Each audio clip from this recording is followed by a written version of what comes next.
another Savior. Holy, holy, holy, holy, Adimebujuku, another Savior. Another Savior. Holy, holy, holy, holy, Adimebujuku, another Savior. Well, this is Mobien.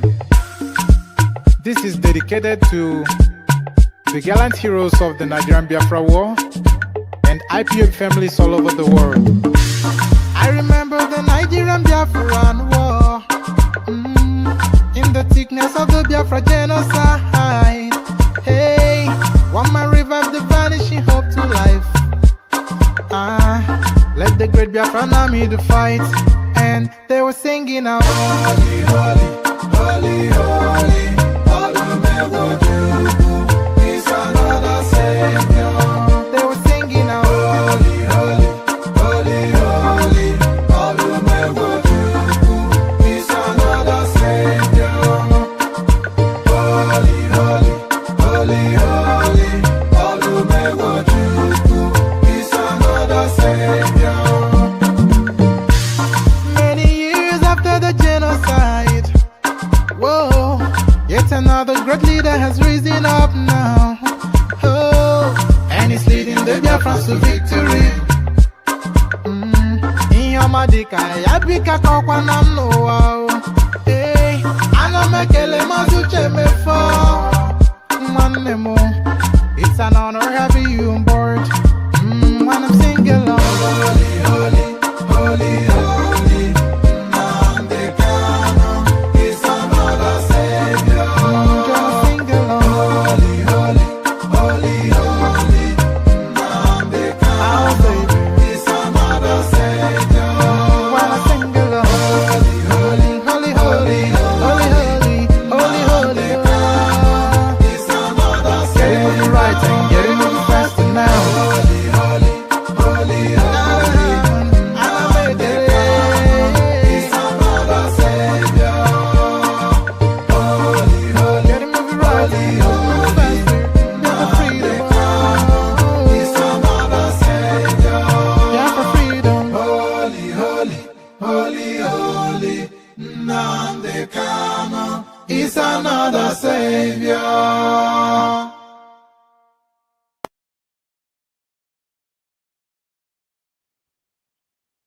And there it is right there. You heard it here first. Holy, holy, holy, holy. Where am I? So there it is right there. You heard it here first. Holy, holy, holy, holy.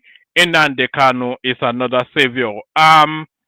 My ring light just decided to pack up just as soon as I started. So if it's a bit dark, then it's a bit dark. You know, I usually don't have the cameras on, but I'm thinking maybe that's something I should be doing.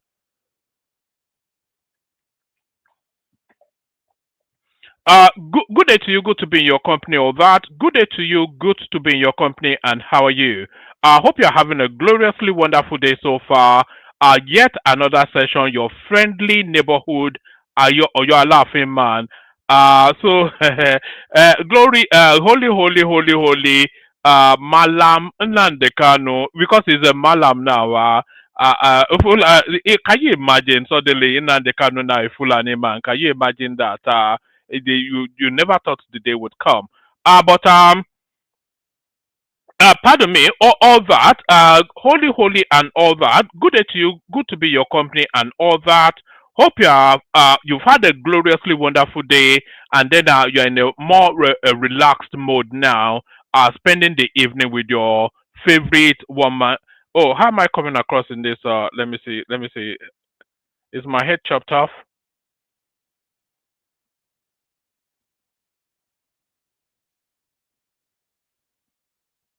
It doesn't look especially.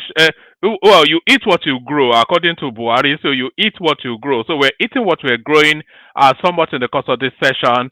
Good day to you all. That the protocol remains the same. Click on the like button just as soon as I invite you to do so. Do so. Click on like. If you are not already subscribed, please correct that as well. If you want to come and join me on the screen, there's a hyperlink that says StreamYard. I'll send it again. If you want to come and join me on the screen, just click on that hyperlink and then it'll bring you into the studio. So pardon me, click on like, click on subscribe, click on the hyperlink that says StreamYard if you want to come and join me on the screen. Share the links. So click on copy and then share it on your social media spaces. So share the links to the stream in all your social media spaces. So share it just as widely as you can. Facebook, WhatsApp, any and everywhere, to the people you are friendly with, to the people you are unfriendly with. Just share it to everybody. Share the links as widely as possible. Like, share, subscribe, share the links as widely as possible. As I said, super chat towards the stream, and more importantly, the most important one, say hello. You know I have no friends, so you be my friend by saying hello to me. So say hello, and I'll say hello back. Let's say who said hello so far. So you say hello, and then in the course of the session, I'll acknowledge your presence and say hello back. That's Ufoma Michael right there, saying hello from Sydney. That would be in Australia. A lot of people think Sydney is the capital of Australia, but I think Melbourne, is it Melbourne? Is that how you pronounce it? I think Melbourne, correct me if I'm wrong, Ufoma, but I think Melbourne is actually the capital of Australia, isn't it? That's you're right there, of course, a stalwart of the platform. So so as you are coming in, keep saying hello so I can acknowledge your presence and say hello back. So just a whole myriad of everything going on. Trump, that's Abdul Mumin Dana right there, saying hello from Saudi Arabia. So, like I said, the whole expanse of the globe fully covered. So there's just a whole myriad of so many things going on. Trump is issuing even more additional threats. Canberra. So Canberra is actually. So I was even wrong. It wasn't. It wasn't Sydney. I was right on that. But it wasn't Melbourne, as I said, but it's actually Canberra. That is the capital. So you learn something new just there, just for reasons of being on the platform. So there's that.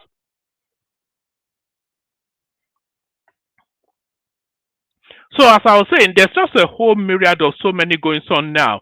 So anybody that's followed this platform for more than 2 minutes, I've always said, and this platform as a platform has always said, that as we get into the final laps of the elections, there's going to be escalations in insecurity, because that has always been the political tactics of the North.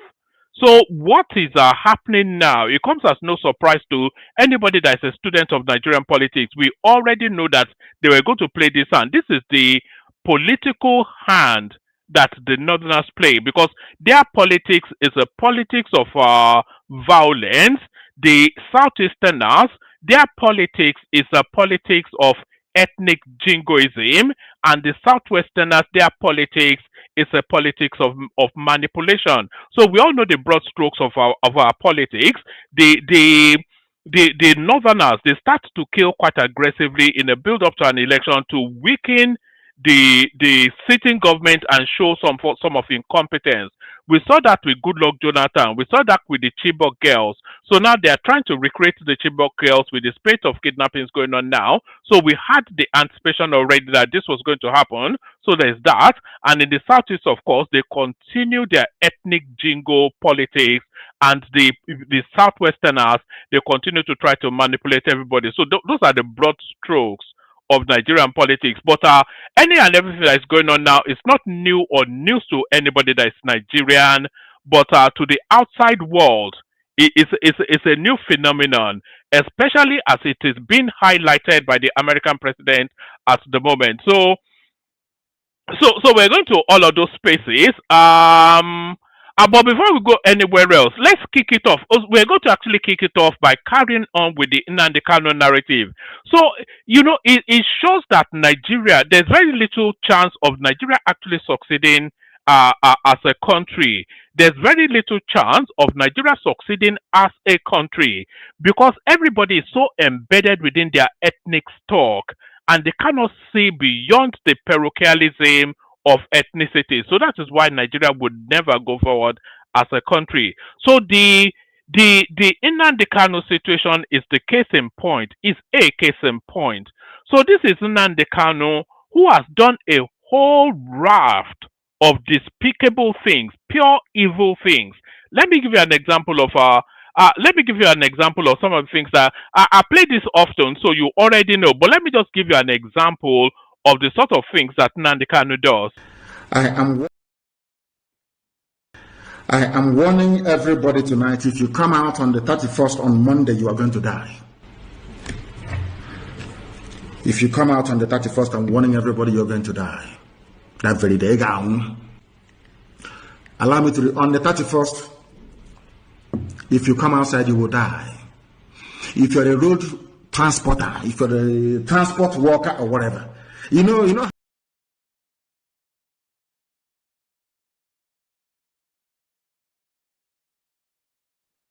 It goes on and on for a bit, but like I said, I've played this severally, but that's a sort of character that Nnamdi Kanu is. Just an abundance. You all know the NSAS clips as well, what he did during NSAS.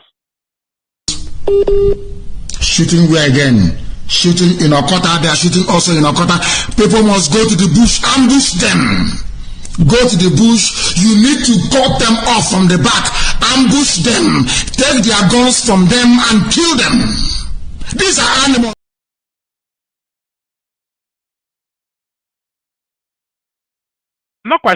I'm not quite sure why this thing keeps muting me. So that's the sort of character that Nnamdi Kanu is.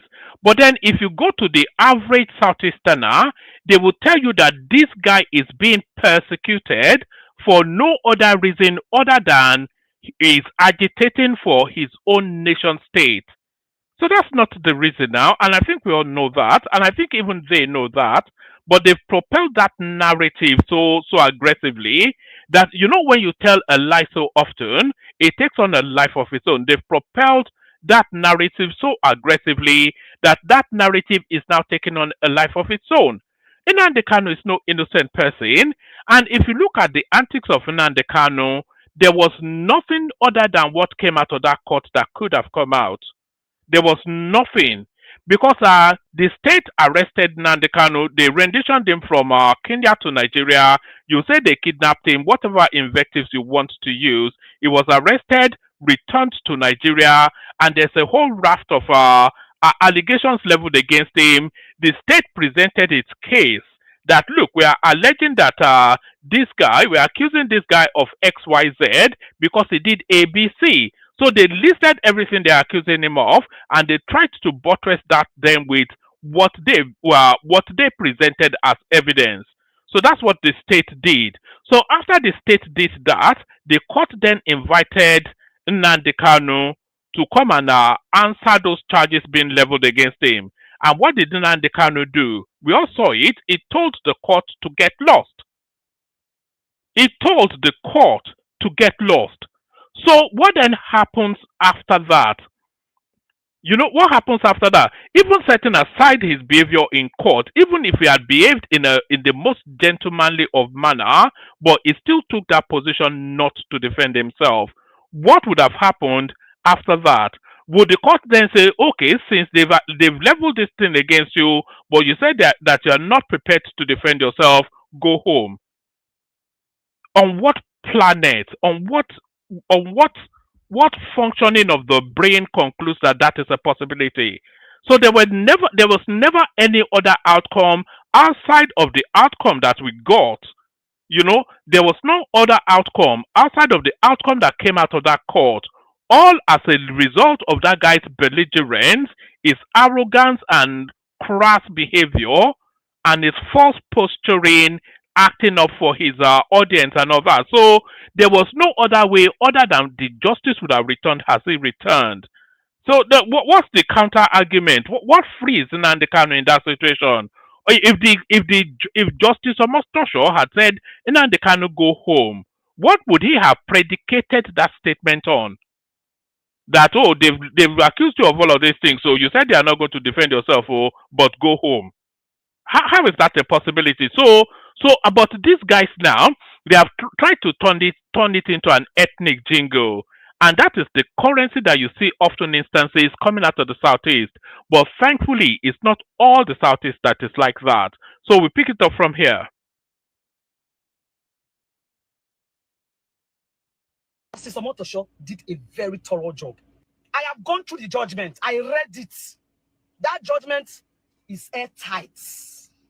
Justice Omotosho. And by the way, I have a copy of the judgment as well. If you want it, actually, let me open it up as this lady is speaking. I have a copy of that judgment as well. So if you want to read it, then I can forward it to you. There was Justice Omotocho did not miss a beat in that. Where's that PDF file? Yes, I have it here. Let me see if I can download it and put it up. So I have hold on, it's just downloading now. I have a copy of that judgment, so I'm going to put it up in a minute. Let's carry on listening to this lady. Did a very thorough job. Now let us even look at it. He had his lawyers along the line. His choice of lawyers were even very okay. KANU'S saying, I love that man to stupor. Good, brilliant, one of the best lawyers in Nigeria. He had them along the line. He debriefed them that I want to do his case himself. They gave him time to do his case himself. He started dribbling everybody. Okay, look at his attitude in court. How do you even start to beg for such a person? I was just asking. How do you if you even want to beg for such a person, how? Get a hold on your emotions. Because the international community is watching. Now they want to, if they even want to beg for you, how did they start? You that insult a judge, call the judge by the name and tell him he doesn't know anything. You that push people, don't touch me. You are pushing. Why the gra? To what end?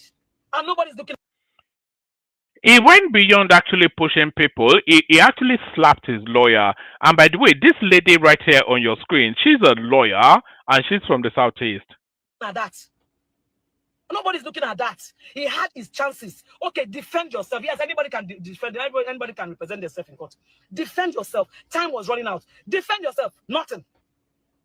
Let me tell you, when you rest your case on that of the prosecution, when you say, look, I have no case to answer, or I rest my case, it's suicidal.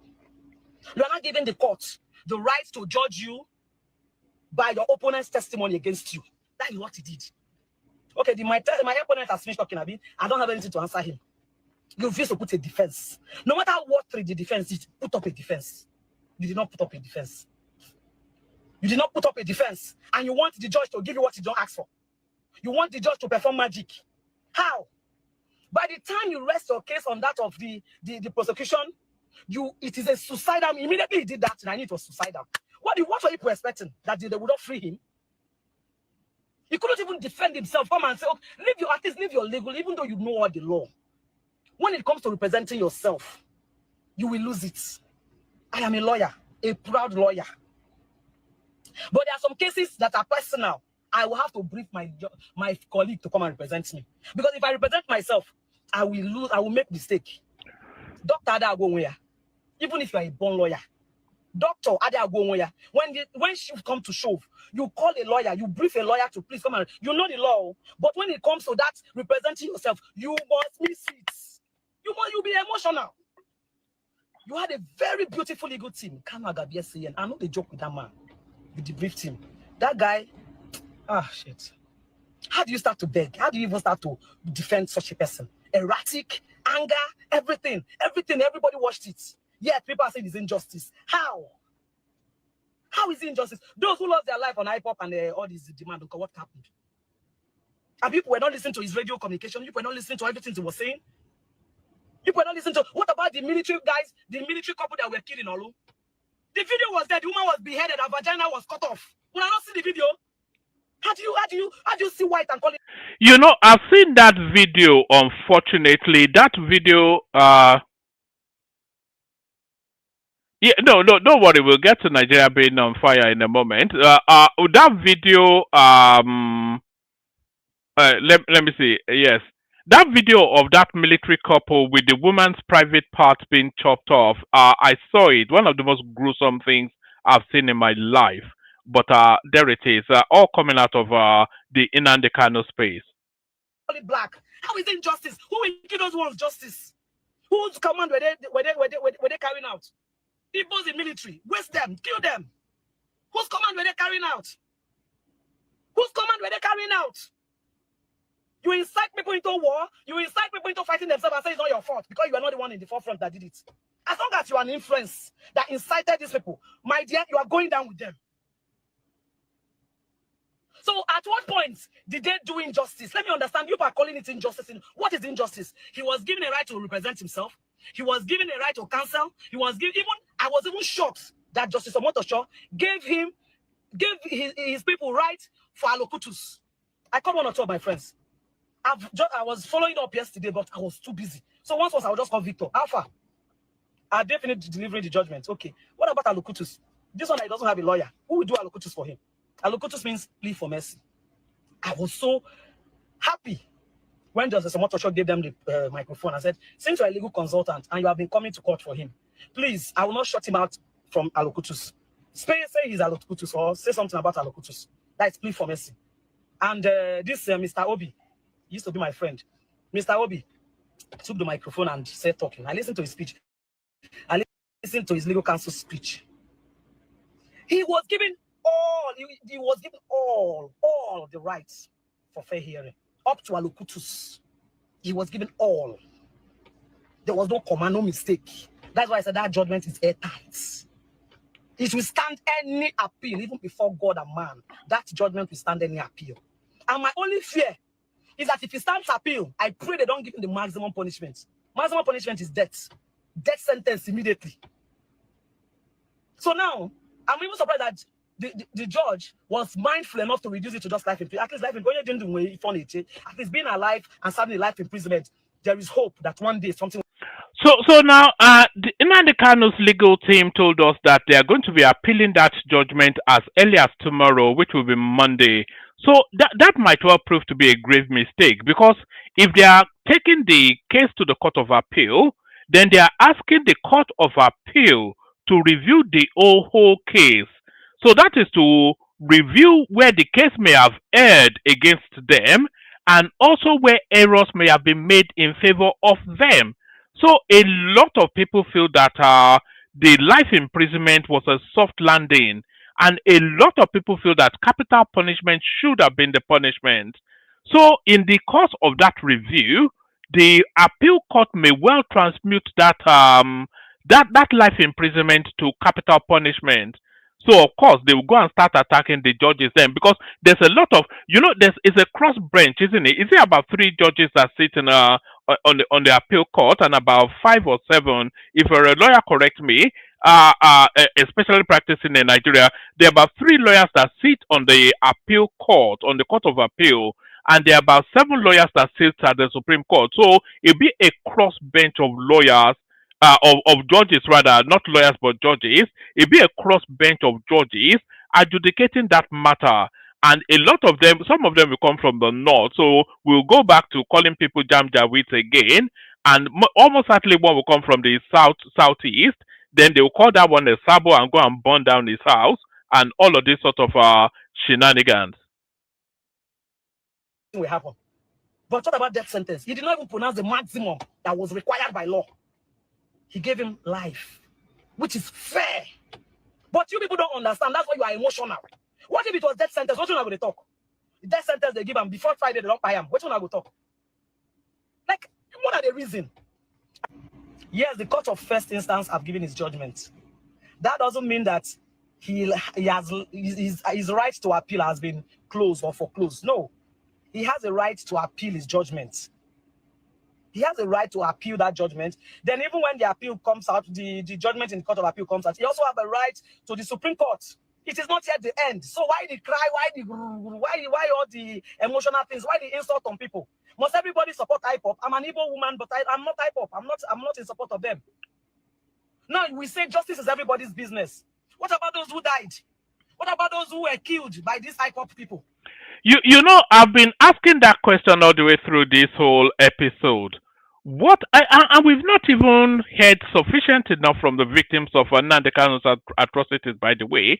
What about those who lost lives and properties to the excesses of NNAMDI KANU and his cohorts? What about them? What constitutes justice to those sort of people? Under his command. What about them? Dora Kunyeli's husband is an example. What about the unknown gunmen? Yes, I agree. He has every right to seek what he wanted. Everybody has a right to agitate for change. Everybody has a right to agitate for change. You guys know me. I'm stubborn when I believe in something. So at a point, I liked this young man. I loved NNAMDI Kanu. At a point, because I could see a young man vibrating, wanting for change, calling for change, just like our late Ojukwu. Everybody loved the movement. Everybody loved the idea. Everybody loved the way it was going. But immediately bloodshed entered. I cut myself off. Immediately they started the command and everything. And by the way, there was nobody opposed to the idea of Biafra. In fact, there still is nobody really opposed to the idea of Biafra. Nobody objects to the Southeasterners having their own country. Maybe if we get Biafra, then everybody gets to escape that country. Then maybe we can have Oduduwa country, and the Northerners can go and do their own funk up in the north. So nobody objects to Biafra. But everybody, you cannot be a human being and not object to what Nnamdi Kanu has been doing over the last however many years. Just the wanton slaughtering of people, that's what people object to. Started bloodshed. It became another thing. I said, no, I'm not part of this. Because my duty first, my love first is to humanity. Nobody's life should be cut short because I'm agitating for something I don't even know if I will get. Now, what was the cause of the fight in Rwanda? Most of you don't know history. Most of you don't read. Everybody's saying, did he kill anybody? Did he do this? Did he do that? When you incite violence, when you talk to people in such a way that you ginger them, that's why influencers should be careful. I always tell, especially Facebook influencers, those that have the power to move people. Most people don't reason. Most people don't use their brain. Then there are some of us that have the brain. God has given us the brain. We can either use it for good or for evil. Then when you now use that brain that God has given you to incite violence in people, tell them that this person is your enemy, that person is your enemy, the person that wears good clothes is your enemy, the person that does this is your enemy. The person begin to, you have worked on them. They believe in you, they see you as a God. Once people start looking at you, looking up to you, seeing you as a role model, you have to be careful what you say. Because if what you say makes them commit a crime, you are in for it. That is the truth. Now, what is the cause of the war between the Hutu and the Tutsi in Rwanda? I visited Rwanda. I went to the genocide museum. I saw things for myself raw. Most of you don't travel. Most of you don't know history. Right now in Rwanda, there's no tribe. Ask anybody, where are you from? I'm from Rwanda. They don't have, I am from Igbo, or I'm from Yoruba, or I'm from Hausa. I think Nigeria too should imbibe that. Nigeria should copy that thing from Rwanda. Rwandans are not friendly. Like, they are very, very skeptical. They don't trust outsiders. When I visited Rwanda and I saw all of them, they are not open to receiving guests because they don't know if you're coming to destroy them again. That genocide left their mental health scattered.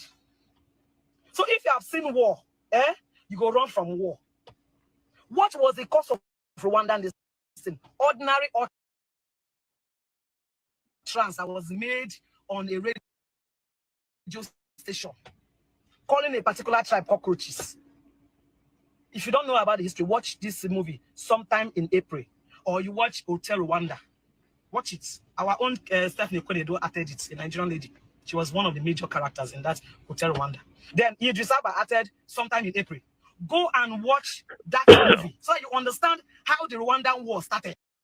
All right. I think that's enough of that. I think we get the point that lady is making right there. It's just you cannot have a sane, functioning mind and argue against what Justice Omotosho did, because Justice Omotosho was given no room to maneuver other than to return the verdict as a return date. So that's a voice from the Southeast right here, but right there. But let's go to the voice then that we've been waiting to come out of the Southeast on this matter ever since the judgment came in. He should never have been arrested. Peter Obi speaks on Nnamdi Kanu's life imprisonment. So that tells you all you need to know. Just the ethnic jingoism of Peter Obi's politics. He should never have been arrested. Peter Obi speaks on Nnamdi Kanu's life imprisonment. So how does he justify that statement? The leader of the Labour Party 2023 presidential candidate, Peter Obi, has broken silence on the life imprisonment handed to the leader of the indigenous people of Biafra, IPOB, Nnamdi Kanu, Correspondents recall that Kanu on Thursday was sentenced to life imprisonment by the Federal High Court in Abuja after Justice James Omotosho found him guilty on all 7 counts of terrorism and related charges. Whilst delivering his judgment, Justice Omotosho ruled that Kanu must be kept in a protected custodial center and declared the Kuje Correctional Center unsuitable due to previous prison breaks and heightened security risk. In a statement via his X handle on Saturday, Peter Obi stated that Kanu's conviction is coming at a time when Nigeria is facing severe economic hardship, insecurity, and the consequences of poor governance. So what does this mean? It says in a statement via his X handle on Saturday, Peter Obi stated that Kanu's conviction is coming at a time when Nigeria is facing severe economic hardship. So what has the severe economic hardship got to do with Nnamdi Kanu or his crimes? So should the country be experiencing abundance before a criminal can be convicted? Should the economy be the size of the United States before a criminal can be okay? By that logic, should every armed robber in prison be freed because they are also being tried under the same circumstances? There's just no rationale behind it. In a statement via his X handle on Saturday, Peter Obi stated that Kanu's conviction is coming at a time when Nigeria is facing severe economic hardship, insecurity, and the consequences of bad governance. The former governor of Anambra State said he had always maintained that Nnamdi Kanu should never have been arrested, stating that he consistently argued for dialogue, constructive engagement, and inclusive governance as a path to lasting peace. According to Peter Obi, Nnamdi Kanu's arrest, detention, and now conviction represents a failure of leadership and a misunderstanding of the issues at stake. The statement reads, pardon me, pardon me. Hold on, I need water. The statement reads, I have always maintained that Mazi, so he's now calling him Mazi as well. I have always maintained that Mazi Nnamdi Kanu should never have been arrested. For years, I have consistently argued that dialogue, constructive engagement, and inclusive governance offers the path to lasting peace. Coercion becomes necessary only when reason has been exhausted. In this case, I submit that the reason was not only that the reason was not only exhausted, but was probably not explored at all, or not fully explored. The concerns Kanu raised were not unheard of. The issues for which he demands solutions are not insoluble. So, if the issues that Nnamdi Kanu, so this is a very interesting statement by Peter Obi right there. It says, in this case, I submit that the reasons was not exhausted, but probably not explored at all, or not fully explored. I don't know what that means. But listen to what Peter Obi said. It says that the concerns Kanu raised were not unheard of. So the concerns that Kanu raised was one, Southeastern marginalization, and two, the desire, the demand for a Biafran state. So Nnamdi Kanu demanded for a Biafran state, and Peter Obi tells us that the concerns raised were not unheard of. The issues which he demanded solutions for were not insoluble. So if it's not an insoluble, because they always say that Nigeria is an indivisible country. So if it's not insoluble, that is to tell us then that Peter Obi sympathizes somewhat with the agitation for Biafra. It only required wisdom, empathy, and a willingness to listen. In any functional society, such grievances are met with dialogue and reforms aimed at strengthening unity. The government's approach has only deepened mistrust and created an avoidable distraction at a time when citizens are overwhelmed by harsh economic realities and insecurity. While some may insist that the law has taken its course, leadership often demands more than a strict mechanical application of the law. Nations around the world resort to political solutions, negotiated settlements, and even amnesty when legal processes alone cannot serve the broader interest of peace and stability. Nigeria cannot be an exception. The handling of KANU'S case mirrors government as a man. The handling of KANU'S case mirrors the government as a man trapped in a hole, but who, instead of looking for a way out, keeps digging deeper. It wasn't not only the government's predicament, but also the nation's collective condition.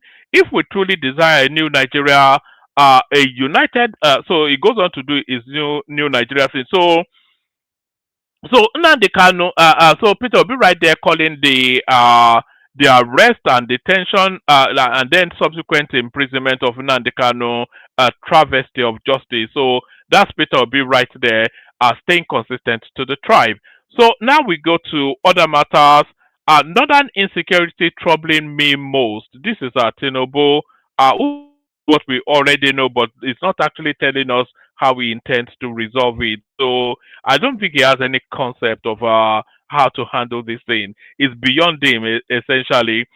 President Bola Ahmed Tinubu has said insecurity in northern Nigeria remains his deepest concern, stressing that the crisis threatens national progress and stability. Apologies for my voice, by the way. I think I'm carrying a bit of a flu.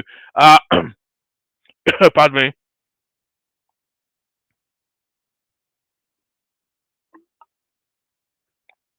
He warned that unless trust is rebuilt, security challenges will persist, economic stagnation will deepen, and educational deficits will widen. The president, represented by the Speaker of the House of Representatives, Right Honorable Abbas Tajuddin, stated this on Sunday in Kaduna during the 25th anniversary of the Arewa Consultative Forum and the launch of the forum's endowment fund. In his address titled A Generation Summoned by a Crisis, President Tinubu acknowledged that his administration inherited a multi-layered security challenges, but is now addressing them with renewed urgency. Uh, Nothing troubles me more gravely than the security crisis bedeviling Nigeria, especially northern Nigeria. Affliction in any part of the country is a setback to every part. We cannot prosper when one limb of the country of the national body is paralyzed. The layers and sophistication of the security challenges we inherited are daunting, but what should inspire confidence is the urgency with which my administration is pursuing solutions. So what is the urgency and what is the impact of it is what we want to know. According to him, has never been a time when the North more urgently needed honest, courageous voices than now. Yes, there have been. So this conversation, actually, this speech is being made to the Arewa Forum. So of course, he's speaking directly to the North. He says, yes, there have been missteps. Yes, there have been moments of drift, but we cannot say the North has failed unless we abandon our responsibility to be our brother's keeper. We fail the day we sleep comfortably, whilst millions sleep with empty bellies. The day fear becomes a permanent companion for travelers moving from one village to another. But let no one believe that hope is lost. The dysfunction inherited over decades, the dysfunction inherited over decades fractured bonds and strained unity. Yet, the ethnic and religious diversity gathered here today is a declaration of the collective resolve to overcome polarization and resist any agenda designed to divide. So I'm not quite sure if that has any meaning. That, in fact, it would have been better off being silent. So the only thing we're getting out of that is that it's agitated somewhat by what's going on in the north, but being agitated. And by the way, there's no one in the studio. If anybody wants to come in, come in. The link is in the comment section. If you want to come in and discuss Tinubu's lack of response to the goings on in the north and indeed nationwide, if you want to respond to that, then come in. We go on from that to this insecurity and monitoring the situation nationwide. This is Tinubu. President Bola Ahmed Tinubu says he's closely monitoring the security situation across the country. The president said this whilst reacting to the release.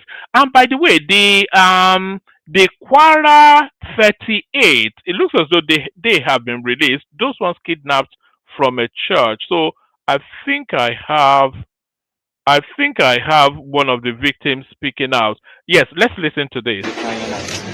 Because that evening, after like 30 minutes of the program, we start the program by around 30 minutes of the program. After the police just gunshot. Even to my own perspective, I didn't know it was gunshot. I think it was just sparking of some wire. But by the time we get, they surrounded the whole church. Even some people, they begin to now they are seeing drop of blood everywhere. Now, from that Tuesday to today, when you are released, what is the situation right there inside the country? It was unimaginable because when we got there, we really know that they are dominated area by big people commanding. Even they have the courage to tell themselves that they are branded, and they make us know that there's no one that can just sleep without being caught. And with what we see, nobody can escape. From that place, they have dominated. They knew all the routes surrounding all those bushes, then Kwara and other cities. Thank you. What can you say about the finish there? It's okay. Thank you.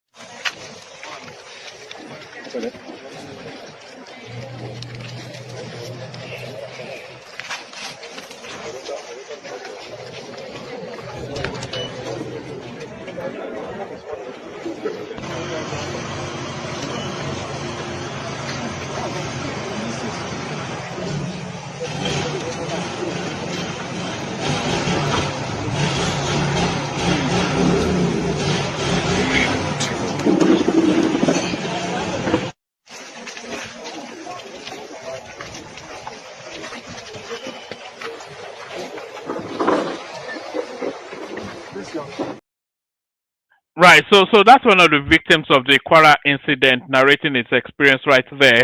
Insecurity, I am monitoring the situation nationwide. That's Tinubu. President Bola Ahmed Tinubu says he's closely monitoring the situation across the country. The president said this whilst reacting to the release of the 38 worshippers abducted in Kwara State. And then he goes on, in a post on his X handle, Tinubu recalled his cancelled trip to the G20 rather summit in South Africa to enable him coordinate the security efforts at home, vowing that under my watch we will secure this nation and protect our people. He shouldn't be saying things like that if he's not actioning it. So they have actually paid ransom to those people. That's more what's happened. The president commended the effort of the security service over the last few days, saying all the 38 worshippers abducted in Kwara State have been rescued. It's not a rescue, they paid the ransom and they were released. So, because if they were rescued, then there would have been a shootout, they would have been able to, if they were rescued, then they would have arrested some of the kidnappers. He also broke his silence on the mass abduction in Niger State.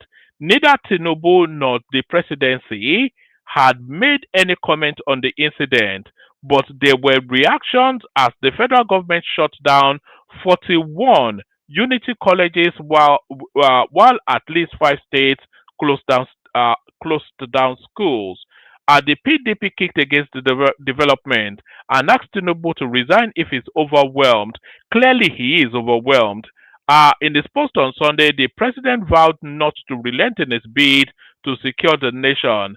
I am closely monitoring the security situation nationwide and receiving continuous updates from the front line. Let me be clear, I will not relent. Every Nigerian in every state has the right to safety, and under my watch, we will secure this nation and protect our people. My fellow Nigerians, you will recall that I cancelled my trip to the G20 summit in South Africa to enable me coordinate the security efforts at home. Thanks to the efforts of our security forces, over the last few days, all the 38 worshippers abducted in Kwara State have been rescued. I am equally happy that 51 out of the missing students of Catholic school in Niger State have been recovered. I am closely monitoring the security situation nationwide and receiving continuous updates from the front line. Let me be clear, I will not relent. Every Nigerian in every state has a right to safety, and under my watch, we will secure this nation and protect our people, he wrote. So it shouldn't be saying things like that, because Nigeria shows no capacity to secure its country or protect its people. So there it is right there. Tinubu celebrates release of abducted 38 Kwara worshippers, 50 Niger pupils. So there's that. What else do we have? Oh, here is Trump issuing threats still to Tinubu. I think this is the pressure that is making him somewhat nervous.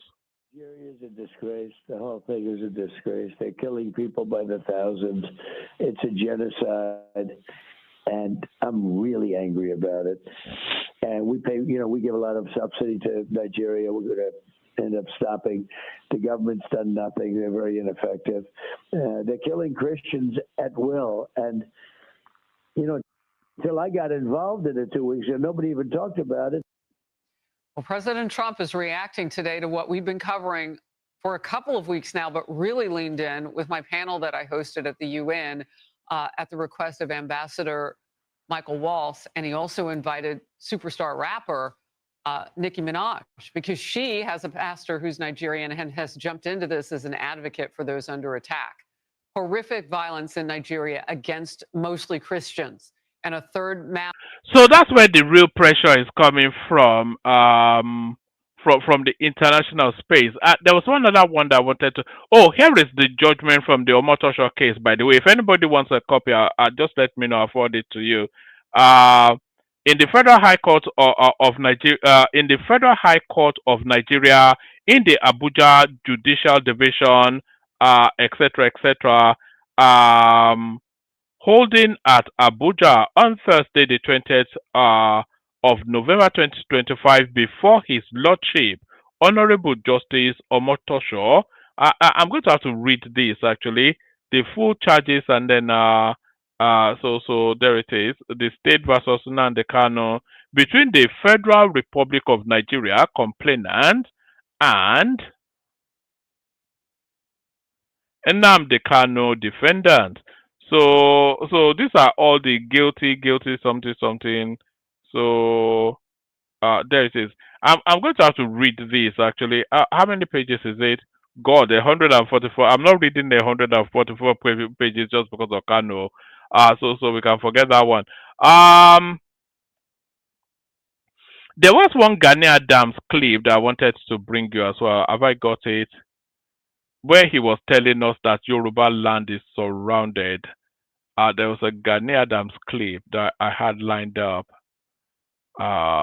Maybe when I find it, I'll bring it. Where is it? All right. So that's that. Let me play you the clips that we have gathered. Let me play. Oh yes, here is the Gani Adams clip. What is going on within Nigeria's southwest? Well, we are in a situation that our country is in a serious security threat. What is happening in most of the states now call for concern. we got an information on a very serious authority that we have been highly infiltrated in the southwest. There is already an infiltration. Infiltration. By who? By these terrorists in most of the communities in Yoruba land. You know, Kogi and Kwara, it's just like a buffer zones to southwest. And what they are doing in Kogi and Kwara is just a test of ground to start the major attacks in the southwest. The information in our disposal is that they want to attack Oyo, Ekiti, Ondo, and Lagos State. Oyo, Ekiti, Ondo, and Lagos State. You have it on good authority. Yeah, Ondo, Ekiti, and Lagos State. Who are these people? Well, those are the people that you are seeing that are attacking various places in Nigeria. Are they of any particular, tribal extraction? Well, in some cases you call them bandits. In some cases you call them Fulani headmen. But when you are talking of international terrorist organization, we have ISIS and ISWAP in Nigeria. We have Boko Haram too. And the three name was just a popular name, but different pocket of groups break from those organizations. And I can tell you authoritatively that this thing is being coordinated by some foreigners. It goes beyond Nigerians. And one of the reasons behind this attack is three issues. It's religion motivated, it's economic motivated, and ethnicity is there.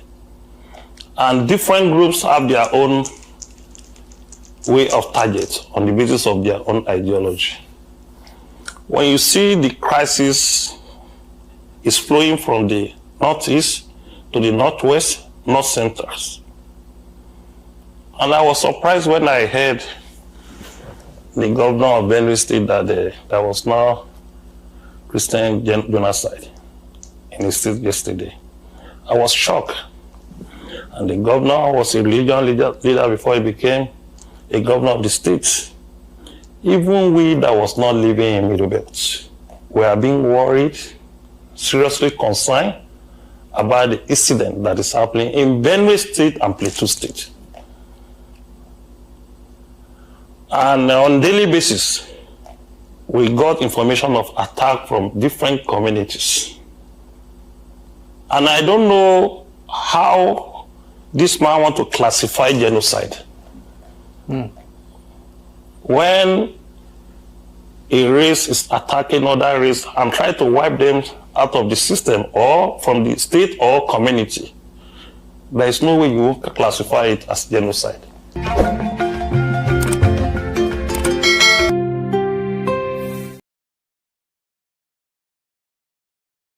Painting a rather, I might be there. Yes, so that's Gani Adams right there, painting a rather gloomy picture that the whole of the Southwest are more or less totally surrendered, are surrounded, not surrendered though, you might well say they are even surrendered as well. That's Gani Adams right there, painting a rather gloomy picture of the total surrounding of the Southwest by bandits. And there is no lie in that. They've been embedding all the way through the 8 years of Buhari. So they were just waiting for Buhari to leave so that they can unleash. Buhari has left both the presidency and this planet. So now they're just unleashing at free will. But he said there are foreign influences to what is going on. And this now next clip that I'm about to play you might well buttress that. Allah ilaha illallah wa ashhadu anna Muhammadan Rasulullah. Allahu Akbar. So I'm not quite sure what community that was, but I am sure that that's nowhere in the north, because you can tell from their physiology and their clothing pattern, They are not northerners. So that's either somewhere in the southwest or somewhere in the southeast. And the person asking them to shout Allah Akbar, it looks many things, and Nigeria not one of them. So a non-Nigerian right there at the very heartland of the interlands of Nigeria, converting the gullible people to Allah Akbar. So that's part of the foreign influence right there. But as much as it is about religion, it is also about money. And as long as this next clip that I'm about to show you now, as long as what is going on in this next clip is going on, we will never solve insecurity. ماما خليني أسألك من وين بتجيب المصاري؟ بحياتي كلها ما احتجت المصاري، هي بتجي لعندي.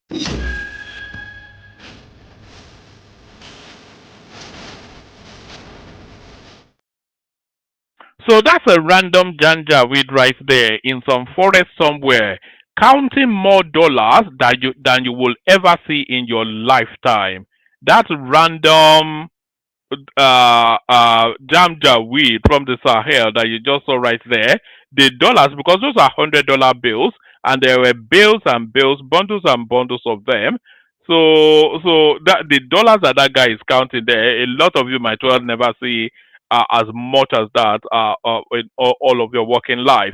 But as much as people talk about Christian genocide, and Gani Adams also inviting the governor of Benue State to concede that the country is experiencing a Christian genocide, the Pope, no less a figure, has other thoughts. So let's stop. Let's do a pit stop with the Pope. See what he's making of situations. Father, I talked about Nigeria. The government there has said that Christians are not endangered, but others say there are massacres and acts of persecution. Are Christians safe in Nigeria? And separately, what are you thinking ahead of your conversation with American youth for the National Catholic Youth Conference? I'll answer the first question. I think in Nigeria, in certain areas, there is certainly a danger for Christians, but for all people.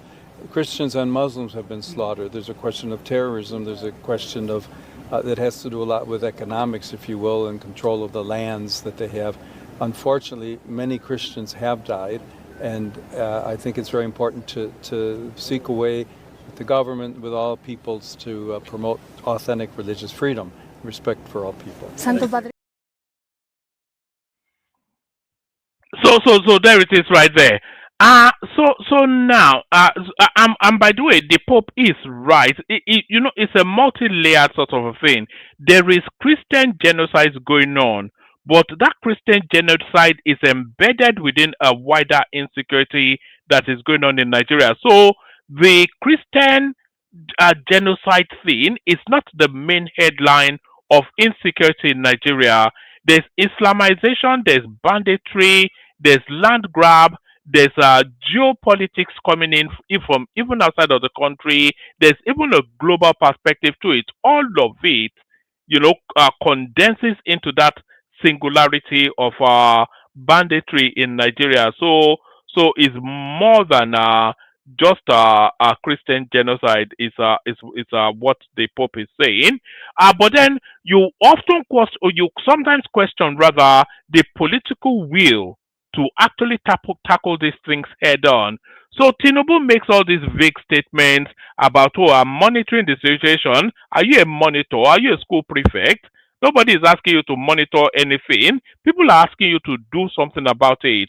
But is there a political will to do something about it? That's the question. And after this next clip that I'm about to play you now, you may question or you may even query if there is a political will to do something about it. As said, we know where these guys are. We know where they live. We know their parents. You know them as a government? Of course we do. They live with the same community we live. So why is it difficult to get them? That is the $1 million question that I should ask you. We are trying to understand, for those of us who are now conversant with Zamfara, have never been there, and we hear you as a chief security officer speak tonight to say you know these people, but yet you can't get them. It's a head scratcher. It is something that we are trying to all put our heads together. That is why, from what I can do as a governor, to have this CPG as a first line of defense. Of course, military are there, police are there, as well as civil defense, but they are not under my control. They are under the control of federal government. And they are So there it is right there. They know where they are, but they are not willing to touch them. So it's all a matter of political will. So now I was speaking to somebody earlier on today, and we're discussing the Nigerian situation. And I was asking the person, I was saying to the person rather, that what really puzzles me the most is the logistics.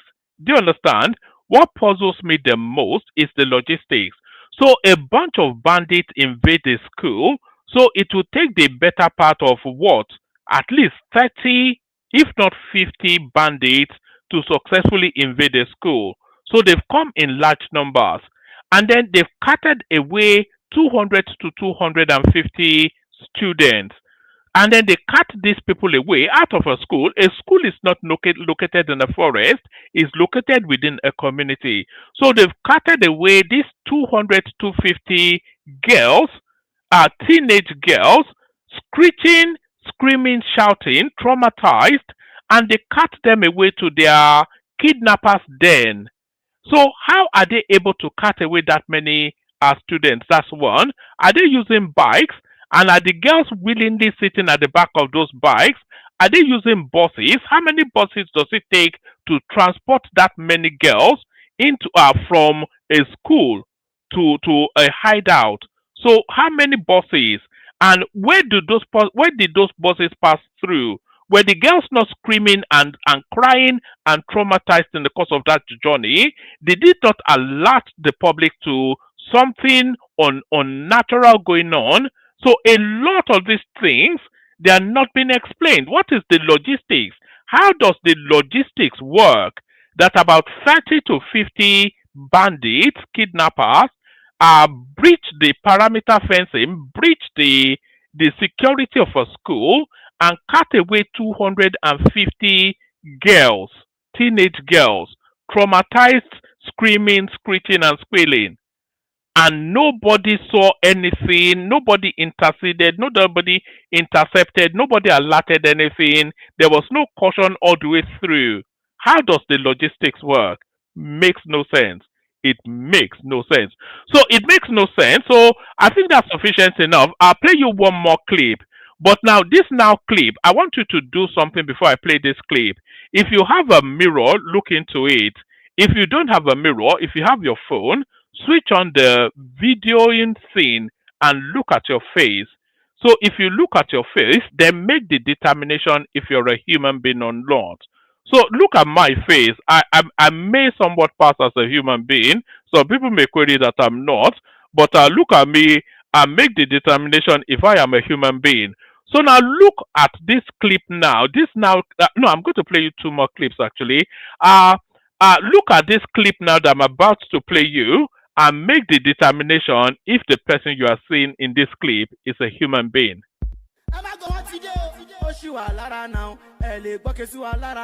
ẹ̀yin ọmọ hunter boys bọ́bí iṣẹ́ mọ bọ́bí rí sí hunter boys bọ́bí iṣẹ́ mọ bẹ́ẹ̀ borí sí. mo fẹ́ gbórí wọ mo ṣì wòrò sí ìwòrò látàkàlàdénú àkódó ìtì sí mi sí àdénú ẹnà wèrè kó máa rálẹ̀ ẹ̀kọ́ bá kẹpa balẹ̀ ẹ̀pà gbogbo àwọn ìjòyè pátápátá àtàwọn tẹ bá bá ń bẹ̀ kọlu alákọlù má kọ lóṣù oṣù máa lọ ṣubú wéréré o wéré lánàá. Bàbá mi bá lówó tí màmá mi bá jọta mi ò ní torí ẹ̀ kí n ṣọ̀lẹ.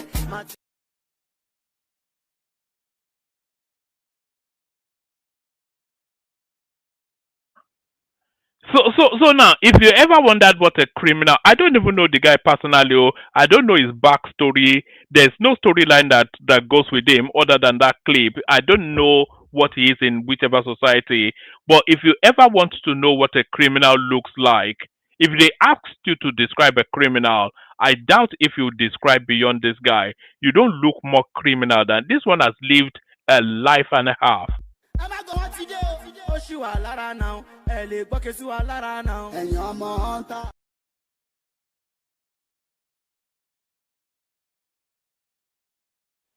Look at that. Raping, looting, stealing, stabbing, everything and everything. That guy would have done it. So now this now last clip, it goes back to where we started from. This chasm, this ethnic underbelly of the Nigerian space. I want you to listen to what this lady has to say, but there is something missing in what she's saying. So listen to what she's saying, but listen with the sense that there's something missing from what she's saying. If you are an Igbo and you are still going to Yoruba churches, by now, you are still a member of Mountain of Fire, Winners, Deeper Life. What name them? You are an Igbo and you are still a member of a Yoruba church. I laid generational curse on you and your generations. It shall not be well with you and your family. You are an Igbo and you are still co-joining yourself to Yoruba churches upon what is happening in Nigeria. And Igbo all right. She goes on to curse some more. But it's not even that concerns me. But there was something missing in what she said because it's about a minute long. But the rest of it, most of it was just cursing. But I was waiting for her to say, if you are an Igbo and you are living in Yoruba land, and then they will rain curses on them. If you are Igbo, you are living in Ibadan or Lagos, then curses on you. So go back home. If it offends you that much, you don't because I'm not sure that those churches are especially they have any real footing in the southeast. So if it offends you that much, if you find these people so smelly, then just distance yourself from them. And by distancing yourself from them, that is not to say that they will remove themselves from their own land. So you then just remove yourself from their land, and that will be the end of that. So it doesn't make sense if you. So she's picking and choosing. Let me play you one last one. Actually, this one, your mouth will be agape by what you will hear in this now last clip. Your mouth will be agape. We are under pressure to fight government that has helicopters, is bombarding us. So you remove the pressure, the need for the money is there. When you go there, you don't see any luxurious life. You don't see any luxurious life at all. They are living in huts, they have nothing, they drink sometimes from the stream. So I don't think we can say that they are used to a luxurious life that they won't live it. Actually, they don't even know it with all the money they get. Sheikh, like you said, they are under pressure. Government is bombarding them, and according to what you say, they are saying that it looks like they are under attack. So maybe they are acquiring weapons to protect themselves. But then again, if the pressure is that much, why don't they renounce banditry? And are they also considering the lives of those that they are also taking, and the lives of people that they are also making, unlivable? Okay, you see, if they leave banditry, they will have source of financing their war machine. The question you ask, why are they fighting them? You see, the herdsman has gone through a lot of hardship. No government has really actually sat down to see into their plight, to modernize them, to even spend anything. Not one kobo of our Nigerian budget goes to them. And now they feel they. Yes, you did actually hear what you just heard. That was the public face of banditry in Nigeria, Sheikh Gumi, telling us that the bandits live a very Spartan life. They don't live a life of luxury. They drink from dirty water in the forest, and they wash their hair with the piece of their cattle. They even use cattle dung as shampoo. That's what Sheikh Gumi was telling us. And if they leave banditry, then how would they earn their money? But more curiously, he said, how would they fund their war machine? If they give up banditry, how would they fund their war machine? So who are they at war against, and who is they advocating for? So, and they tell you that this guy is a negotiator, etc., etc. That's the public face of banditry in Nigeria right there. And if they are telling you that there's some Nigerians are more powerful than the state. The government know that this guy is a sponsor of terrorism, but can they touch him? No. He will stroll casually through the Muritala Mohammed International Airport. He will stroll casually in. They banned this guy, Sheikh Gumi, in Saudi Arabia. He's an Islamic sheikh, but he's so radical. He is so out there in his thoughts that even an extremist space like Saudi Arabia deemed it necessary to ban him. And this is the guy overloading Nigeria and its governance. If the bandits if they give up banditry, then how would they fund their war machine? He said exactly that. But he told us that these bandits, they are living a life of penury. So let's see what a life of penury looks like.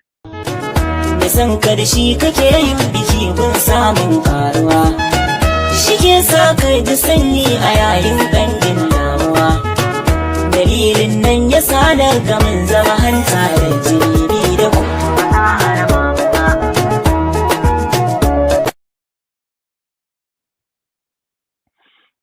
in the last 3 seconds of that, I spotted a Rolex.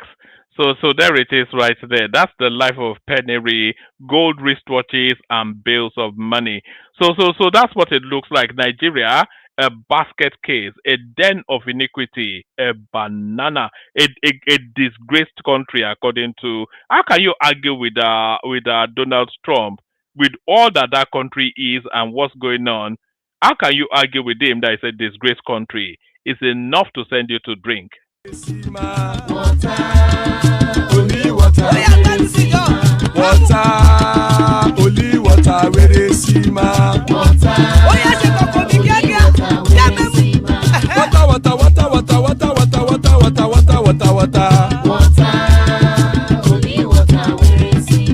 Hapa o naido.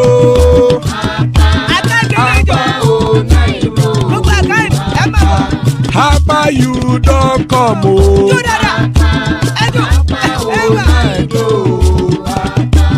Hapa o naido.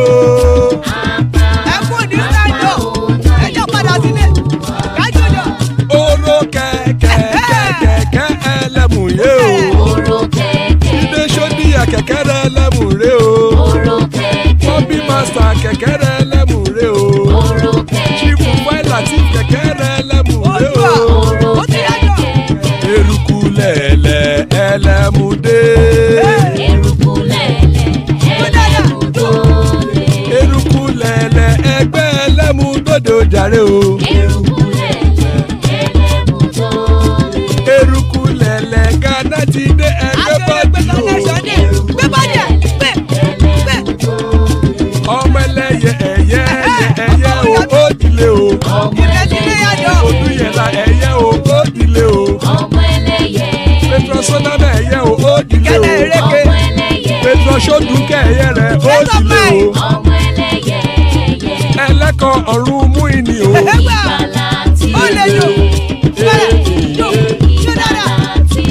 Àkùkọ ọ̀run mẹ́kọ̀.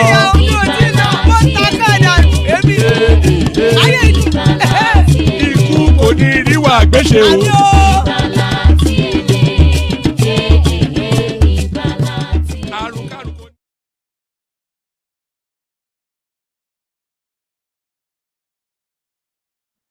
And there it is right there. Ikuko Niruwa Gwesheme, death have nothing to do with us. So joining us, Zita, always a delight when Zita is here, and even more delightful when Baba joins her. So those are the assembled so far. In fact, anybody else that wants to join can join, but I think the audience satisfies with Zita and Baba. But if you want to join, you can. So now it's a gift.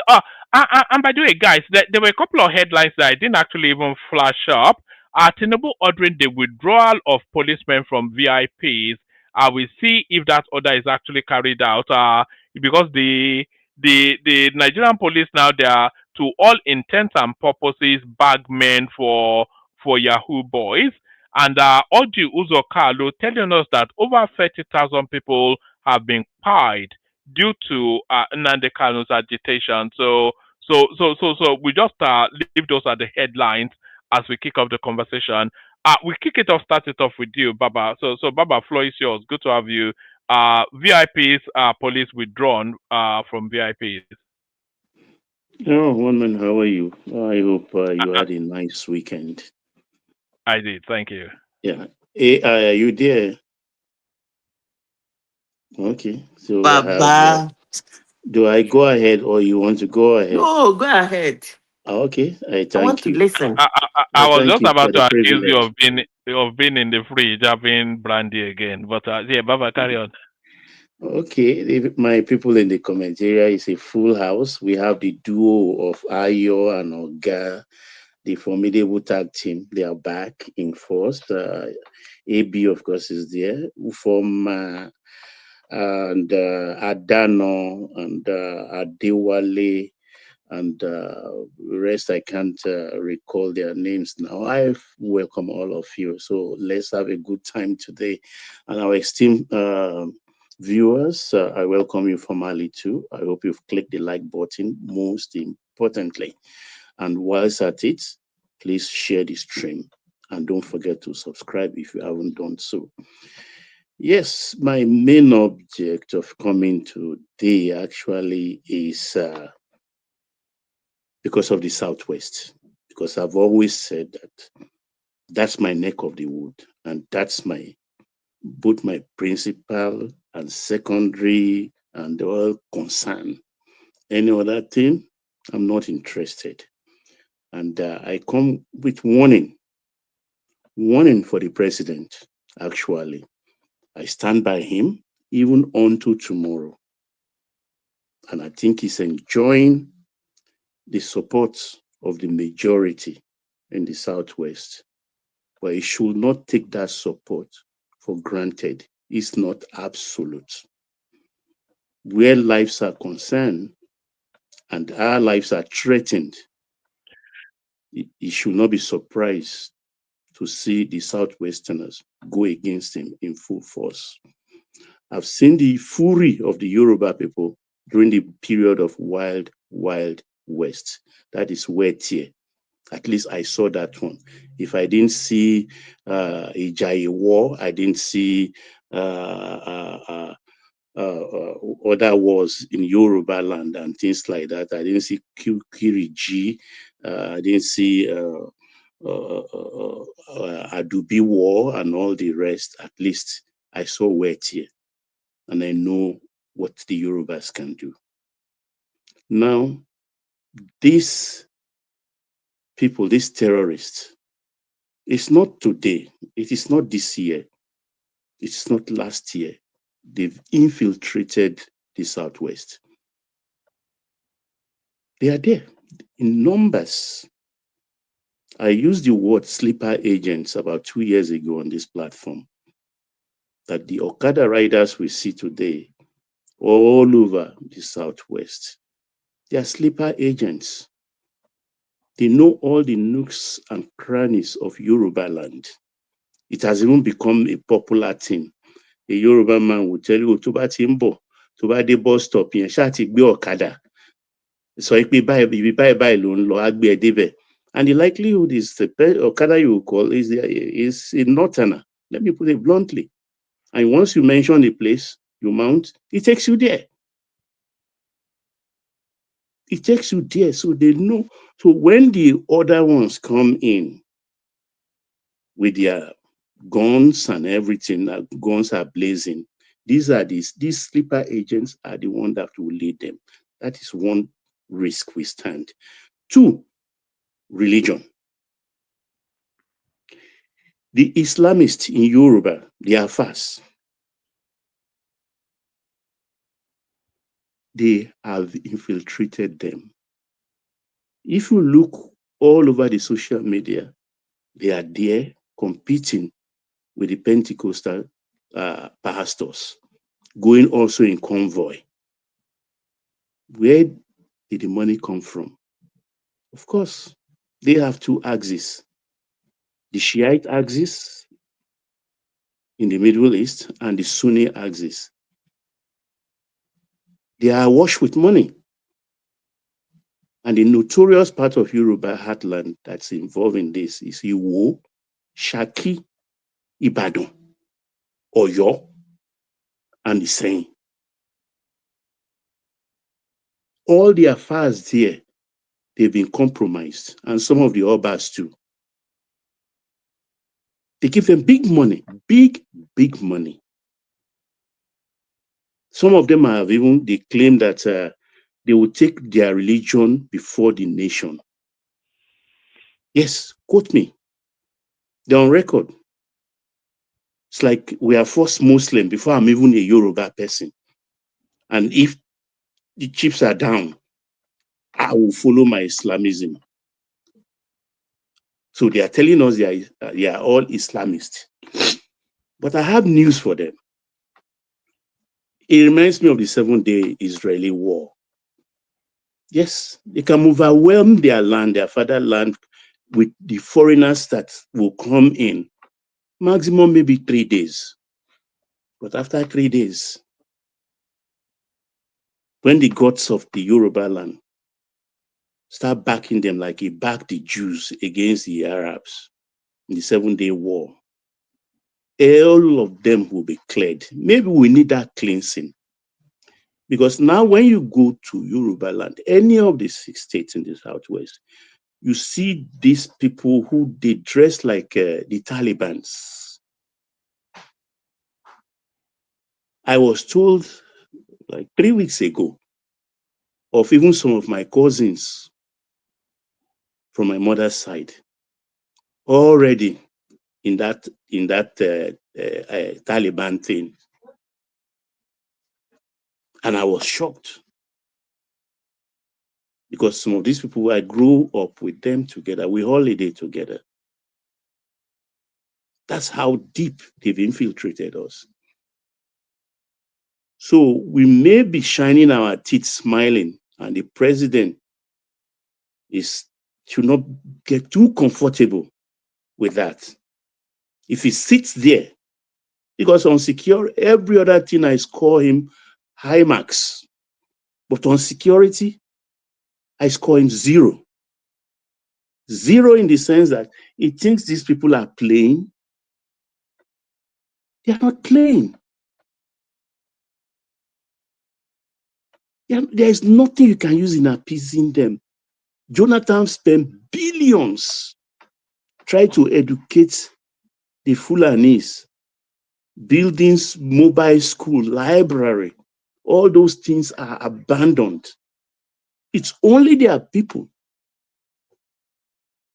that can stop them, and they are not ready to stop them. They are not ready to stop them. They are all playing games. Look at the example, what is happening now. You think these school children, they are picking up and down from the whole place, this renewed kidnapping of children. What do you think it is?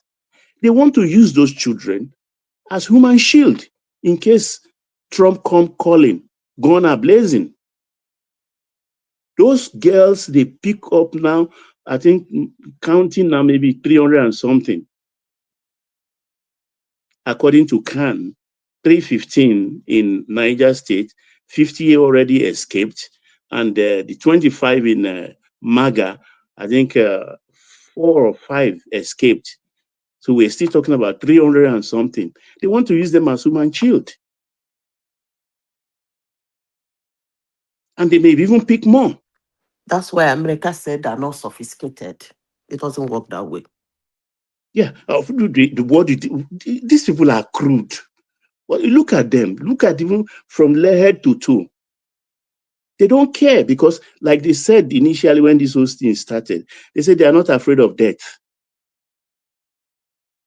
Death is nothing to them because they don't even have a life anyway.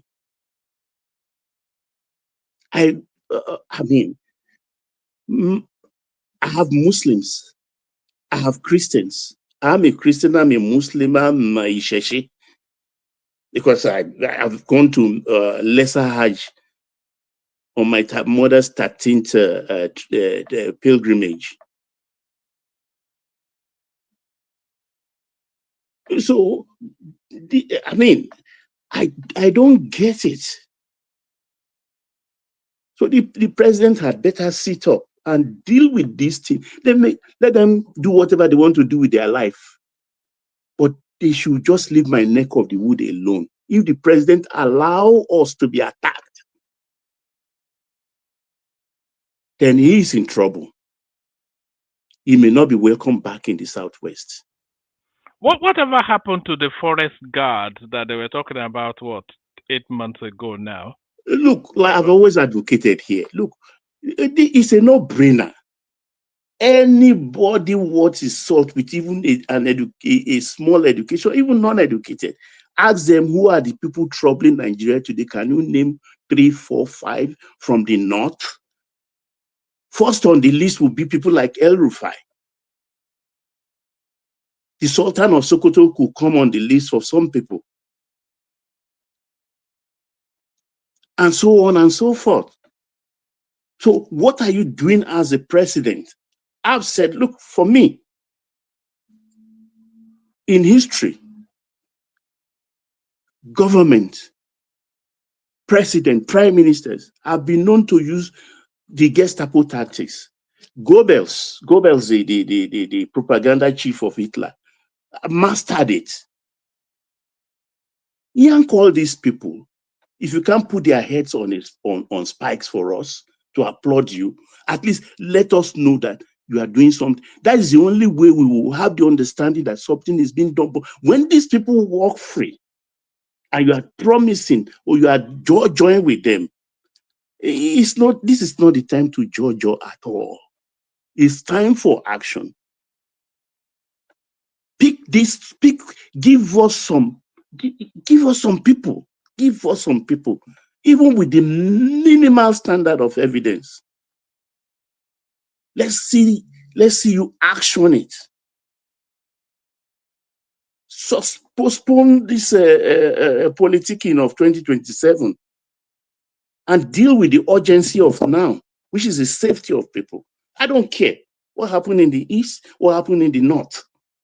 Because before you talk about anything, they will abuse you. So we've had too much abuses. So let everybody keep their territory. But in my own neck of the wood, this is for the president. He should deal with this thing. We don't want them in the Southwest. That infiltration, those that are enjoying the largesse of the Middle East Shiites and the Sunni people, let them enjoy that money. But we are monitoring them. All of them, lists are being taken. Baba, I think the Southwest is gone. I think if the Fulanis want to take the Southwest, they can take it within 6 months. No, but it's going to be because the Southwest is not equipped to defend itself, and these people. Oh no, that's the mistake you're making. No, we keep on talking about. No, you're making a mistake. This is beyond voodoo. This is not some voodoo something or the other. No, we are not talking of voodoo here. Forget it.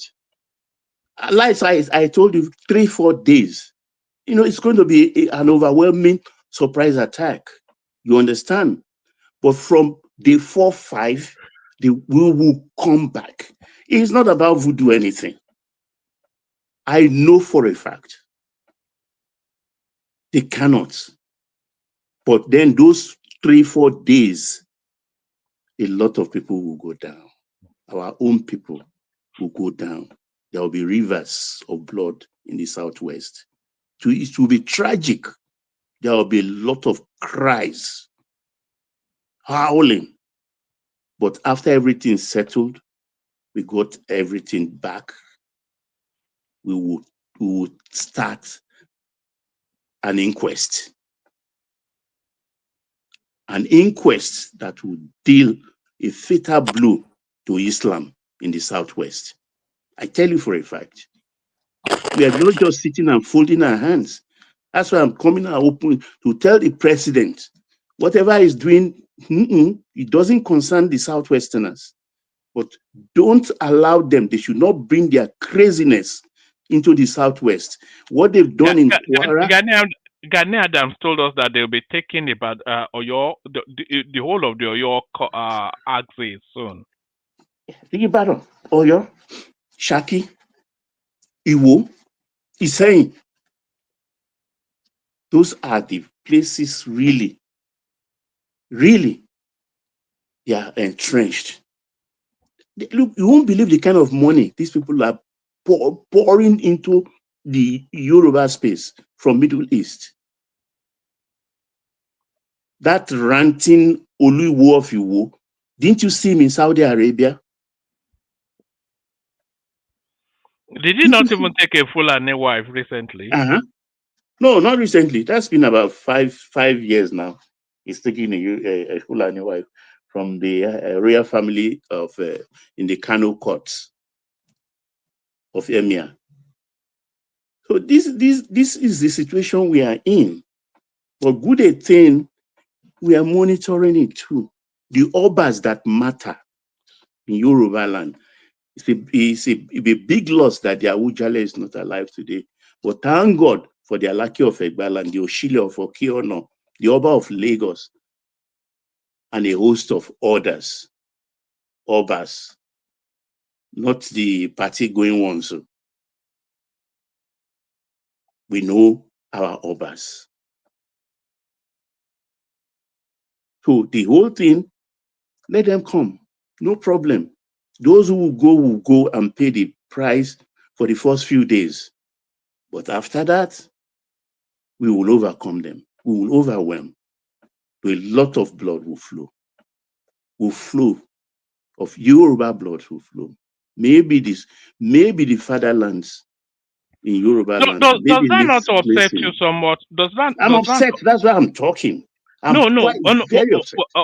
What I'm actually suggesting is that in our own land, we'll have to shed blood to defend it from people coming from even probably outside the borders of what claims to be our country. You know, it's just it's not like we are not in Sokoto battling their land with them now. So Even I the mean, disgusting thing about this whole one man, I saw Baba OBJ, I think about 2 months ago, talking something not too dissimilar from what Gumi is saying. Playing politics. They asked him, he said he volunteered and went into the forest, where is that, Sambisa, to meet these people, and what they were complaining of is, or they are talking of hunger, lack of opportunity. And I was looking at you, Baba, you this Baba, terrorists telling you of hunger. Is that not the story? Is that not the story of everybody in Nigeria? Who has opportunity and who is not hungry in Nigeria? Is that not the story of everybody? But let things also he is in the sight when it happens. Thank God for him. He's crossed 90, so no problem. Because they play politics with everything. These people in the north, these terrorists, you don't play with them.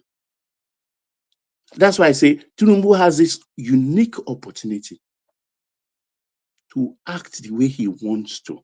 Now, if he didn't seize it and he continues dilly-dallying, thinking, talking with them, join with them will solve the problem, these people don't have ears to hear word. They don't have ears. So what is getting to them? No problem. I mean, 2 weeks ago, even Zita, I think, interrogated me on that about when I suggested policemen should be withdrawn, even soldiers. I think Zita asked me 1 or 2 questions about. I'm happy he has said it, but Egbetokun is incompetent. This IG is incompetent. Will he be able to carry out that instruction? Because to recruit policemen now and train them will take nothing less than about 6 months. But then there is the urgency of now. We don't need, even tomorrow, we need these policemen. You should gather them. What I want them evidence, even gather all of them, fund them, carry them all to Abuja. Let's count them, 100,000 or 200,000 or 80,000, and then distribute them around within 1 week. Where Betogun is incompetent as an IGP because he was also in this business of working for VIP. Well, I don't count him as a policeman, but let's see. because I saw him with the president taking that instruction. But I want them also to extend it to the soldiers guiding the generals and the senior military officers. They should leave them with their batsman and 2 guidesmen. Every other person to be withdrawn from them. It's temporary. Let them know it's just for 6 months. It could extend to 1 year until the country returns to normalcy. We are in an emergency period now. And I want him also to take a state. I wanted him to do the Kwara state of emergency in Kwara. Because that's one of the ways he can save the Southwest. Because Kogi and Kwara are the buffer zone for the heartland of Yoruba land. So if he declares state of emergency there, he will be able to do lots of things, both good and bad, that will help his government. But he missed the opportunity also. He missed that opportunity also. Immediately that church was invaded. That's within 24 hours. After all, he did it in Rivers State, didn't he? Did Nigeria fall? Was stopping him. Why is he slow? I think it should just declare that state of emergency nationwide. Because the country is actually in a war already, so the country itself should be on a war footing. Zamfara, is Zamfara safe? Is Borno safe? You know, what's it called? Zulum. He actually made a state broadcast to his people that the Boko Harams, they've resurfaced and they're even more potent than before. I had the clip. I'm not quite sure where I put it. It was one of the ones I was going to play today. You know, so the whole, it should just declare state of emergency in the whole country now. You know. You see, what I think, look, it failed. You understand? The thing that what happened with the militants in the creeks, that was why they brought Jonathan in to Idi Yaradua. And Jonathan went to the creek to talk to them. And keep them calm. That system too was used when Buhari came in and they want to start their katakata again. It was even the vice president, Osinbajo, that went to talk to them and sort them out. I think that's what advised the president to choose Shettima. Believing, I'm just saying this, just a theory, kind of. That's what advised the president to choose Shettima, since he is one of the initiators of this Boko Haram thing. That, okay, if he's in my government, at least he can hold that people steady for me. But has Shettima delivered? No. After all, Shettima left Zulum in Borno State. So between the two of them, they can handle Boko Haram, which they helped, into ascendancy. Has gone spiritual. All right, bring it on, Baba, and then we'll move it around a bit. Yeah, I can see Prof is here, so let's ramble. Let's go. I yield in the meantime. Thank you. All right, brilliant, excellent. So that's the delightful Baba. Thank you, Baba. Stay with us, Baba. We do the 5 minutes monologue just because the room starts to populate, and then we open up the conversation to a more expansive debate, should we say. Zita kicks it off. So Zita, floor is yours. It's just take your pick. Trump issuing additional threats, although they are now talking about partnership. You know, I was actually reading a piece earlier on that the defense space in Nigeria, they were. Let me actually show you it. Actually, they are actually putting conditional. The defense space in the United States, they are putting conditionality to helping Nigeria with insurgency. So the language is changing from coming to smash Nigeria up to supporting them to fight insurgency. It says, U.S. demands immediate release of Sunday Jackson as part of conditions to begin military partnership. So we are now transmuting from that aggressive tonality to somewhat partnering, which will be a real boon for the Tinubu space if that's the way it works. But Zita, floor is yours. Who is Sunday Jackson? It was a character a couple of years ago. It was on his farm. A Fulani guy came to be ripping up the farm. He challenged him. They got into a fight. That guy. Yeah, the guy stabbed him, and then he managed to outmuscle him and fight the Fulani guy. And then they are giving him capital punishment. So that's that guy. Yes. Okay, I remember him now. Anyway, one man, the problem of insecurity in Nigeria, as I said before, did not start with Tinubu. And if care is not taken, it won't end with him. The insecurity in Nigeria doesn't have, there is nothing surprising about it. And insecurity, you know, the terrain is easy to be quashed. But the problem of insecurity in Nigeria is that anybody who is the president of Nigeria cannot handle it. I'll keep saying this. Hate me, like me, I don't care. Why? Because it has become a business. To us that are not part of it, to us that are suffering from it, to us that are Nigerians that is being impacted, we call it insecurity. But for those who are the military, the villagers, and those boys, those ragtags, it's a business. So stopping insecurity in Nigeria, just like that Gumi said, it's like stopping a business. So you cannot use a businessman to stop his business. It doesn't work. It doesn't work. Tinubu should allow United States, maybe he will do it after he has resumed office a second time, to come and take them out.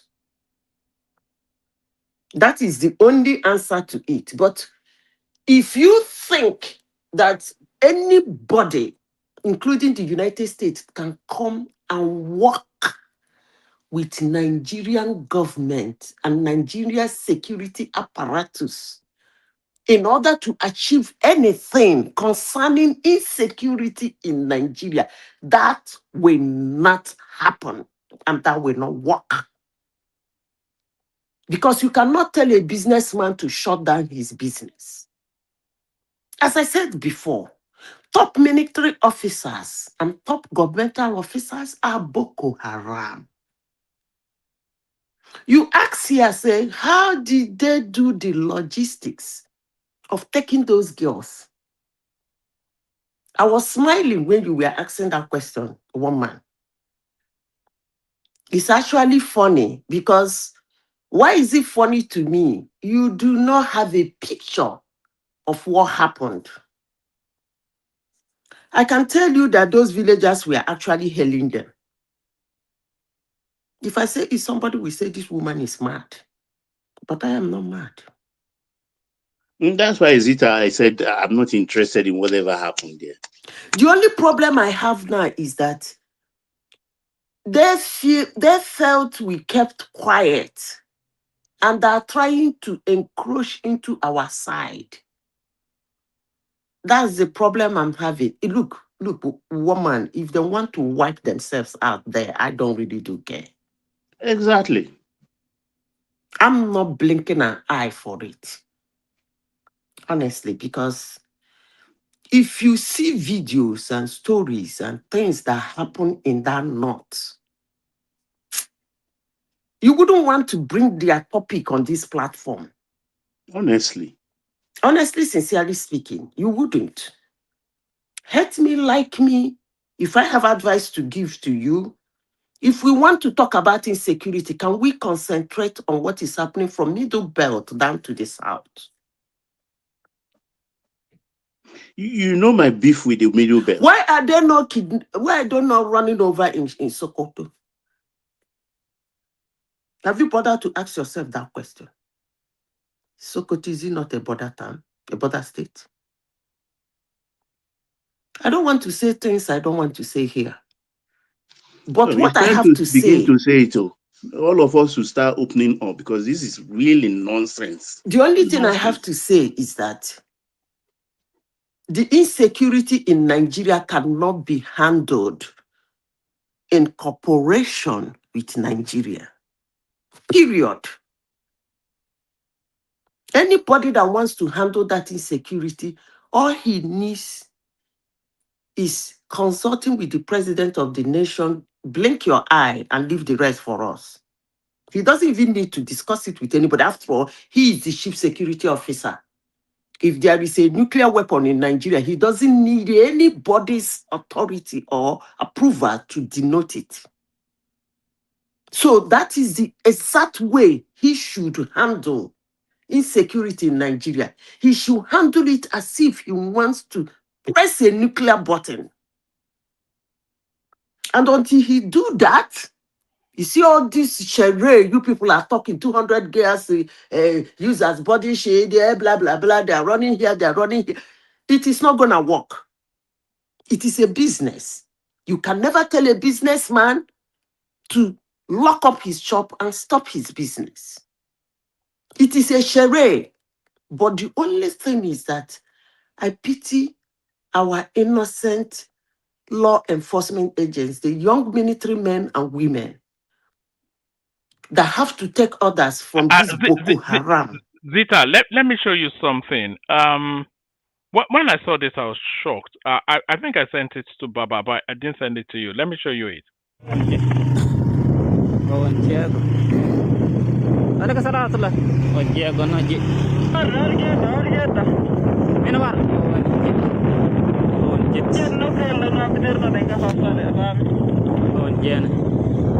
I'm fine.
So those were petrol tankers taking petrol to the neighboring countries. That's why Kiari was telling us we are using 65 liters every day, while they are taking it across to Niger, Mali, Burkina Faso. We don't know if those were. That's Mali.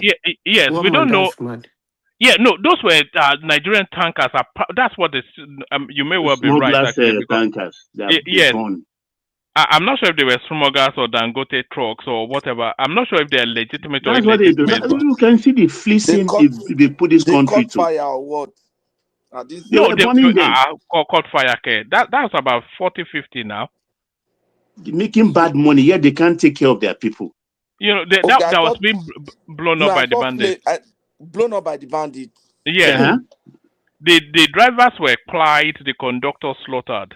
All of them. That's how they take them every day. But the so-called bandits now they don't want settlement again. So they burn all those things. In Nigeria, in the border towns, ferrying fuel from Nigeria to Mali and other neighboring countries to the north. Maybe they didn't settle them. No. They are turning. You don't know what is happening in Mali. Who is saying that? These people. Mali is under siege now. See the kind of money they are making every day. And Count those tankers. they're smelling and looking like poo. They're making money. Those guys look like poo. Tell us we use 60 million liters every day. You see, woman, I don't know why people all are... right, carry on, Zita, and then we're going to I Larry don't know or why Benny. people are being political and sentimental about it. The only thing I will tell the South, from Middle Belt down to the South, I will tell them to get ready to fight back. I think those are the discussions we should be having. But as for the North, as long as they are killing themselves, I'm okay with that. That's the same thing I said when the Igbos were slaughtering themselves. As long as you're slaughtering yourself, I think I'm okay with that. Don't carry your problem and enter another person's territory. That's where I have issues. If they decide to, woman, let me say this before I hand over. You see, for those who want to move it politically, there is one thing that the Northerners has been enjoying since the inception of Nigeria, more especially when we go to democracy. Even when we were in the military regime, they've been enjoying that. That thing is the goodwill, political goodwill from every presidential candidate. Every presidential candidate want to align. When I mean the North, please, people should understand me. I'm not talking about the Middle Belt. I'm talking about Northeast and Northwest. They've been enjoying that political goodwill. Every presidential candidate in Nigeria has to go and do homage for them. Beg them, romance them, speak with them, sit down on the floor with them to get their vote. Let me sound this warning. You know, I talk rubbish a lot of times. If they do not take their time, you see 2027, they will lose that political will. You know what? Somebody might win election without them. And that will be the end. You see this madness they are doing, they will end up having 5 or 6 polling units that only 3 or 4 people will be able to come and vote. At the end of the day, the kind of vote that will come out from there will actually not make any meaning. Let them continue running around their town, smelling like poo, carrying guns that they don't even know how to handle.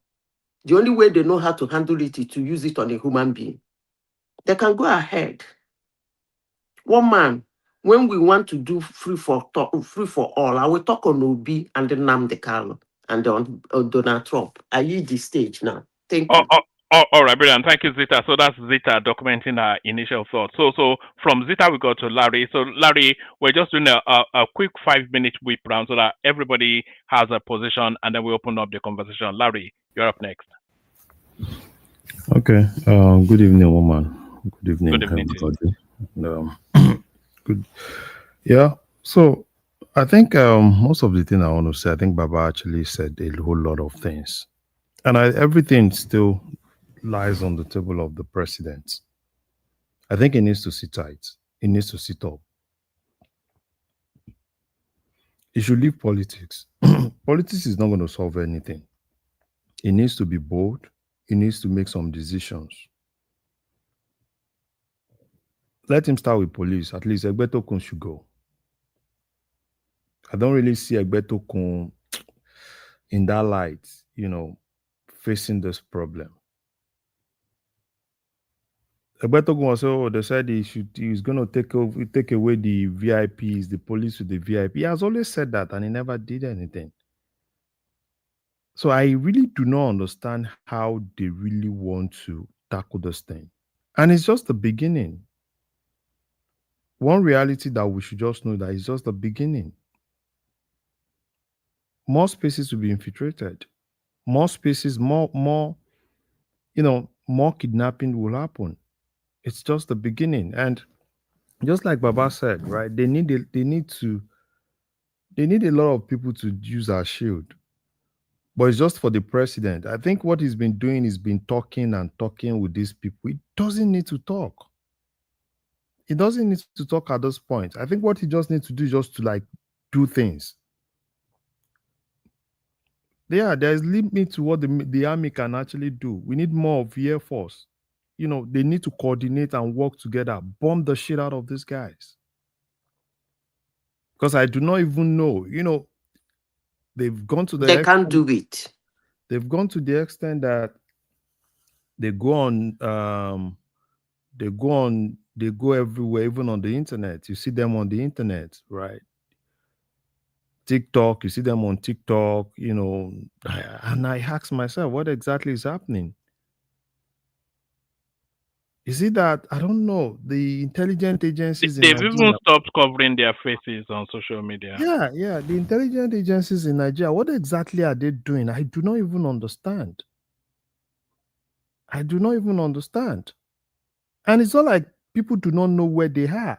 People know where they are. Look at Castina. They said they were doing meetings and stuff, and government agencies, Castina state government agencies, local government chairmen were there with those guys. So basically, there's no way the presidency would not know the hideout of all those guys. But when you think the president should carry gun and go there and kill them. Madam Zita, nobody is saying president should go there and kill them. Please let me have my time, please. Let me talk. So if the president wants to do something, he can do something. He can actually do something. All he needs to do is to coordinate with these guys and let them, you know where they are. Every military, Nigeria has the capacity to take these guys out. Nigeria military has the capacity to take them out, no matter how many they have. But basically, the military itself has actually been infiltrated. Things are being leaked. Intelligence are being leaked, and a lot of things actually happen within the military itself. And even the military, the people in the military do not even trust themselves, because you don't trust the next person, and that's the problem. And until we want to do something. So for me, Trump coming and all those things, no, that's not the problem. That's not the solution. The solution is that we have to do something as a country. And the president should, see, it's not all about sitting in Aso Rock, doing some pictures, you have Egbetoko, I'm doing security briefing. No, that's not it. It needs people. If Egbetoko is not competent, probably the head of operation, look for one mad guy, put him in head of operation and let them do this job. Because it's not all about loyalty. Fine, you can have people that are loyal to you. You think you want to put them in position. If you think they are incompetent, let them just focus on administration. Go into there and bring somebody to head operation that will do the job. You have, and another thing, you have two ministers, minister for defense and minister for state. The two of them from the same place. Number one, change those guys. Let's okay, even if you want to keep Matawale, let the other guy go. Bring someone else. Look for someone else. Probably, if you don't want someone else, probably someone else in Southeast, South. After all, who saved him from that coup? Calabar man, the Major General. So I don't see any point keeping all those two guys there, because he's keeping them because he's not really working with them. He work more with the NSA, with Ribadu. Those ones are just kind of like figurehead, but still, they can still leak intelligence. They can still leak one or two things. Take them out. Take it more as a war. If they want war, give them war. Forget about me, Sultan of Sokoto, Emir of. No, it's not about give them. They want war. Give them war. If you need to close down schools. At least it's not a problem. We did it during COVID. Close everywhere. Lock everywhere down. Nigeria will lose money. Yes, let Nigeria lose money. At the end of the day, you save people. Most of the things that are happening now is because these guys just seem as a weak president. He's more of a politician than him coming as a commander in chief. And he needs to wear that hat of commander in chief now and do this thing. If it's all about election, forget about election. He will win. You just need to help us crush all these guys. They are everywhere. from Kwara. What's from Kwara to Oyo, from Oyo to Ogun? So what exactly? Everywhere Nigeria is conquered. So as far as me I'm concerned, whatever they are doing, and they said, oh, fine, negotiate, bring those people out. If you can bring those people out, after that, I want to start seeing bomb those guys, bomb the shit out of them. They've done it before. They will just cry, oh, it's innocent people they are bombing. Bomb them. Take the innocent people out. If they don't want to go, finish all of them with them. That's what I just say. One man, I'm okay. Sorry. Sorry. One man. Is Patoski there? Patoski, are you there? He is there. You will hear the quaking sound of his mic in a moment. I put a link to your point earlier where you say we're in trouble. I put a link in that private comment section. That is Itaoshi, Abeokuta, of all places. That they shut down the whole city. Oh, the whole town because with the cows, I saw it earlier on today. Woman, that is rush hour. Abeokuta shut down because of these guys, and nobody could do anything. We are done for. Talufeku. You shut the whole city down now. Traffic, nobody could move because somebody was moving. Okay. No, Doc. In Ijebu-Ode recently, less than a week ago, some hunters discovered a Fulani settlement in the jungle. They calling the police. They went there, they saw some huts around with Fulani women and their children, but not a single man. And they were asking them questions, and they said they are there for farming. What kind of people stay in the jungle? Inside whose land? On whose land? What's going on? Well, to your point, I know it was a radical take, but I have to agree with you. Unfortunately, sadly, that is just the reality of this point. We don't have a choice. Yeah. All right, brilliant. Good to see you, by the way, BT. We've not heard from you in a while, but we take it in the direction of it's gone, and there it is. We take it in the direction of Ogbeni, who's also with us. So Ogbeni, our Nigerian situation, your take. Where do you want to go from Kano to Fulani bandits, etc.? Oma. Alpha. Oga. Oju ogun lawa. Prof, otujo meta o. Ẹ ṣé gan baba, ẹ kálẹ́ sà. Kálẹ́ ilé ńkọ́ àlàáfíà o. Adúpẹ́, Madam Sita, greet everyone. Okay, let me greet everyone and all our viewers and listeners. Please try to still like and subscribe. I think Woma is not really emphasizing on that any longer. I don't know why. Because I usually watch do a playback after when I have time on those programs that have not been here. But it's like Woma is not really emphasizing on liking and subscribing again. Okay, Woma. After a while, it sounds like begging. After a while, so but you are right. Carry on. You see, I'm a bit caught in the middle. I have my wife is from the minority tribe in the north. I'm a Dakpada lady. I'm a Dakpada lady. I want more give for Lekiti. You know, they are the most frustrated. Sometimes it pains me when I see Nigerians talking about whatever they want to do in the north, they should do to themselves.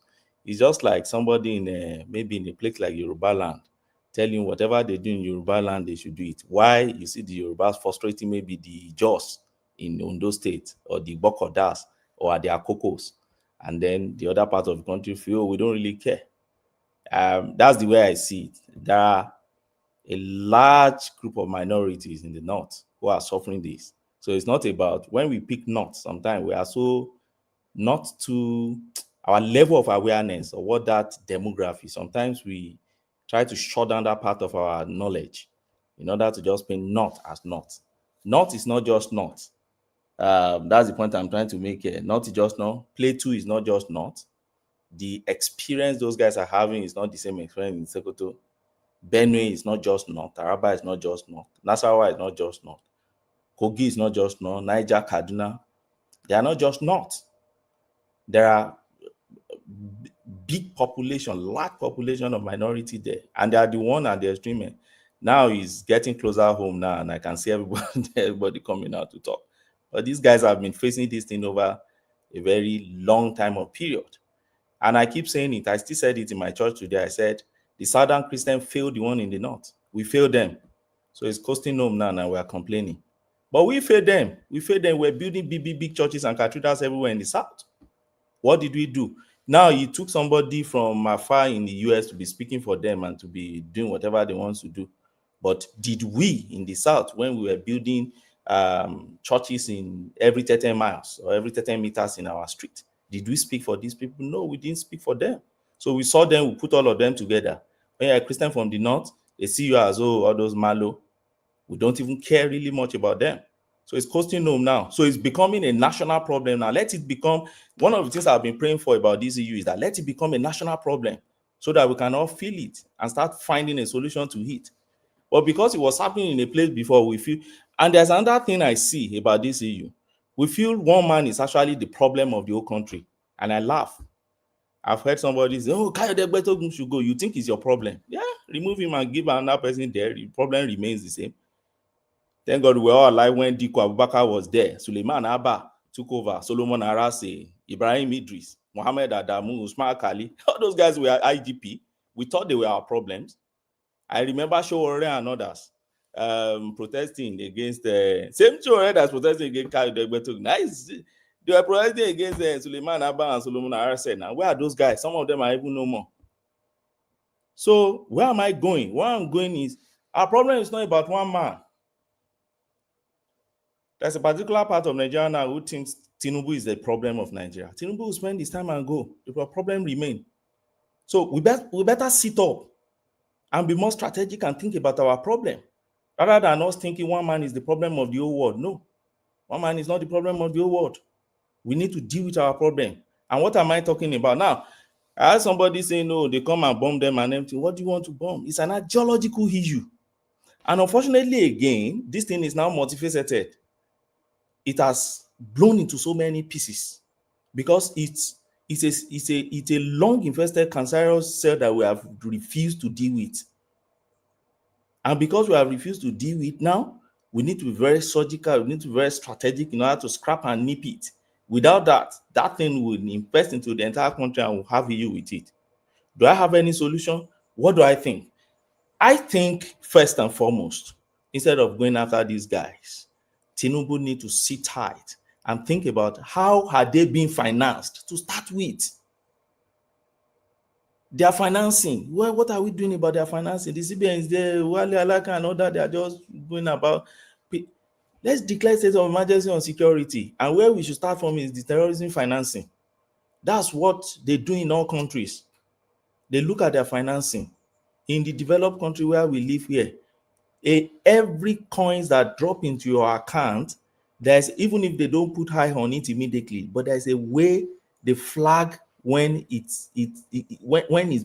suspect it. But do we really do that in Nigeria, particularly for the politicians, those big politicians? Because I so much believe that all these things is the major chunk of it, particularly the present one we have now, has to do a lot with the politicians. Election is getting, this is another Jonathan card I'm seeing. I was in Abuja throughout Jonathan days too. Close to 2015 election, we saw all this. United Nations House blown up, IGP House blown up, that way to airport blown up, Yaya bridge blown up, St. Teresa in the space of how many months? Chibok get followed, and at the end of the day, say, oh, Jonathan is the sinner, should take the sin of the whole world. But your problem remains. Jonathan is enjoying in Yenagoa, wherever he is now in Utoke. But our problem is but our problem is still there. So one man is not our problem. The IGP is not our problem. Our problem is more than that. And where do I see our problem, woman? For me, there are so many faces to it. Let's start with the jihadists. There are some jihadists. I was talking with some of my Muslim friends today. I said, look, you can't deny it. This thing is not undeniable. There are some extremists, some jihadists in Nigeria that just feel that and when you want to understand the kind of life they live and the kind of thing they want for Nigeria, just go and look at Iran, look at Yemen, look at Afghanistan, look at Syria, at the heart of the war. Look at the kind of life they were living. They wanted to take girls as slaves, sex slaves. They wanted to have sex slaves because that's what gives them joy. They want a place where there will be insecurity so much that people will fear for their life and people cannot really do anything without seeing them like Lord. They want to impose tax on people and they want to undermine government. And they think they want to establish the Islamic empire, whatever. These jihadists were not only from Nigeria. That's another issue we should learn from them. They are from other places come. Mali is in trouble, Niger is in trouble, Chad is in trouble, Central African Republic is in trouble, Congo is in trouble, Sudan is in trouble. And you think Nigeria will not be in trouble? Burkina Faso is in trouble. You see all those Traore. Have you noticed that all those military guys that took over all those Sahel, they were all Muslims? Have you noticed it? And not just Muslims, because I don't have any problem against Muslims. Go and look at their sect. Go and look at their sect. You will understand the reason why we are. So if we keep thinking our problem is domestic, good luck to us. Good luck to us. As far as I'm concerned, our problem is not domestic. Our problem is we are fighting war as a nation. Before, we used to think it's the northern part. I remember we used to think it will only confine itself to Yobe. When they first started Babakura, it was Yobe, Mediguri. Later, it traveled down a bit into Gombe. And then when they decimate them a little while under Njerica, and Jonathan sacked Njerica, some of them moved to northwest. And then they rechristened their name from Boko Haram to another thing that they call it bandit. It's the same set of guys that are there. I don't believe there's any new anything. No. The weapons they were able to take from this side, they took it to the other side, and they start troubling them there. And then they moved to the Benue, using Mietiala and others. All those Mietiala are still there to date. Those ones that were hunting autumn. Have you asked yourself, where have they gone to? They are still there. They only rechristen and crystallize to think something else instead of going after political this thing that would be so invisible. They were doing something else, and we call them names. That is one, those jihadists. Another one is the one that is politically motivated. I don't trust people like El-Rufai. Even Atiku, I don't trust all those guys. And why do I say I don't trust them? I was telling somebody recently, anything insecurity happen, in less than 5 minutes, Atiku tweets. And I said, was he waiting to get that news? Or why exactly? What's the problem here? Is it coincidence? Or were they giving him? I can't get. And even those ones that they will later reverse and say, it did not happen, he will not tweet. But the genuine one will tweet. Is it that he have informant in all these places or what is happening? I can't understand it. So I believe a lot of them are actually involved in all these issues, are politicians. And so Jonathan's card is coming to play again. I agree with Madam Sita that if they are not careful with all these issues, the way they are pushing it, they will eventually realize how irrelevant they could be. How irrelevant they could be. I only hope that Nigeria can see beyond Tinubu, and you don't see Tinubu. Tinubu is such an unpopular president. That's another problem we have here. He is unpopular in terms of when you look at his election, what took him to the office, you realize that his two enemies now, because the way we play politics in Nigeria, we are not even political opposition, they are enemies. That's the way they see themselves now in Nigeria. So those two enemies had more votes if you put it together. So they have more supporters if you put it together. That's voting population now than him. So Tinubu is not that popular president that you can really say, okay, unlike somebody like Buhari. Buhari had it. So another thing I see is media focus. Media focus, you see, these are media. They have this way of playing their things. And sometimes they are politically motivated too. They focus on things they want to focus on. Okay, well, just watch it. Till next year now, down to election. They will focus more on security because they know it will have impact on election. Just watch it. Even if one dog bites somebody in Ado Ekiti, they will still tell you it's this Boko Haram that is doing it. Just watch out. I'm not saying the insecurity has not increased. Yes, yeah. Now, look at another set so that I can exhaust my 5 minutes very well. There's a foreign dimension to this thing. And I keep telling people, say there's a foreign dimension. You see that our natural resources, apart from the religious one, ISIS, Hamas, all those guys, ISWAP and others, they are afflicted to all these guys. They are associating with all these guys. And we know it, and research report has shown it that they are being sponsored by all these guys, ISIS, and all those guys are sponsoring them. So we should know they carry the same objective and they operate the same way. And that is what we're having in Nigeria. And I don't think it's something that our police can settle. But I'll touch on that later. Now, another issue I see is this foreign dimension to it. There is foreign dimension to it. I told somebody, I said, we're just analyzing, because he did his PhD in terrorism financing and anti-terrorism in the Sahel and the Central Africa from my uni. So I called him and we were brainstorming on this issue.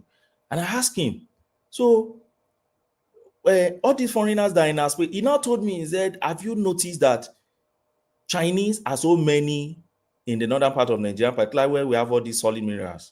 I said, yes, because I remember back then, if you are flying to Idagumbi or Sokoto, if you enter Arik, it will be full of Chinese. And you'll be wondering, where are they going? Blacks will be minority among them. It's Chinese everywhere. I'm saying, where are these people going? It's just the solid minerals we have in that north. And the guy asked me, he said, have you noticed that in all this insecurity, you never see that they killed any Chinese person? In the heart of, and they were in the bush, in the desert, digging things out. But none of this, you will never see that they have kidnapped any Chinese person.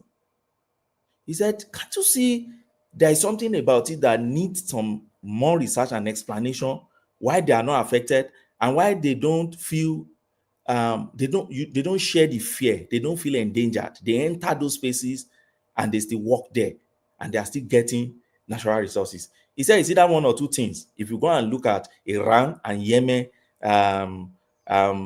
litmus test, he said it's one or two things. It's either they are the agents doing the supplies or they are paying their dues for those guys. So in one way or the other, they must have some connections with it. And because they have diplomatic immunity, the government will not actually hold them responsible for anything happening in that space. That's another food for thought I want you to think about, woman. Now, another thing is there's nothing motivating our military. And that I love Aline Dume on that aspect. He has been crying over years about our military. My disappointment about Tinubu is when he was coming to the office, he told us he's going to recruit them en masse. I've not seen the recruitment. I'm still waiting for it. You said you will recruit this guy. You even told us that the food they're going to consume is not a problem. Now, after all, that's why they turn everybody to corn now. Agbado, all with all this political thing. That was what he said. If it's corn, if it's cassava, whatever they want to eat, that they can themselves in military farm, and then they can be out there. But I've not seen them. So let's leave that. Now, the imbalance in our military formation is another problem, woman.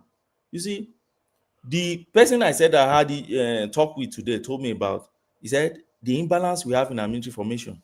Many of our southern brothers, they are not in what they call, what do you call them? Those ones that they are like what in the local palace we call recruits. The recruits, they are more of northerners. Our own, they are more of the commission officers that would go to school and then they are not in the war.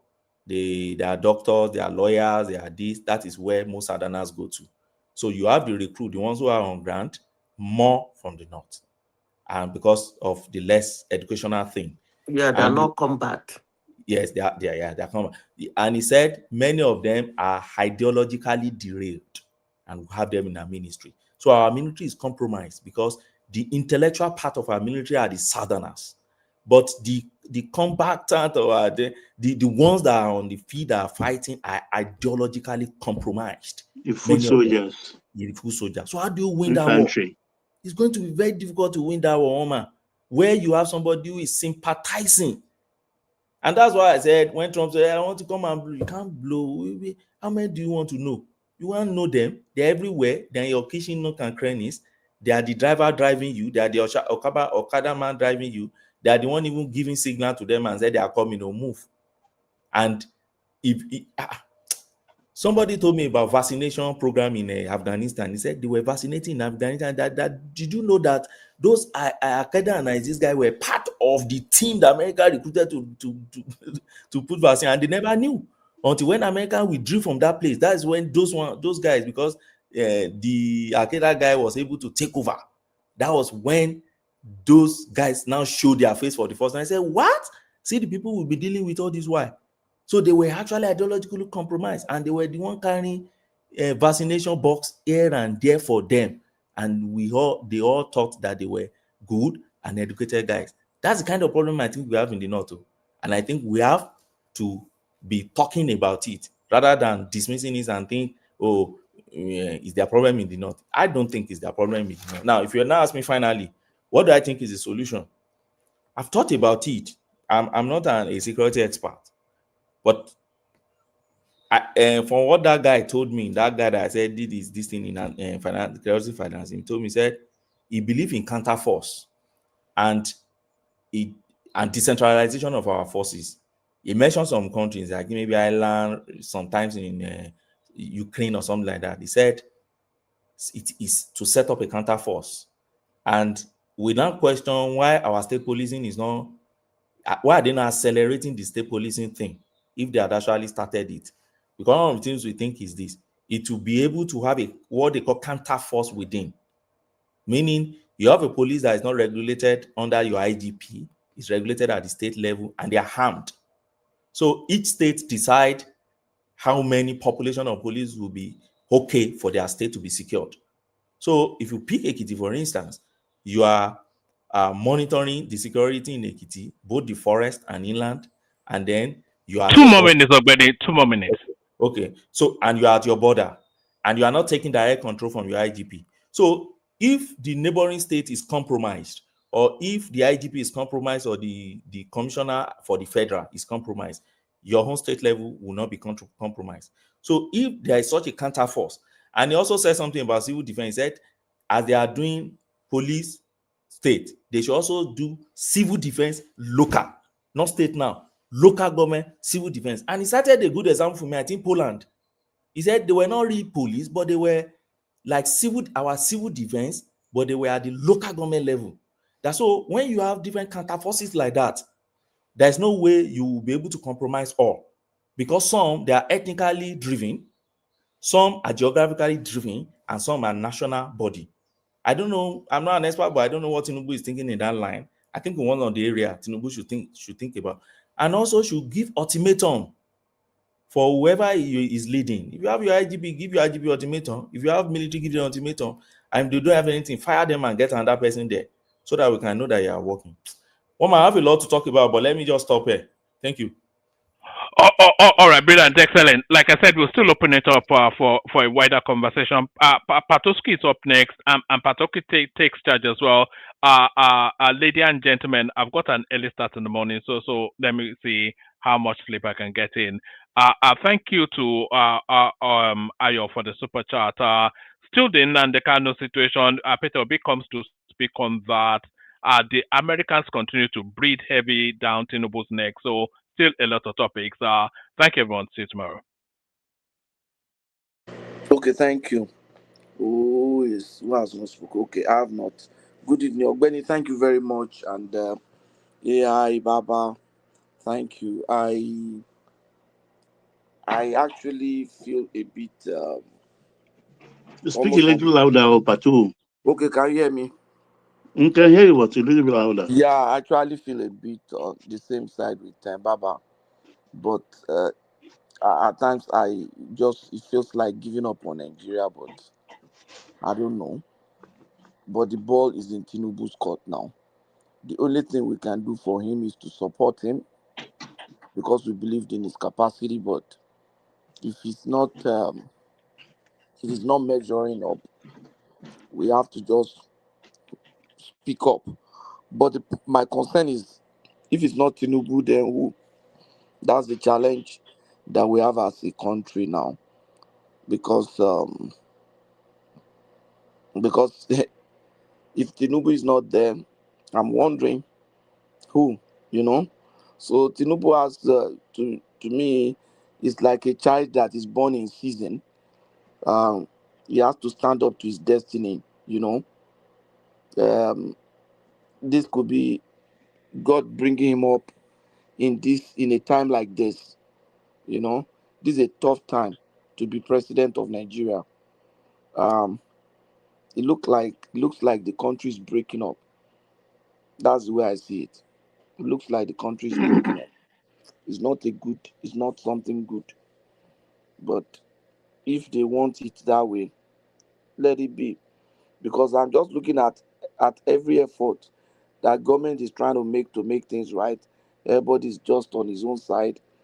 Nnamdi Kanu was sentenced. They are saying, "Oh, it is unfair. It is this. It is that."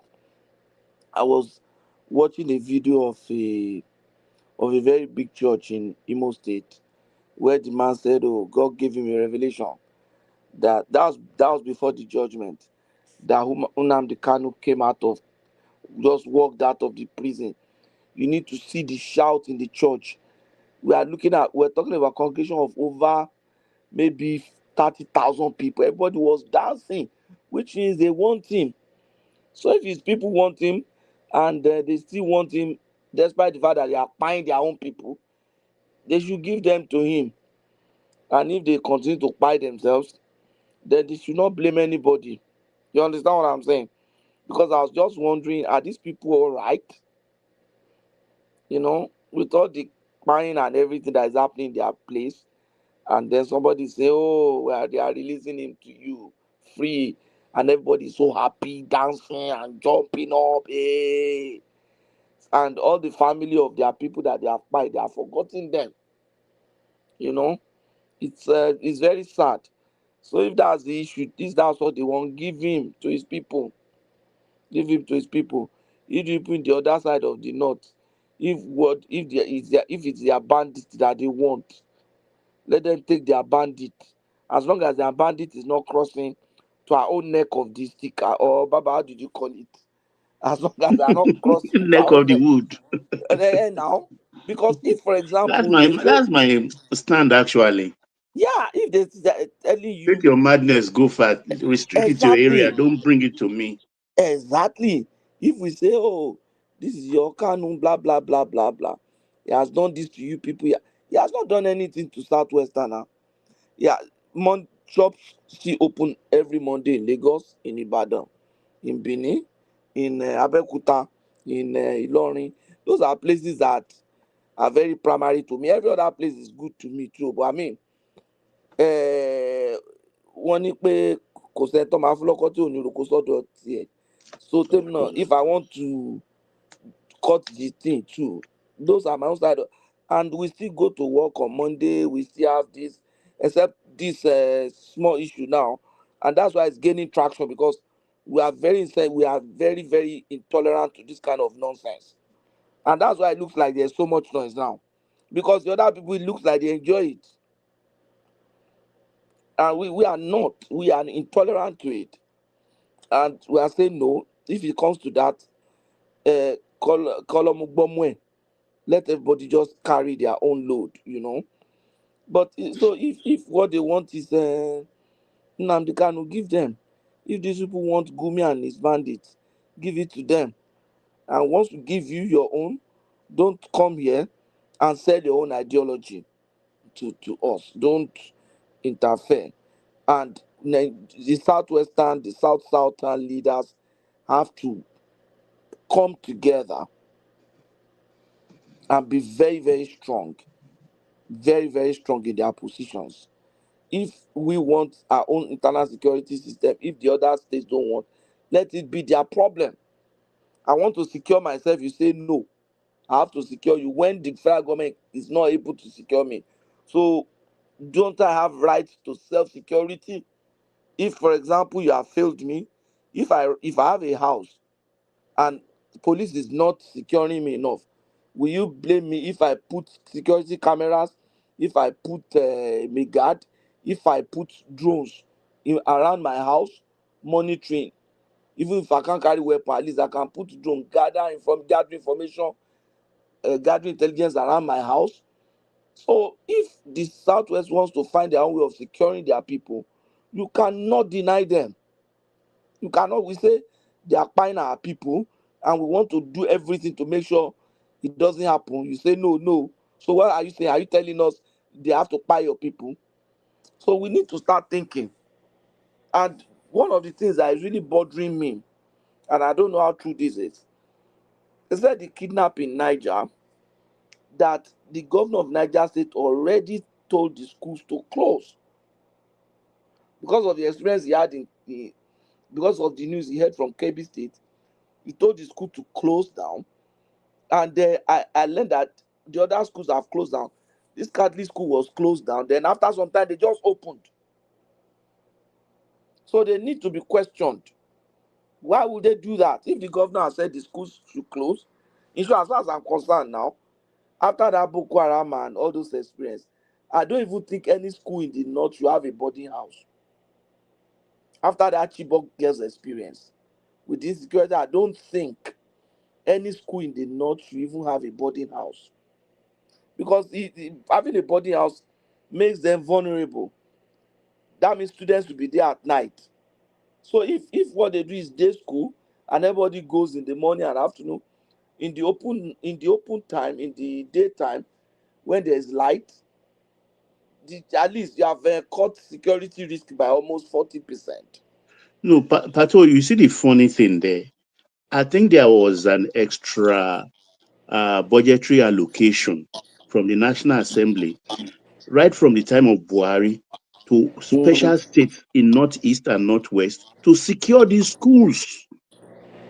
So where is the money? What is happening? Exactly. What did they do with the money? Exactly. So we begin to, these are questions that they need to ask the states. They need to be asking the states. And they need to be asking the respective ministries and agencies. And besides that, even all of us here went to school. Did we have security? Why should even school be secured? What kind of society is even that? They say Igbara Lambura. That's the challenge that we have in this time. Unfortunately, that's where we have come. That's where we have come to. And this is just if you look at the socio-cultural structure of the North, this is just child's play. This is just Why do you think I'm taking an extreme position? Yeah, I know what is coming. Patoski, let me tell you something. I know you know the North, and Baba also understand the North. See, there are so many wide spaces in the North that are highly ungovernable, unpoliced space. Let me say Nigeria, not even not alone. You know the way in Southwest, for instance, Ekiti, for instance, that you move from town to town, and you can actually also in the North. yes, that you can actually identify who owns this land, This is this family land. It's not like that in the North. So they have a very large. I remember when I was practicing around Northeast, you will travel from Gombe to enter Yola. My God. You narrow road in those hilly places. You won't see anything. And you ask the driver, where are the villages? Yeah. It's inside. All I hear is inside. They are inside. And you can't even locate. You can't tell somebody this is where I am. There is no benchmark, no landmark, nothing to not. When you can point to, if it's in Southwest, you can point to something and say, we just let you fish in Ekiti. We are now on our way to Otun. We just let Otun. We are now going to Oye. That one you don't see anything for hours, 6 hours. You're just going. So on police space, and that is why I agree with somebody, with the person saying this is just very little, tip of an iceberg when it comes to what's capable of being done in those spaces. And that's why we need to. That's why you see my major issue with this issue is somebody saying it as if this is Tinubu's problem or this is. No. I'm not seeing it as Tinubu's problem, but you see, there is what we call optics. Prof, you see, to deal with this issue. You see, what he should give us some meat. Let us hold that one. But we are not getting anything from him. So the body language is, we are even Tabari Lamani body language. I agree. Okay, spiritual language from his side. Let me put it that way. In Ategu. I'm not hearing anything. Like you talk about finance, terrorism finance. He cannot convince, nobody can convince me that he doesn't have the intelligence, because UAE gave it to Buhari. They gave it to Buhari, and Tinubu has an inclination. He can't tell me otherwise. So do something. Give us some example. Use some people as example.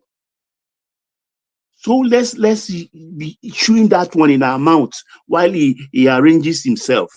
But he's not giving us anything, and things are getting worse. Baba, Okay. Sorry.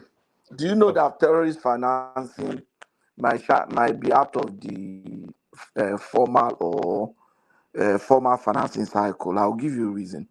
Now, because with the for the Bitcoin, I know takeoff, it's difficult. But Not then in look, Nigeria. wait, not just Not Patu, that in now. Nigeria. wait, Not Prof, in Nigeria. Let me explain. Patu, let me give you an The reason why. example where these things started, and we are not interrogating it. Look at the Binance guy locked up.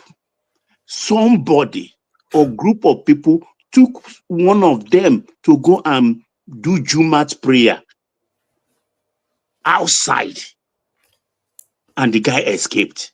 Until today, we've not had anything about that. You see, that's how it started, and we are not observing until it got to this point. Because from little KTB, Shano, Ogun, from little incidents like that, you will know definitely that there is no security in this country. Particularly anything our northern brothers are in charge. You took two people who caused this country billions of dollars of losses, and Baba. you took one of them out of the cell to go and pray in Jumat. Baba, you know that spaces like those Binance and others, they could also be complicit in all this. And that guy escaping may not be untraceable to this insecurity issue in Nigeria. Exactly. Do something. May not be untraceable. But one thing I see is if they have to nip their finance, you see the way they could use bitcoins in other countries to do all those things. It is still very conventional and traditional in Nigeria. You see those guys carrying cash everywhere around. If you see, because I follow this Nigerian military on Twitter, and they roll out their gains they be making, on a daily basis. You'll be seeing them. When they call those guys, when they kill someone, buy some of them and others, they meet them with cash. They always see cash with them. They have machine where they put their cash inside their safe and things like that. So they still go traditional and conventional, because of the kind of terrain and space where they are, where they are operating.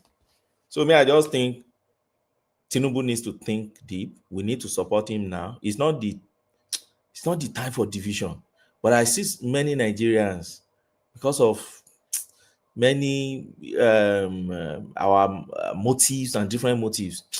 Yes, God. There was one I met in church today. I just look at him and I said, "Why are you not deep? Are you a PhD holder? Why are you not deep in thinking? You think you turn Nigeria to Telemundo? You think it's Telemundo we are playing on Mario? Do me, I do you." So they did the same thing to Jonathan. I said, "Yeah, you do you think at all? Why do you have PhD? You can't even be analytical. Do me, I do you. That's what we are doing."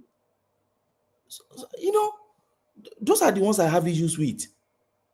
Don't see this is a national issue that we should all be debating. We should all be debating it, particularly the think tank that can think.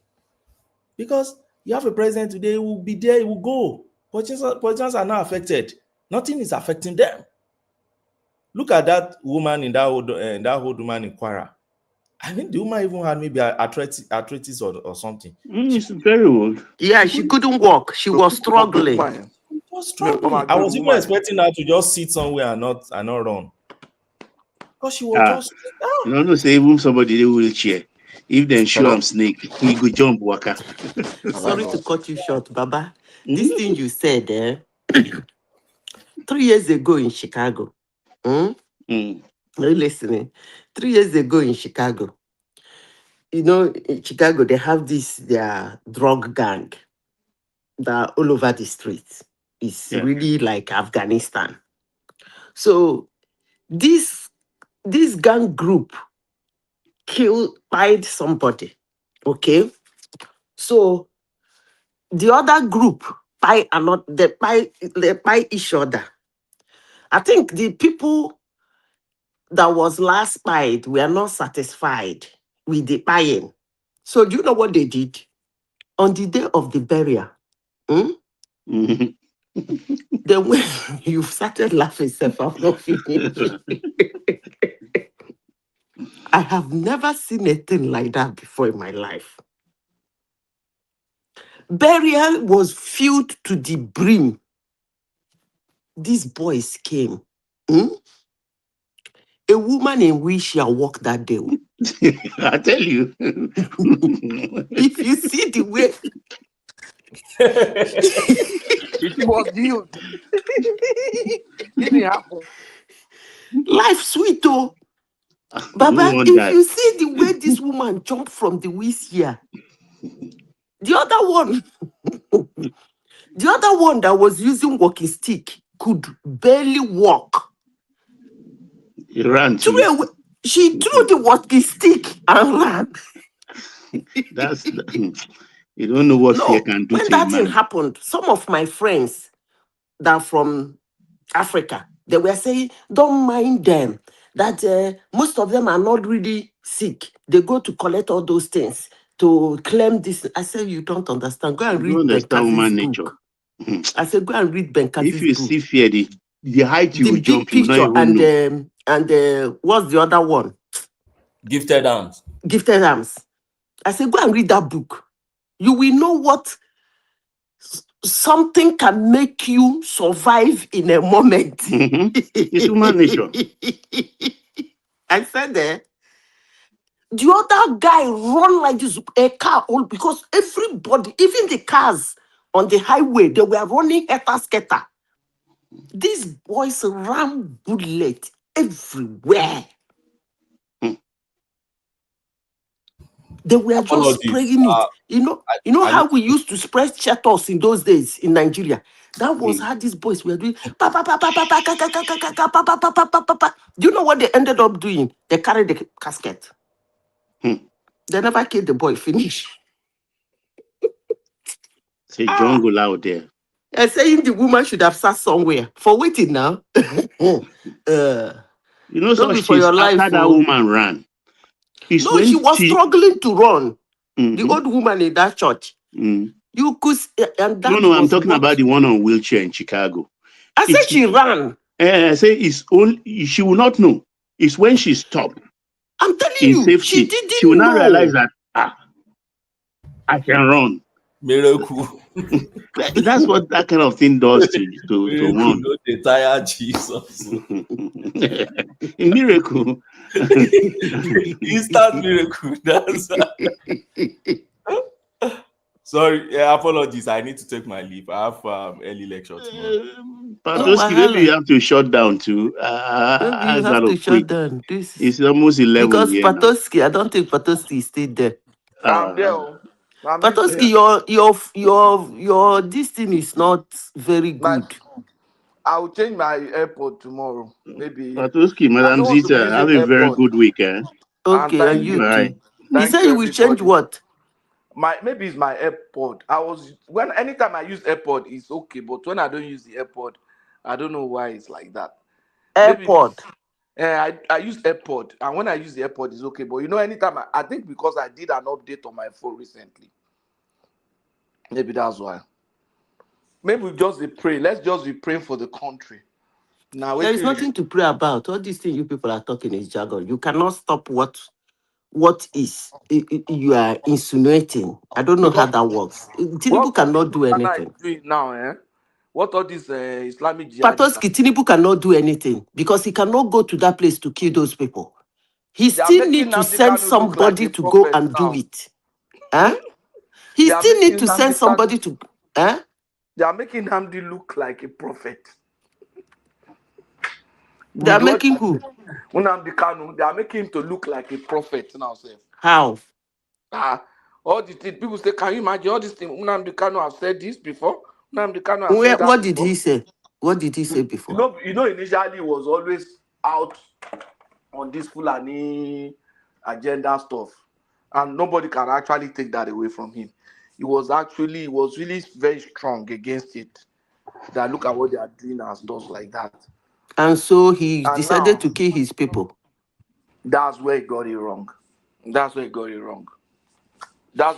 see, Patoski, I don't want to I don't want to. You see, Nnamdi Kanu. Nnamdi Kanu is actually an irritating case for me. It's an irritating case for. What's going on? I can hear you. So, Case as in, you see, you can't be going to the length of taking people's life without a genuine, active reason. The guy didn't have an active reason. You know what I mean by active? You said you are doing a secession. What steps have you taken on the secession? Did you go to United Nations? Which your countrymen and women are you consulting? Are you forming a meeting? Have you getting some of your legislatures to take it to the House of Assembly? Your local House of Assembly, have they been able to move it? Have you ever used it as even a campaign in Southeast? Like, if you don't pass it as a bill in your local council, in your local House of Assembly, don't vote for him. These are actions you should be taking if you really think, you really mean that you want to secede. So he was just racketeering. And his pompo. I don't know whether I would call that guy a demon. Honestly. Because anytime I try to Patosti, do you know that those boys, Allah, if you want to speak, oh, I'm not stopping you. Say those boys. I'm just enjoying your story. Don't worry. You see those boys, Patoski, do you know that they did juju? I told you people on this platform, there was a reverend father who did his seminarial in our house. He's from Mbise. He's now in one of these, the Belgium or one of these countries. He went to Nigeria one day to visit his mom. This man sat in the window of his father's compound, this reverend father, and sent me a video of what is happening at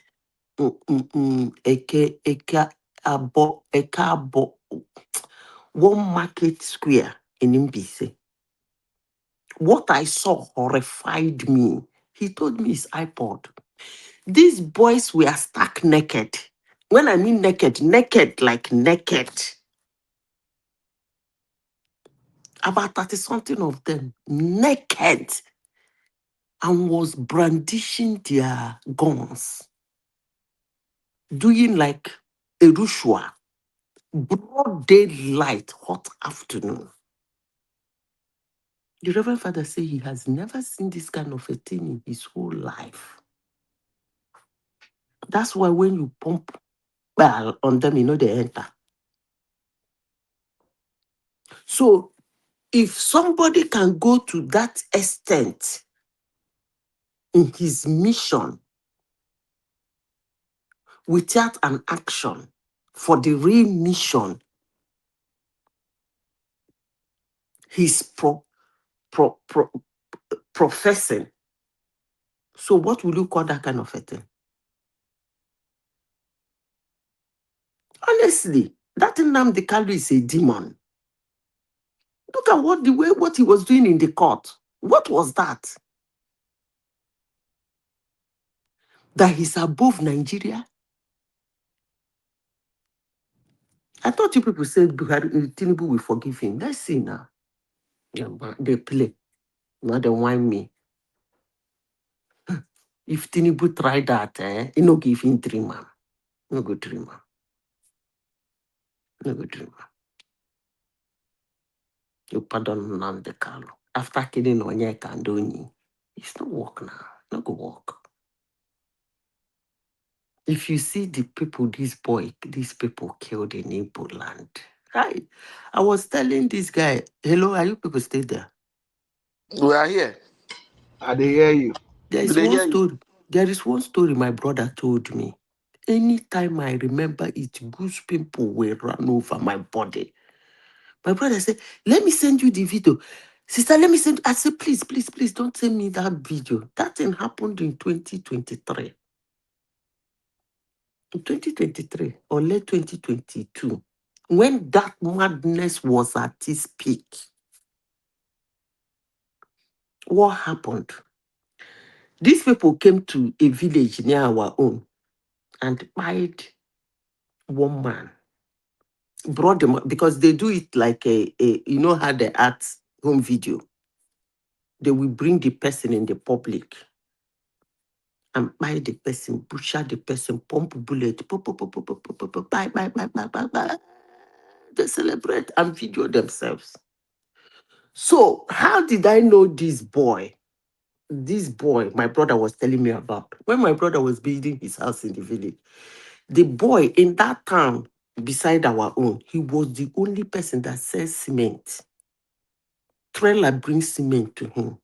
So what he does, he goes about to look for work now, people building house, whether he will supply them cement. So when my brother started the foundation officer, he came to my brother and told my brother to give him the contract of supplying the cement. My brother said, okay, that he needs a trailer load. He said, no problem.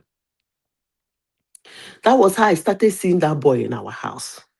The only child of his parents.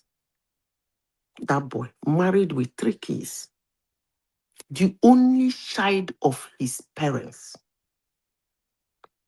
What wrong did he do that he videoed them? You know, when they're doing that, their drama, some idiots will come out to watch them kill by another person. So this boy videoed this thing and sat down in his store and was showing it to people. You know, it got to a point in that my area, in my senatorial zone, you wouldn't even know who is hypod and who is not. So my brother said, all those young boys in the village, at a point, you don't even talk to any of them. Hello, are you people stay there? Hello? We are hearing you. So that was the offense the boy committed, that he did his own personal video with his own phone. So he was showing it to somebody. This person went and told the iPod boys that somebody has a video of that and they did. Do you know what they did?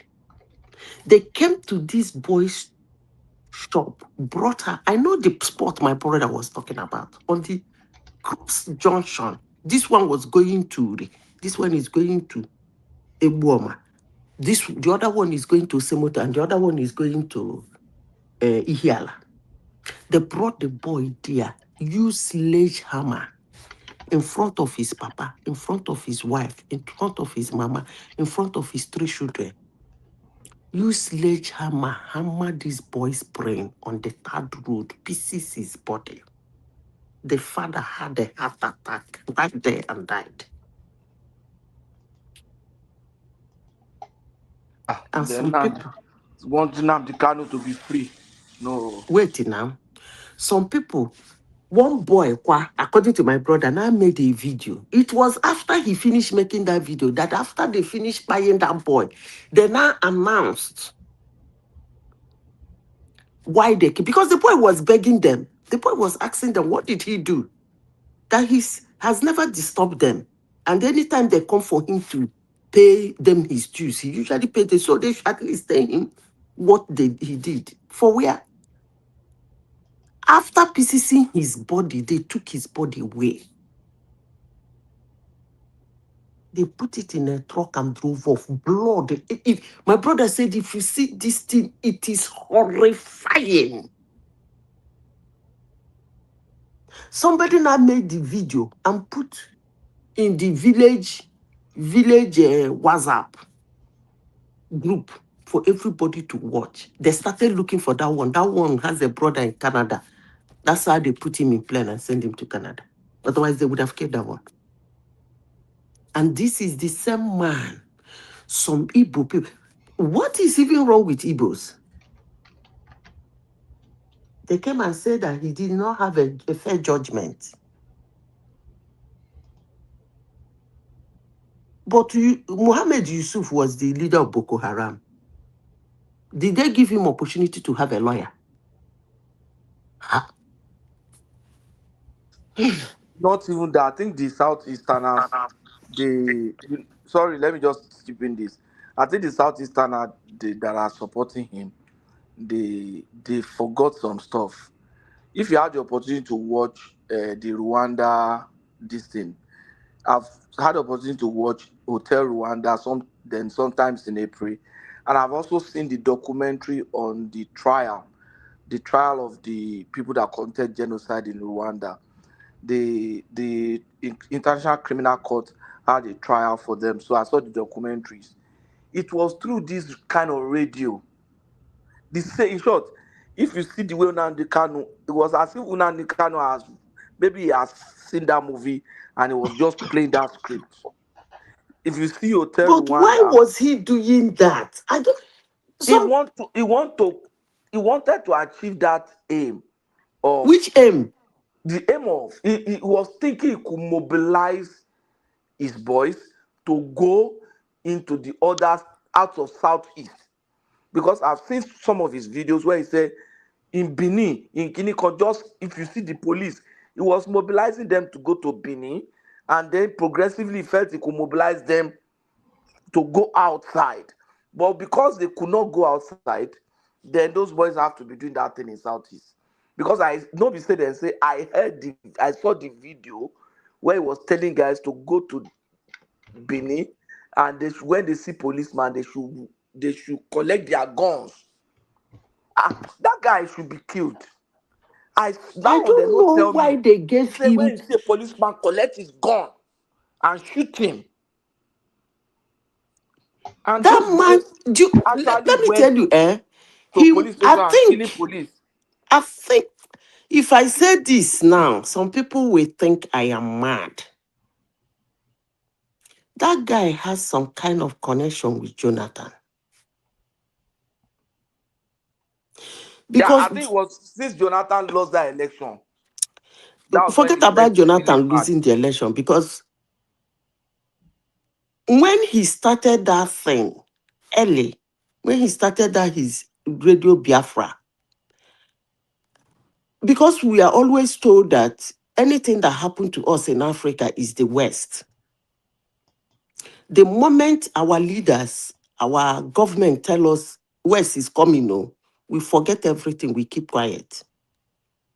Even this insecurity now, they've chased France, they've chased everybody away. That's still thinking, they're still telling you that it's them, it's them. Do nothing humans. So when this guy started that mentality of the West, that was the first thing that, as much as I try as much as possible not to go through that line. But that was what come to my mind. I said, which Western countries backrolling this idiot to be saying this? Because I have never listened to his Radio Biafra, but my cousins used to tell me, I'll be like, come on now, somebody is saying this. They say, Auntie, no be small thing, no. Don't you listen? I said, how would I sit down to be listening to? It's all these clips here and there, people will send, and then they will say, look at what he said. Or sometimes I will see or hear from a news outlet what he said. I thought it was a Western country that is bankrolling him, until when they caught him. 1 year, 2 years, I was like, come on now. So this thing, did you speak for him? Two people are laughing. That was when I knew that this shit is not from anywhere, it's in-house. Because if it was from outside, they would have spoken for him. It was even United Nations, even nobody. Even when Njoku was jumping up and down, commanding his own, no foreign country was not. In fact, he even took Finland, Nigerian government, to push Finland for them to start going back to start checking his activities. I was like, then who is the one sponsoring this? I started rewinding. I think that guy has something with Jonathan. I hope it's not Jonathan that set that fire in Ibolando. I hope not. Because the way you people see Jonathan is not the way I see him. It's not the way I see him. Because when Jonathan lost that election, that guy went bankers. That Jonathan's election loss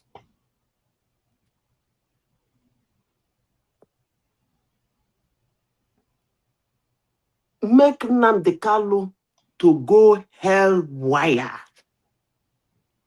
At a point, I was saying, even if he paid you to make sure he wins, okay, you've done your job now. He lost. Is he asking you back his money? So why don't you end it? Hey, I think Jonathan has something to do with that. But people will say, Zita, leave Jonathan alone. I don't talk my own. No.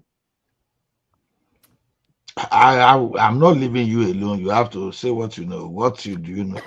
Let's talk about that. Because why would he go that mad? Jonathan is not his brother. Jonathan is not an Igbo man. Jonathan was not a friend of the Igbos. Jonathan was not an Igbo visitor. Igbo was more than 60% of his cabinet now, so he was not there. No. You don't understand what I'm saying. This is an aftermath. Jonathan was not a regular in Igbo land. Like, Jonathan was not relating with the Igbos. He was not a face to reckon in Igbo land. Even after he became president, he was not a face to reckon in Igbo land. It wasn't somebody you will call a friend of the Igbos. So why wouldn't Nnamdi Kanu go so bankers that he lost an election? That's the question everybody refused to answer.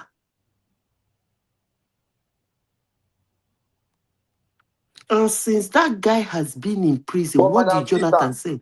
Madam Zita, do you know what is even very making me more ridiculous?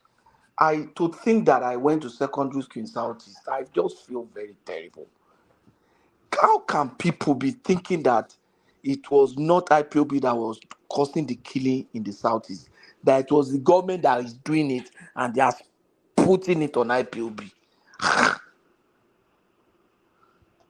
That's some narratives that is going around now. Though that it was government that was killing people in Southeast and lying against IPOB. No, that region is known for propaganda, and it's very sad. I don't want to say the region. Maybe some people. No, you will see the thing is almost general. Okay, look at Adichie, for example. Now, someone at that level, you understand, because this is an international figure. You see a bias sometimes that you will never expect of person of that status. So this thing is like there's the way we pass. The question I ask, nobody is answering me. Why would Nnamdi Kanu go haywire that Jonathan lost an election? Maybe he got a commitment from Jonathan. Maybe Jonathan don't promise an oil block. Say, if you help me mobilize the youth in Southeast. But he didn't mobilize the youth in Southeast. No, he don't do underground work. No, he didn't. But he was just got the result. He was just speaking trash about Buhari and all manner of bullshit he usually say. He did not that's the mobilize way of anything. Marketing Jonathan now indirectly. To pull down Buhari. If I know they happy that Jonathan lost, so no, I was very happy. I was just no. If Jonathan has won that election, me, I was very happy that Jonathan. It's just like saying Kamala Harris win election in the United States. If Jonathan had won that election, Now God Now, save Nigeria. insecurity would have overtaken Nigeria completely by now. This is what And they there are would saying. have They are been a coming coup to Southwest. probably, self. They go don't enter Okay, the okay. Well, when Jonathan didn't win, now what difference does it make? a lot of difference. A lot of But things he if it What was rectified difference? though. Jonathan, by now they would What have been difference? in Atlantic Ocean. You are talking of they are coming to Southwest. By now they would have got into Atlantic Ocean. Let me tell you one thing. Anything Jonathan, that will have made David anything that will have made anything that will have made Jonathan withstand that will have reduced the insecurity. I think they tried Jonathan for that of couldn't have Jonathan. withstood it. Jonathan will withstand there and so for See, anything. they tried Jonathan, and since that time they are embodying. They seems to think the leaders from the southern part are weak.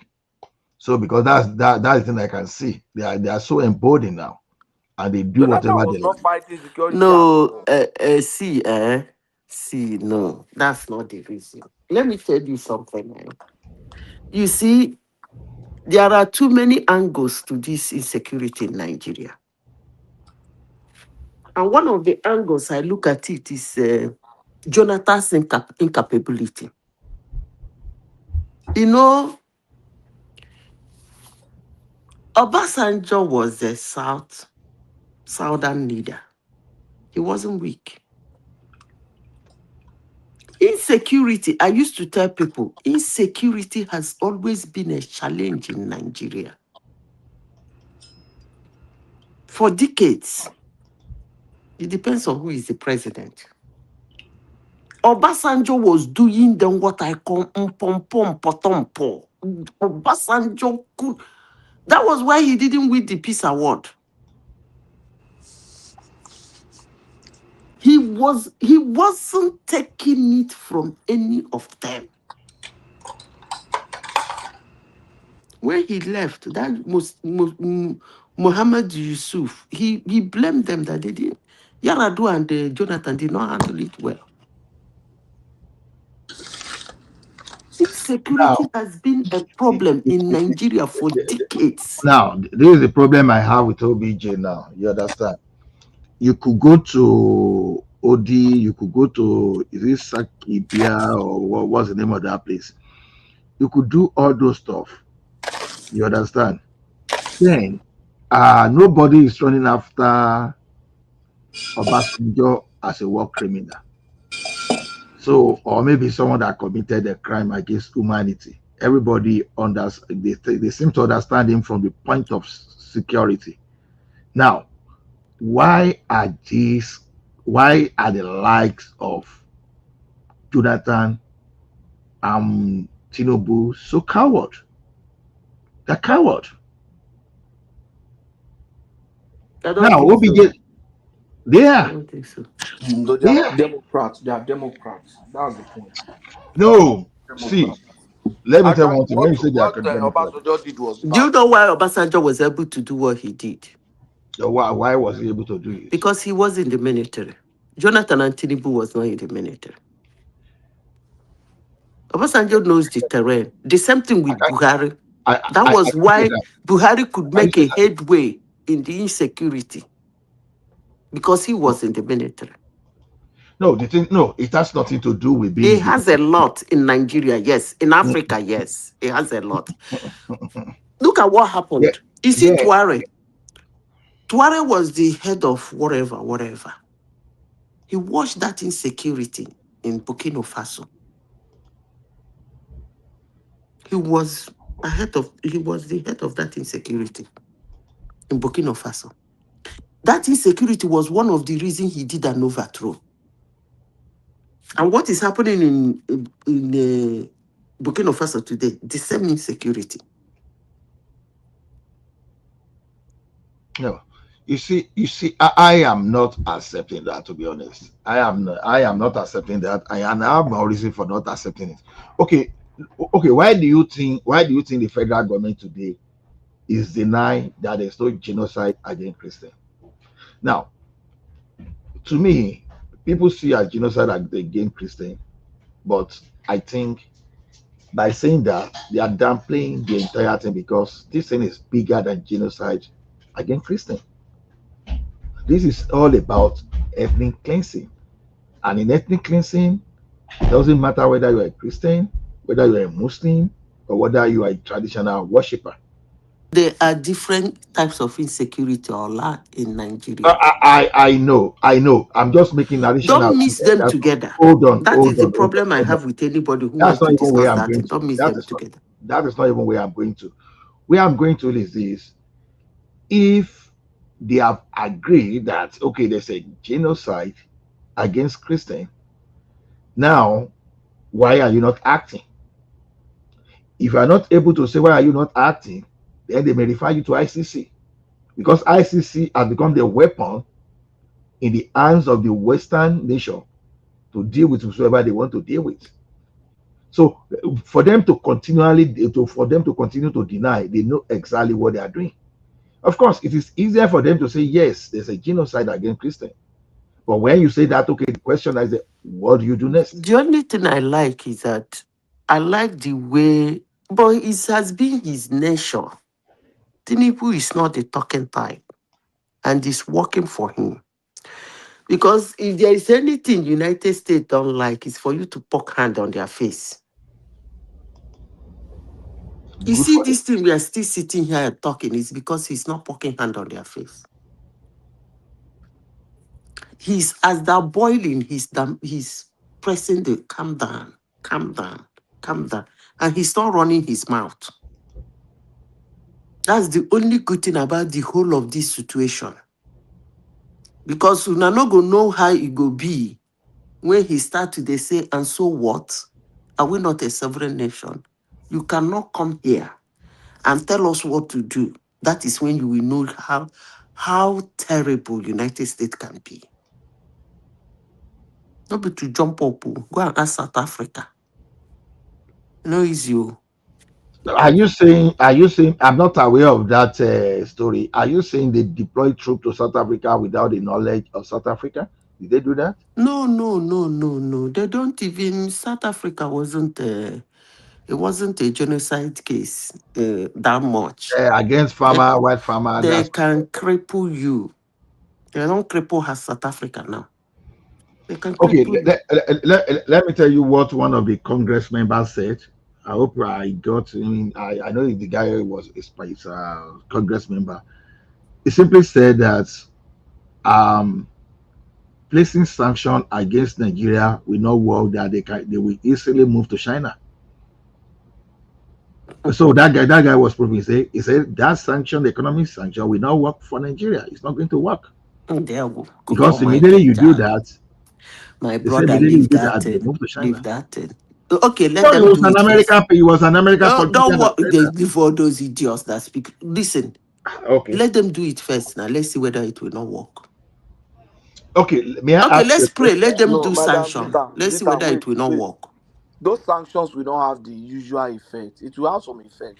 Okay, hold on. The important thing is let them do it first. Let me finish. It will not have the usual effect that he used to have before. You understand?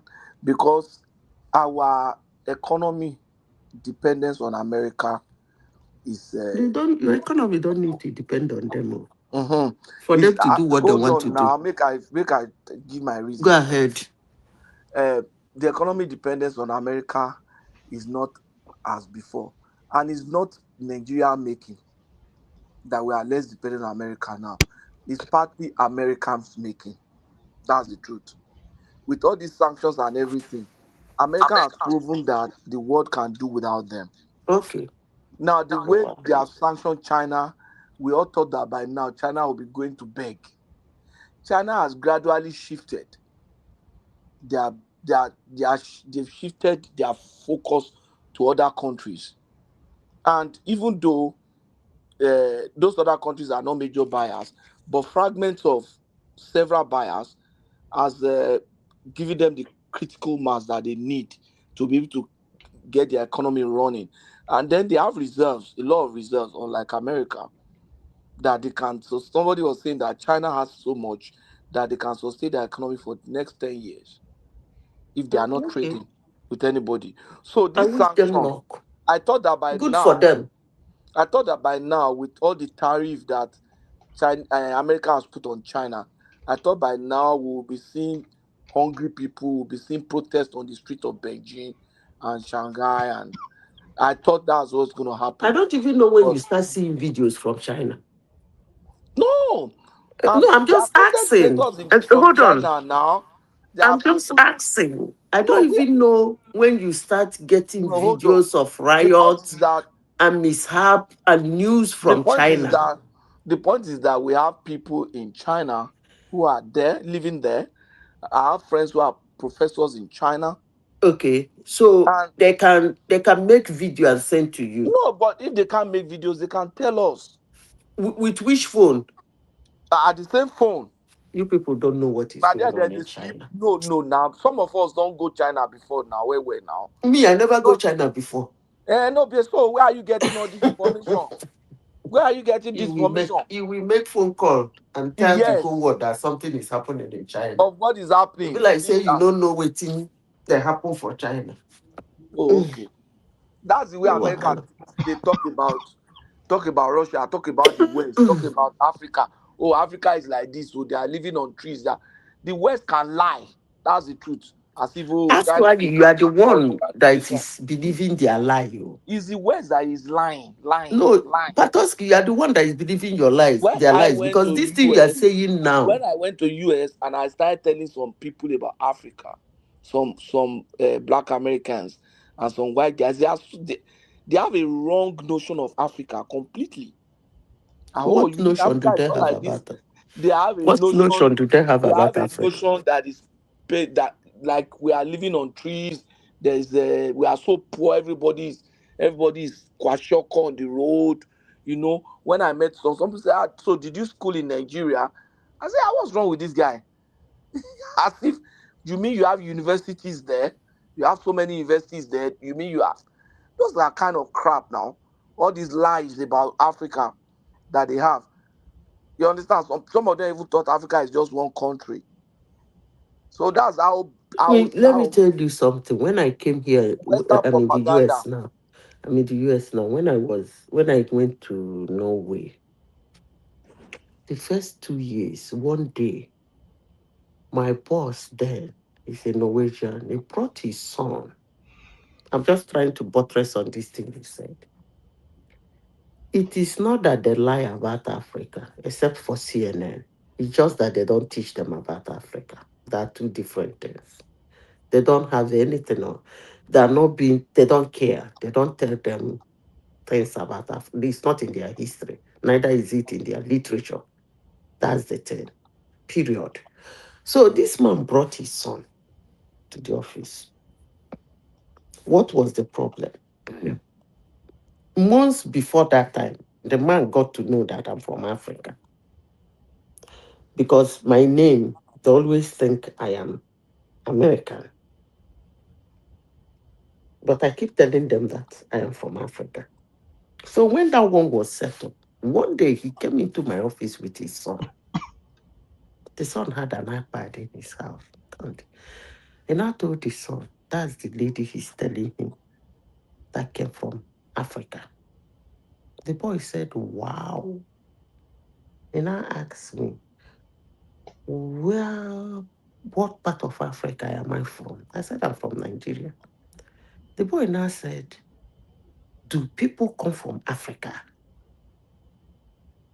I said, of course, people come from Africa.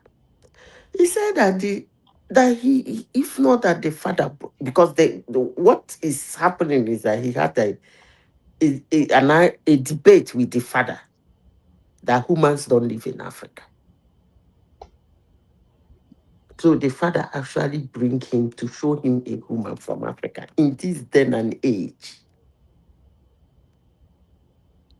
The boy was telling me in my office that the counter they told them about Africa is about animal, showing them animals in Africa, the types of animals that live in Africa. And the voice of the commentator was a white person. Mm. And they never saw any human being. So what do you expect that person to think of you if you say you are from Africa? It's not about most of them don't even watch their local news anyway. The main thing I want to be fair to them is that they don't teach them anything about Africa. They don't have anything on Africa for reasons I don't know. They don't teach them anything about China. They don't teach them anything about India. The only thing they teach them is them and maybe Britain. And that means they are ignorant. That is, they are ignorant. They are Not ignorant. that somebody called them and telling them that, look, here in New York, my friend's cousin was gisting us, a boy. He said one day that one boy, a black boy, an African American boy, walked to him in the class and said, how do you people have bosses in Africa? The guy said yes. The guy was looking at him. The guy told him no. He said, you have things like road, buses, plane, airport. The young 12-year-old boy looked at him and he said, no, we don't have things like that. That actually he hopped from tree to tree till he got to New York.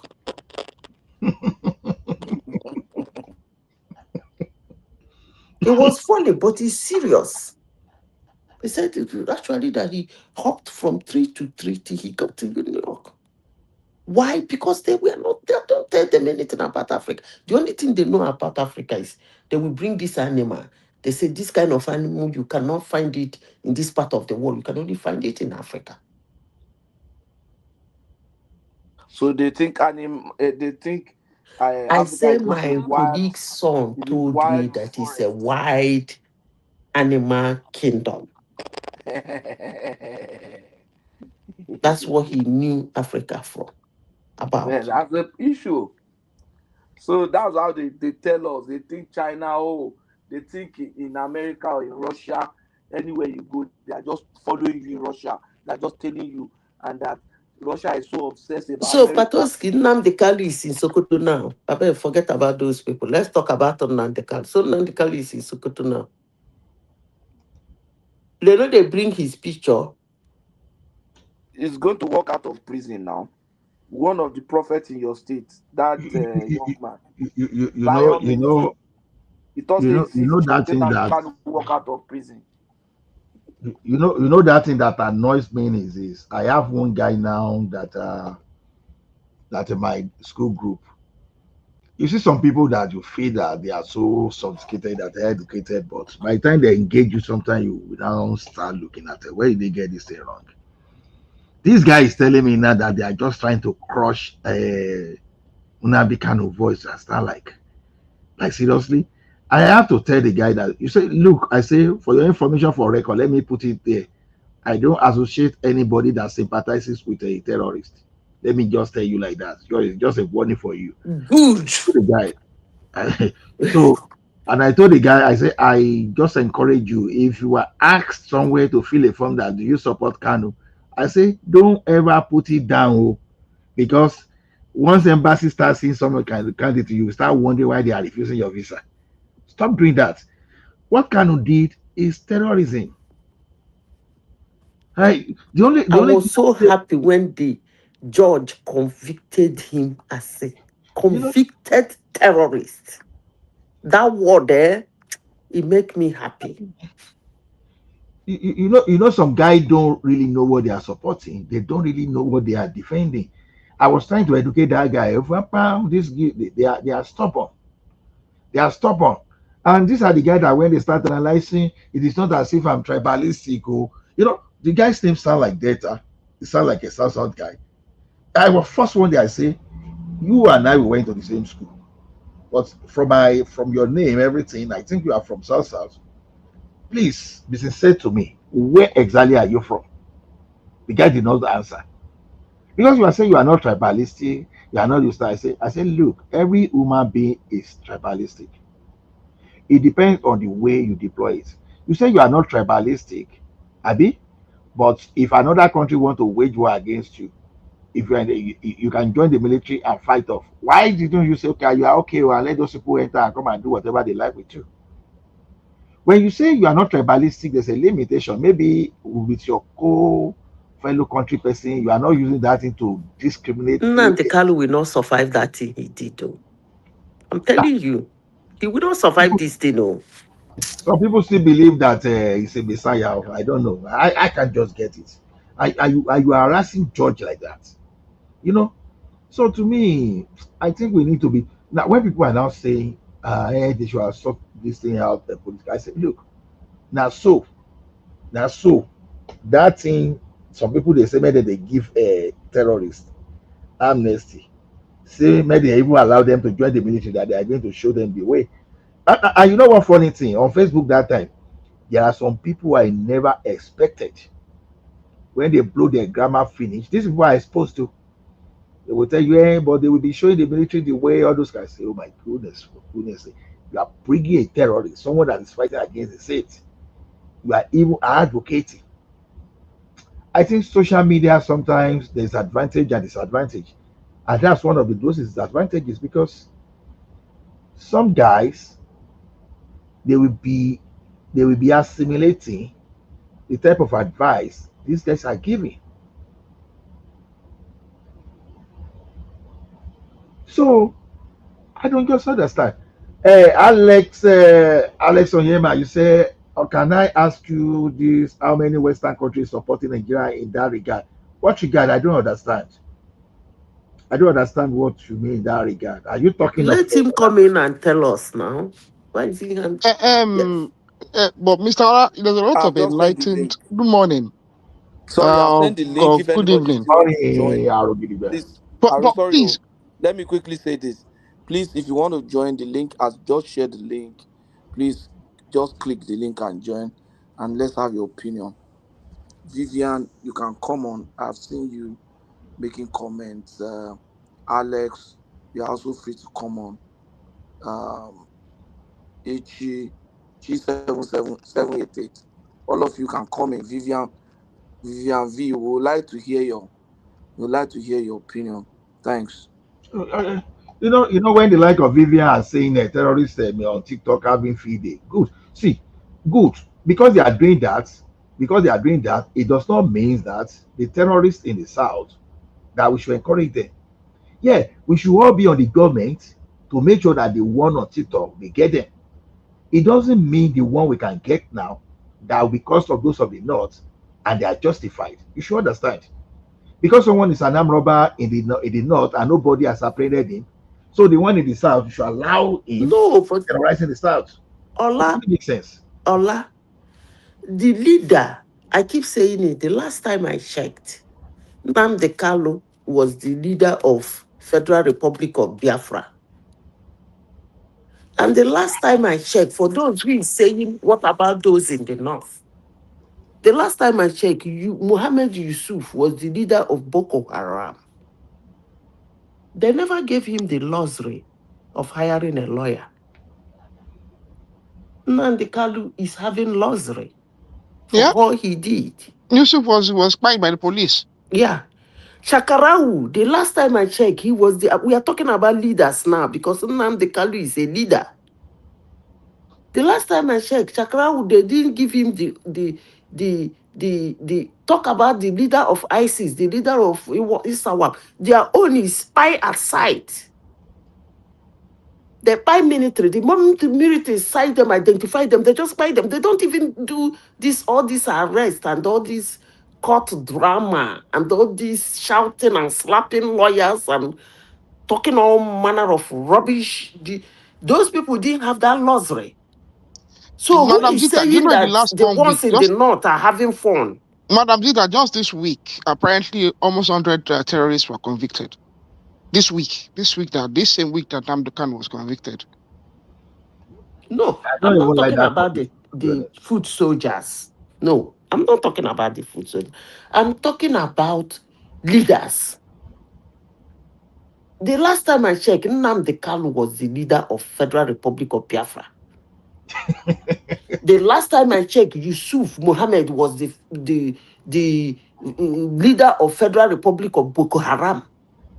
Where is Yusuf? Where is Shakarau? Where is second command? Where is second leader? They were leaders and Boko Haram has had up to 4 leaders. since their inception. Where are they? Did you see any of them appear in the court to slap lawyers, to take microphone, to speak anyhow? Nnamdi Kanu is on cruise. And I'm angry he's on cruise. He doesn't deserve such cruise. The treatment he should be given is the treatment his fellow leaders in the north are being given to. Nonsense. But we already have someone like, we have lawyers, senior lawyers, going on. I was on Dr. Damages there. I mistakenly ventured onto that Dr. Damages. It's the first time I've ever actually ventured onto that show. I don't even know whatever brought me to the show this afternoon. It was just disgusting. They had one barrister, Amadi. He said he's Esquire. He said he practices in the first or second circuit. I think Tunaija went there and posed a question to him because the man was trying to say Nnamdi Kanu's rendition was illegal. And then Tunaija posed a question to him that even in the United States of America, it's already been put beyond doubt that the nature of how you are brought before the court is inconsequential to the charges against you itself. You can then file for civil damages for the nature of which, if you believe you are kidnapped. Yeah, you are very You can right. file for civil damages. Apparently, that's the precedence in America. He brought Tunaija brought forward some cases. No, And this the Mr. way Amadi was talking about the appeal court, the Nnamdi Kanu won an appeal court, and then when he talked about it, he dismissed. And I see this tacit intention of not informing the public that at the Supreme Court, Nnamdi Kanu did actually win damages for this rendition. I believe 200 million naira was what he won in damages for the nature of his rendition. However, that did not dismiss the fact that he still needed to go and face the charges at the High Court. I mean, I don't know why if informed, educated individuals, and I don't know why everybody is so desirous of a political solution, Madam No, Zita. they are being misled. You see what is happening in the United States today. ICE, we go for conquest. I'm just trying to deviate a little. You will see some people throwing stones at them, just like you said. You can ask for damages later. The way you are brought doesn't really matter. If you think it matters to you, you can ask for damages. You will see these people throwing things, fighting them, ramming vehicle on them. I will be asking them, who is advising these people? Don't you know what is called law enforcement agency? Their duty is to enforce the law. Even if you hit your head on the wall, they're gonna take what they want to take. They're gonna take you anyway. The only thing that can stop them from taking you is still the same law. You have to go through the law for the law to tell them not to take you.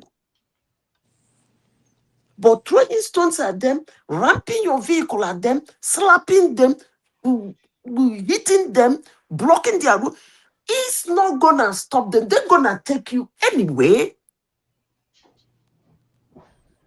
I don't know who is advising these people.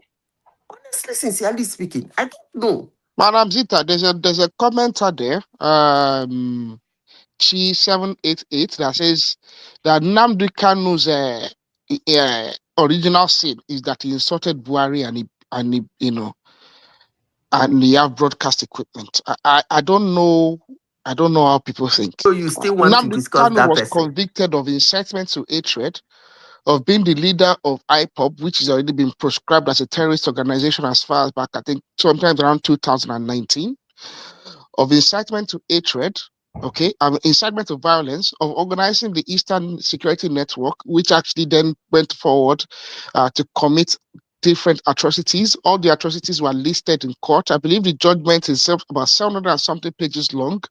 The DSS did a fantastic job of listing all the different crimes, incidents of murder, They listed all the victims of murder.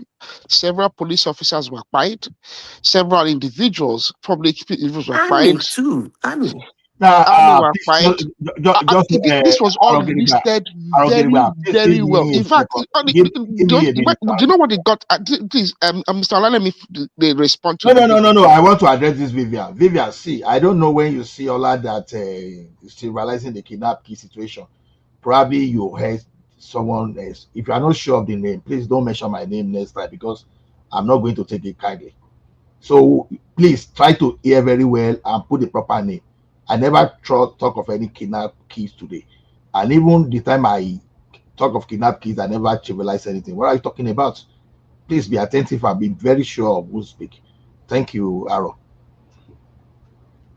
You can. Yeah, thank you, Mr. Ola. So let me land and just say, Mr. Nnamdi Kanu had 7 charges, clear, defined charges. And each of the charges listed is, the severe crimes, including importing and radio transmission devices without license. I believe what he received for that particular crime was 5 years to run concurrently.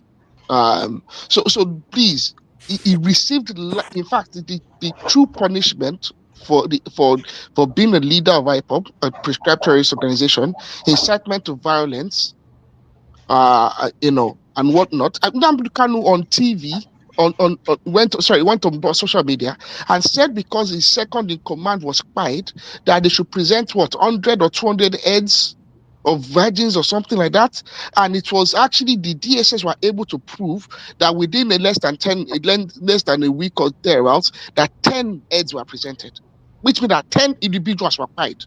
Do people even appreciate human life? Yeah, Do people let me appreciate ask you that a it question. is people that lost their life? It's not goats, it's not chicken. It wasn't the head of chicken they presented, it was human being. But because Nnamdi Kanu is an Igbo man, I don't want to share a country with people like you. I think people like you should be put down like dogs. Anybody that I beg, make una anybody tell that that defends the Vivian. I terrorists should don't be know put what down he like a mean by dog. Dr. Damages. I don't know what that means. Because we Never cannot be been in a that country platform where before. we defend terrorists, where we defend Boko Haram, because that's what it's going to come down to. If we defend Nnamdi Kanu now and we excuse his crimes, one day someone will come out and they will defend Boko Haram and they will speak their crime and they will ask for amnesty, absolute amnesty, without any considerations for Boko Haram members, for kidnappers, for all sorts of people. And we cannot continue like that. At some stage, we must put a stop to the nonsense. Well, let me ask this: let's say Nnamdi Kanu let's say he was a Yoruba man, and then he did all those things and create problem in Yoruba land, like he did in Southeast. A lot of Yoruba people died, and then he's charged, right? And then he was sentenced. Maybe the judge was Igbo or another tribe.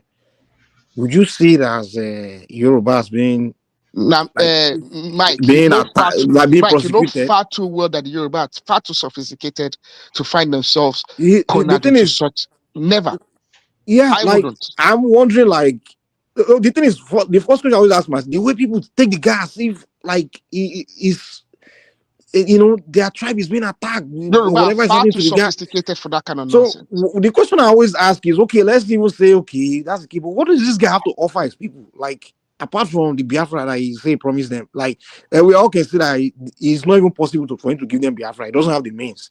What else does he have to offer? He offers them the fool's paradise they desire. That's what he offers them. No, I'm just saying, like, what possibly what power what does he have, like, tangibly that he can offer anybody? Mr. Or what Mike, importance? in Nigeria, you don't get what I'm going. What importance will it be? Like, let's say even release him. It's a fool's paradise. That is all. It's just, when a foolish man wants to hear what a foolish man wants to hear, and someone tells him that sweet lies. So I always wonder what's so important about the guy. I don't even understand. Like so many people from his ethnic group take him as cause. Ask the people that believe in his cause and that they excuse it. Hold on. I'm even going somewhere. Calm down. Hold on. Okay, now you mentioned the man on that interview today on Dr. Damages and so many other, even pastors. They are all like kind of inciting, like some kind of tribal problem between their ethnic group and the Yorubas. And I'm like, over who? NNAMDI Kanu? Like, are you kidding me? It's almost like you want to carry one individual. I see it's almost like a pattern. Like, I don't know what it is with the Southeast. Like, they always end up making one man's problem their problem, or one group of individuals that want to act on their own. No, they will take the person's problem and put it on the head of the ethnic group. For example, we'll use a 1966 school, for example, where those guys want to carry a coup. No, nobody send them. The tribe don't send them. They want to act on their own. They do coup on their own. When I was reading Babangida's book, the guy was talking about how some Southeasterners were turning the coup to making it their own. Like, we don't take over. And some people in the north, I'm like, why not go carry these guys? Nobody gonna send them. You didn't send this guy to go and do a coup. And they want to do a coup, and then you people decide to make it your coup. Like, we're gonna celebrate, say we don't take over. Now, in this case of Canada, the guy say one go do Biafra. Nobody not wake up say me go do Biafra for now. Now he volunteer by himself, say one go agitate, go commit dispute Mike, against. Nnamdi Kanu was not convicted for agitation. No. Wait, I don't know. I'm not. I didn't say it was. That's not what I'm saying. Let me lie. You say because the judge you don't get my main point. Let me calm down. You don't get my main point. The guy wake up in the morning on his own, decided he want to embark on this journey of giving these people Biafra, and he took the different routes where it landed him in a mess. Why don't you people say, okay, you went on your own to do it? Where we wish you to come out without. I don't have any issue with them wishing him to win or come out or not be arrested or escape or whatever. But to now take his problem, trying to make it your tribe problem. When at the end of the day, if it becomes a tribal conflict where people die, over who? This guy? Mike. Why are they making the guy problem their problem? Mike, it's a Nigerian thing, and I don't think it's peculiar. I don't know how many Yoruba people going to die in the name of one stupid Yoruba guy that has nothing to offer them. I don't defend the to even Abiola, no Yoruba people wanted to go and die for him. The guy go run election on his own. Mike, the Yoruba are quite unique in Nigeria in the way we practice. I don't even think Northerners or any other group who say they go and turn their tribe into. They go and fight tribal war. I don't know any. Even Ijo or they'll say going to start tribal war over one individual. But Mike, the problem is, Mike, the problem started.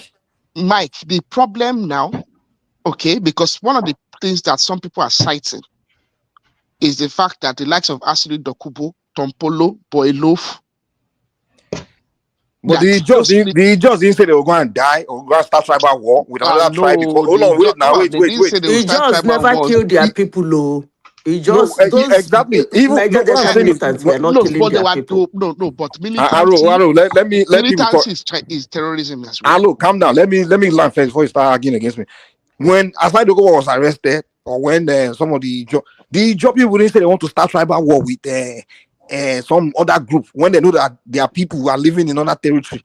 Ijo people didn't make it a tribe, say they want to start an ethnic war with another ethnic Mike, group because of one of their individuals that choose to. The Yoruba people don't enter problem because according to all of them now, the judge is Yoruba, the lawyers are Yoruba, so and the they are preaching, making it look like Yoruba what happened people say when. That's according to them. Yoruba people say when. So you want to start tribal conflict between Yoruba and Igbo over individual. They have Igbo presidents that they will round up all the Yoruba people and lock us all in cages. So why are you bothering yourself now? No one is bothering me. I'm just saying like there's a I know that was in prison. So you suddenly started the Biafra war and where you are. See, let me tell you what. Don't listen to all those emotional blackmail. You understand? They can rant and whatever they want. No, but don't say it too. There's a history. There's a history to this. It's beyond emotional blackmail. If you look at the things that end up becoming Biafra war, it started with what? Individual men that went to do coup. We don't concern their tribe. Some people try to make it. You understand? If that's 1966 coup, to say it happened, right? Those those guys. This guy, Yoruba man was among them now. At least two. If they say there are people just say, okay, hey, we don't send these boys though. You understand? This with like let's say there was no celebration in the north, no people giving support. It's almost like the one led to that attack in the north because I started reading about it. It's almost like the ethnic group where kind of Igbos living in the north were acting as okay, we did it. You understand? We did it. Because Yeah, it could have just been ownership of someone else's problem. Exactly, someone else's problem. That's the point I'm trying to make here. Like you're taking ownership of someone else's problem. If the guy decided to go embark on something and he failed, now he failed. Nobody understand that may go do in the first place. It's not like the Igbos are the one that call them the kind of come and lead But us you to know that, Biafra. Mike, He's the one that decided to take on that. Just Mike, like we have Igbo, seen it. Igbo wake up. They come now, they come. Arrow, Igbo wake up. He say won't lead us to Yoruba nation. We say okay if you can do it, fine. He tell us they get it jazz, we go they do everything. All of us say, oh, this guy is confusing us. We all say okay, no. But when the guy, if you go laugh for Allah, me I don't go start war with anybody because of him. Because I didn't call you to go and do it. You decided to go and do it. So go and face your Allah. I mean, I will wish you to escape or to get out of the walla, but I won't go and start a tribal war with another group of people because of you. You did it, or when Dia did coup, right? Dia was on his own now. He's on his own. Yoruba people didn't say, oh, they don't hire our people. Now, even Abiola said was on his own. Abiola was on his own. No one is saying you. Now you go run, go sign off for election. But the Southeastern, they go carry that individual problem. Trying to use them to start tribal war. Yeah, because look at the civil war now. It shouldn't have got to that point where millions of people died. They're in contestation with Nigeria. All of you people have denied them of presidency. That is the biggest problem that they say that. But they have to learn that mistake. They keep repeating it. So maybe 2027, you should just dash them presidency. Maybe all this while go ahead. Because they need to stop making their problem. Somebody go behave somewhere. One individual from your tribe go and misbehave. Let the individual. Don't make it your tribal problem, your ethnic problem. Mike, it is not. See, one thing I've noticed in Nigeria, and which I believe has been forced. This is something that is a consequence of the federal government, the consequence of the attitude of federal character, and the attitude of let us share the cake. Okay, and it's because we practice such a centralized government. It is not only them. Who else in Nigeria does that? Let me look at the incidents of banditry and kidnapping. One of the things that actually caused the rise and this attitude with kidnappers and bandits in the Northwest, and has caused them to become so brazen, is the fact that when the primary victims of kidnapping in the early days, which were people that owned cattle, when their cattle were being rustled, when the federal government started going after the main perpetrators, who just happened to be Fulani, the likes of the Miyetti Allah cattle hurry, because there's two Miyetti Allah. But Miyetti Allah is the organization. Miyetti Allah took ownership of a problem that was not theirs. No, Miyetti is okay. Miyetti Allah, that one. They co-opted a lot of the Fulanis into taking ownership of a problem that was not theirs. I don't see the Fulani tribe coming and saying we all of they're not taking ownership. No, that's why I'm using the Miyetti Allah as an hold on, calm down. Miyetti Allah is a cattle rearing organization, so they are speaking for their business organization. But you don't hold on, wait now. That wasn't theirs. Calm down. No. You can't say that. You can't say that. Early days, because it was their cattle that was being rustled. Bros, let me talk now. But by taking over ownership of a problem that was not theirs, I don't hear you. Let me talk. The issue complex. Calm down. In the head, all of us are suffering now. Calm down. No. You can't say that. Miyetti Allah is a cattle rearing organization. So they are the one their organization was being accused of cattle wrestling because they are in a business. That it makes sense. But if you don't have the Fulani tribe that don't have business with cattle business, Fulani, they are doing other things, or the Fulani tribe or the Fulani king, all of them saying, oh, we the Fulanis is our problem. They are not saying that. Even the Fulani that will talk will say, oh, it's the elders. Even the rest of the northern are saying, oh, we are different from these ones. At the time Miyetti Allah took ownership of the problem of the bandits. How did they take ownership? They were the number one victims, because the main thing those people were doing, all these bandits and kidnappers you see now, the first thing they were doing before they eventually took kidnapping humans was rustling cattle. Someone else's cattle. I don't even get your point. What is your point? I don't get your point. I'm saying that the Miyetti Allah took ownership of someone else's problem. How did they even take it? Is their problem? Are they not the cattle rearing organization? Yes, but so who's someone else probably are they taking that? I thought it wasn't them. The early days of banditry and kidnapping started with cattle rustling. Mm-hmm. The people whose cattle was being lawsuit also tended to be members of the Yetiala because Yetiala was So an that's their organization. problem now. So they were the victims, but suddenly the victims took ownership they took ownership. You say Mieti Allah are the victim? They were the primary victims at the start. In what sense? Are they not the Are they not the one being accused of? Yes, that is what I mean. They took ownership of a problem that was not theirs. Whose problem was it? Now they have been co-opted as part of. They've been co-opted, and now they've become part of the kidnappers and bandits. You should go and look at the history of banditry and kidnapping in Nigeria. Okay, so I think I get your point. You're saying when they were being accused, they accepted that it's them. Is that what you're saying? Exactly. Don't take ownership of a problem where number one you are the victim, and because just because some people are, because by association you want to defend your ethnic tribe, you now by association now become you go from the victim, you now get co-opted. I somewhat agree, but I disagree. I don't think Mieti Allah came and say I'm just using that as an example. You said their ethnic group. Now, so they came to defend their ethnic group. It is not unique to the Southeast. It is unique. It is unique. I don't know. No, it is unique. I don't know any other tribe where there's a problem. It happened with Boko Haram. I don't know. Even have you ever heard the Kanu'S come out to say, "Oh, we are the Boko Haram"? No. Even though we know Boko Haram start with the Kanu'S group of people. In the Northeast, one of the problems, in the Northeast, is at some stage, some leaders, because of the excesses of the army as well. Because there was a time the army they were just loose in Borno and Maiduguri especially. They were just taking any young man. They were. But you are shifting the goalposts, man. You are shifting the goalposts. What I'm trying to say, it is not a Southeast problem. It is. Okay. I keep asking you to give me an example of someone else. It happened in Borno where some leaders actually started saying that, they are buying our sons, even though some of those individuals were complicit. Which ethnic group? Which ethnic group? Members of the Kanuri at the time. When did the Kanu'S mention that? You are killing we Kanu'S, you are Kanuri. They never mentioned that. You know, it was what at least one or two people once said.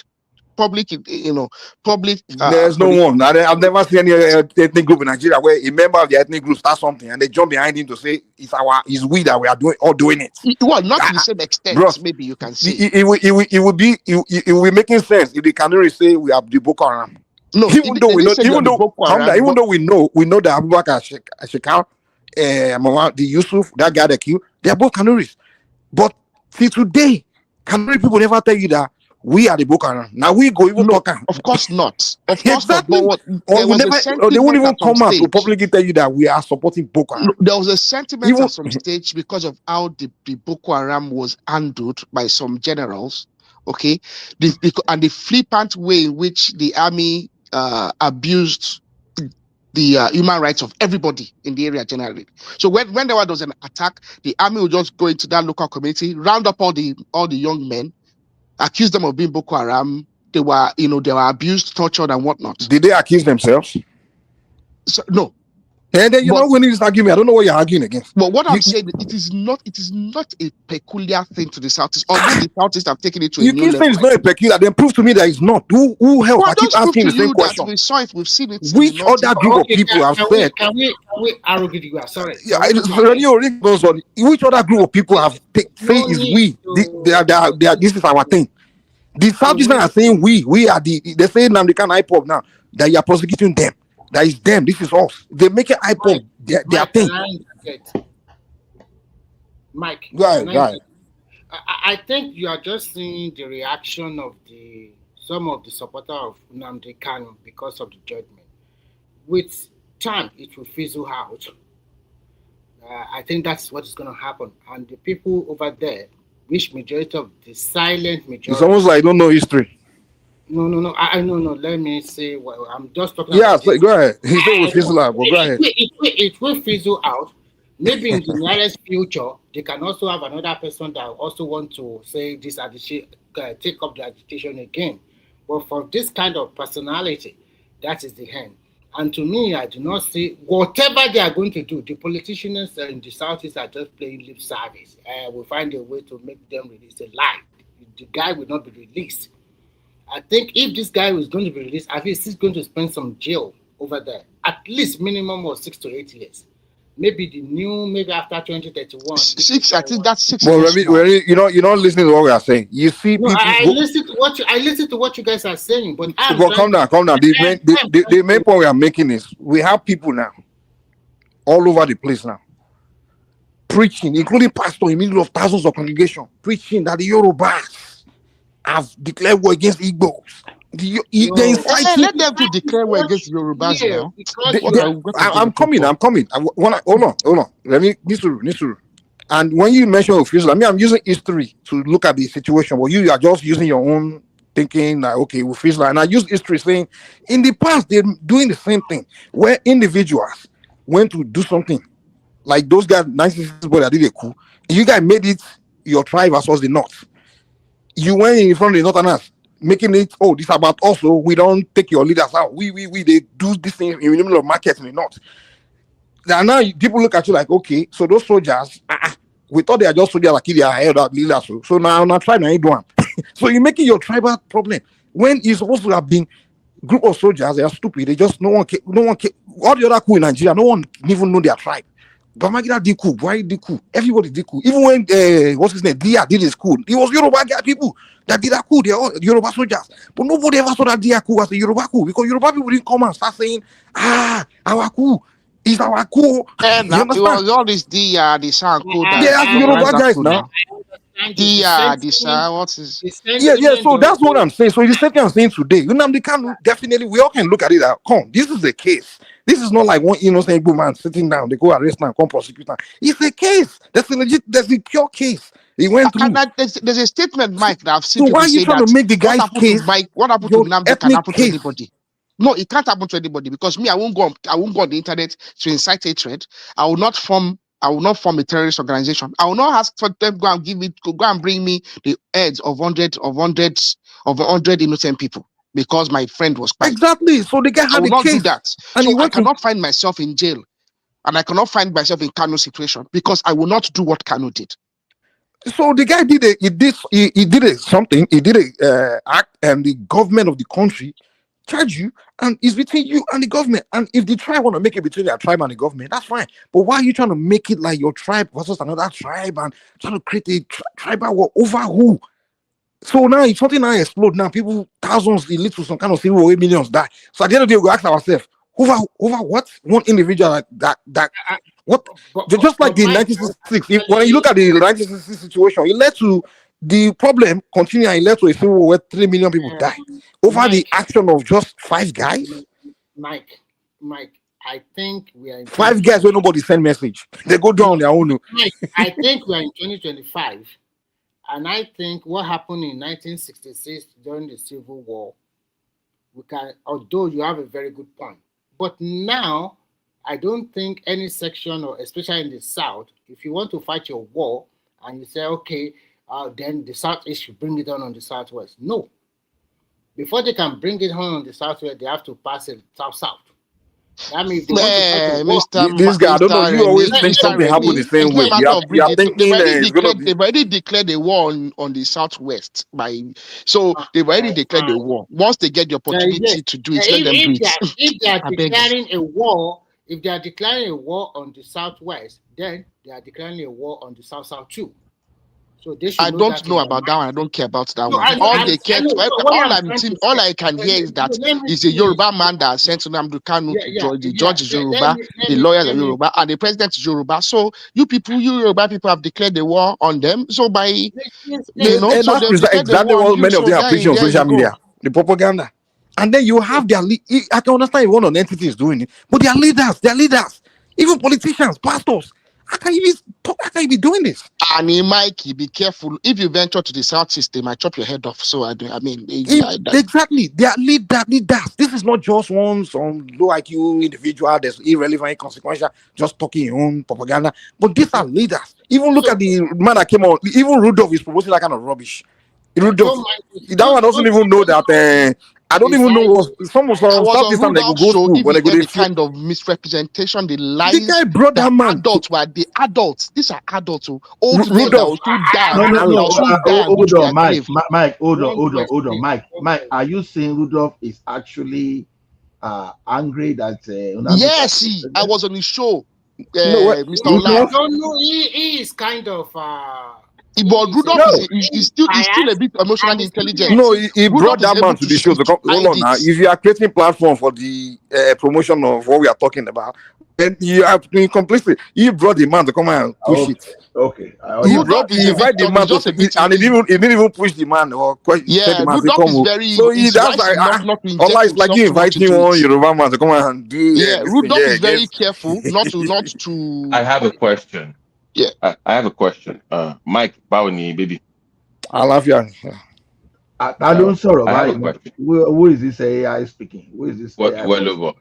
I have a question to what you guys are saying, Remy Bao.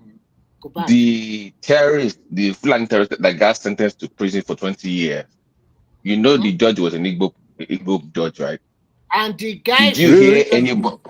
Nobody claimed victim now. Nobody said because he was Igbo, then that's the reason why. Nobody brought it up. Really? It's not about being your tribe. The judge was Igbo. So wait, the individuals are sentenced to 20 years. What organization did they belong to? And what crime exactly? What explicit crime? What was their charge? ISWAP. No. And it was terrorism. It was ISWAP, Remy. The point I'm making is that it is wrong for anybody to say because Justice is Yoruba, so therefore the Yorubas are the one that sent NNAMDI Kanu to prison. That's a low that's what they're saying now. Their leaders, their intellectuals are saying this, man. BT, that is exactly what everybody is saying. No, don't be confused though. If BT, professors, I'm just warning pastors, you now. They are saying these things, man. BT, if they are you venture people to Southeast, I'm warning you just because I love you as a brother. If you venture to Southeast, I cannot guarantee your safety.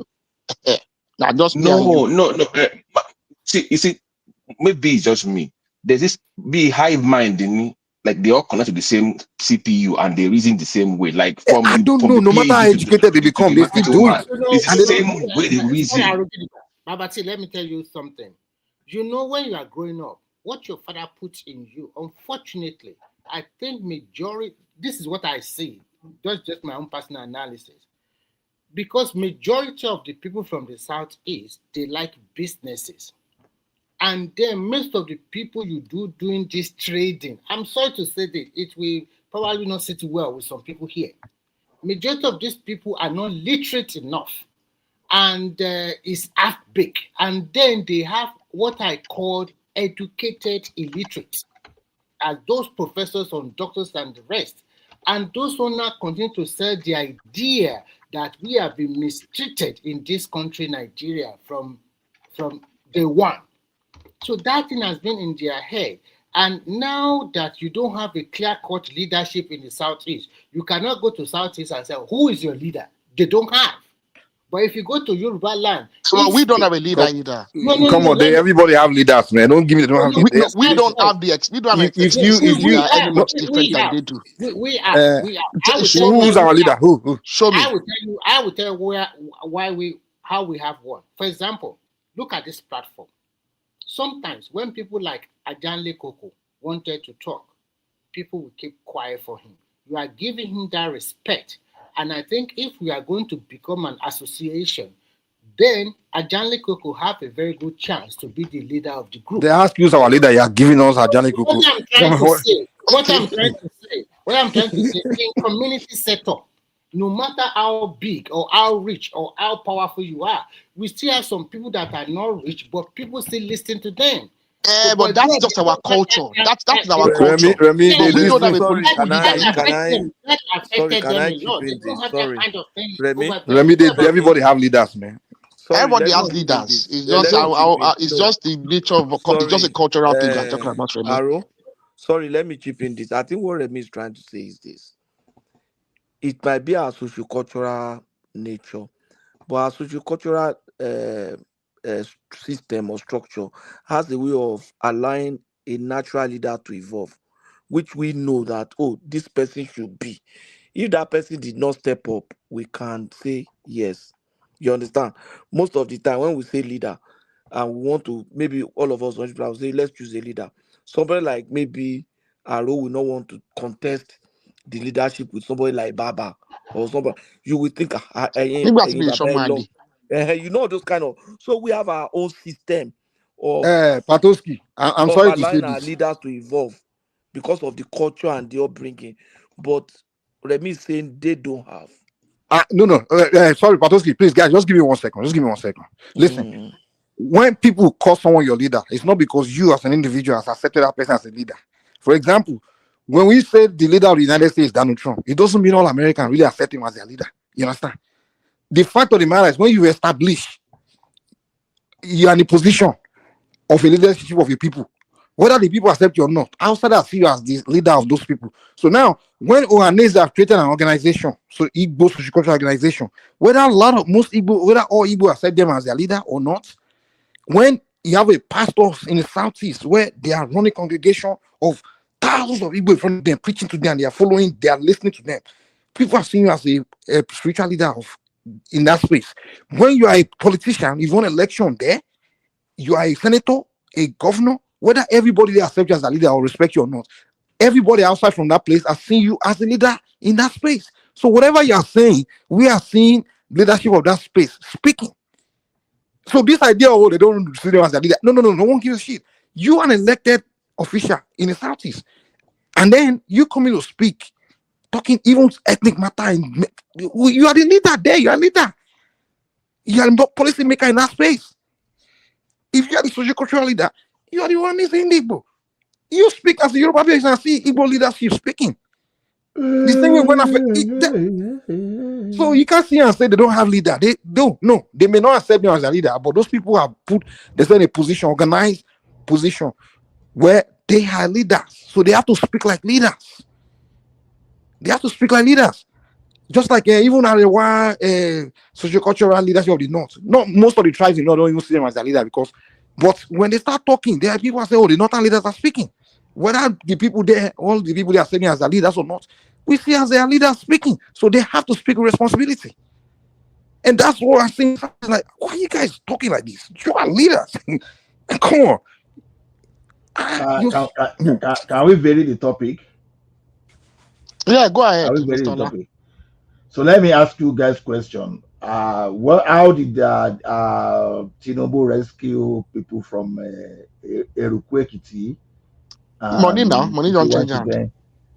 No casualty, no casualty at all. Money has changed hands. I have 60% answer for you. I cannot say 100%. Actually, some of those guys were arrested. Those abducted them. They were arrested, and the video that was any evidence, please. No, just. That's what I'm saying. Now, relax yourself. So everything we do today, we need evidence. Yeah, that was a video. That was a video that was running around that they arrested some of those guys, and they even threw their camera to pinpoint one that you are the one that carried that AK-47 that day. So, and when they arrested them, unfortunately, some people leaked that video outside. So I saw that video. The police quickly came out and said, "No, that's the fake video. That was not a fake video." So who should we believe now? The police or what they are trying to do? The police says fake video. So if you now you are saying it's real video. What the police are trying to do, not to jeopardize the investigation, because they are still on the verge. Did they tell you that? Oh my, come on. They are still on the verge of trying to. You are speaking for the police now, so I'm not speaking for the police. Let's answer that question, Remy. I do not interject you. Let me give you some information that I have. I have the information that those guys were in 2 batches. Those ones caught by the vigilante were the ones that were covering. They were the ones providing cover for the ones that went into the church. So eventually, when the thing cast, they caught those ones. And then the other guys that caught the people, they had moved. I think they also had some logistical problem. So when they were able to locate them and they couldn't cope, they abandoned those victims and fled. What a story. They abandoned those victims and fled. Now, let me give you another issue that I think is happening. Do you know that some of those Catholic Church, Niger State kidnapping? 200, though, that one is even more. 200. Some of them had gotten back. Yes. And the military has to move because that's an indication that those people have logistical problem too. Yes. For you to have How can had you move like 200 people easily? I It's not also easy. for have you to this have like 50, for you to have like 50 that have escaped or something, out of the 303 that they said they it were means now, that there's a 50 already logistical problem. escaped. I want Mr. Patoski, how can you move 200 people without having logistical problem? I want to No, say if they this. have their structure and I want systems, to right. say this. I know that Nigeria we are in a very terrible mess now, but I think we must shout out a big shout out to the military as well. I was following these verified journalists for a long time now, who used to tell stories about how the armies are performing. That verified journalist, I beg you. I believe it's more of PR. I they listen to the guy too. The guy sounds too good to be true. I beg you. So are you saying that the military are not making process? No matter how you look at it, there are still That guy verified journalist is was a response to America. Hold on. No, hold on. You are not the only one. When did that verified journalist? Let me finish what I want to say. You don't know what I want to say. When did he start doing video? I know Ola, what let him finish now. You Okay. can't know what he wants There's to so many episodes that he releases. I just want to mention about this particular one that there are two. Most of these terrorists, they dug the ground like several kilometers under the ground, and that is where they kept their guns and their food and they hide. So the army discovered this, especially in the northwest, northeast. Sorry, they discovered this, and inside those drug what they dug, they find out the ammunition, a lot of things. From that angle, they were able to locate the people that are supplying them drones. They have arrested the guy already, and some of his accomplices. They have arrested them, and they then come to show us the person, the face and everything.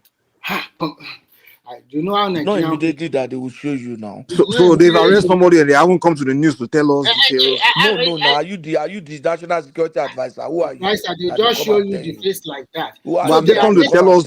Have they come to give us details? Who are you that they will come and give you?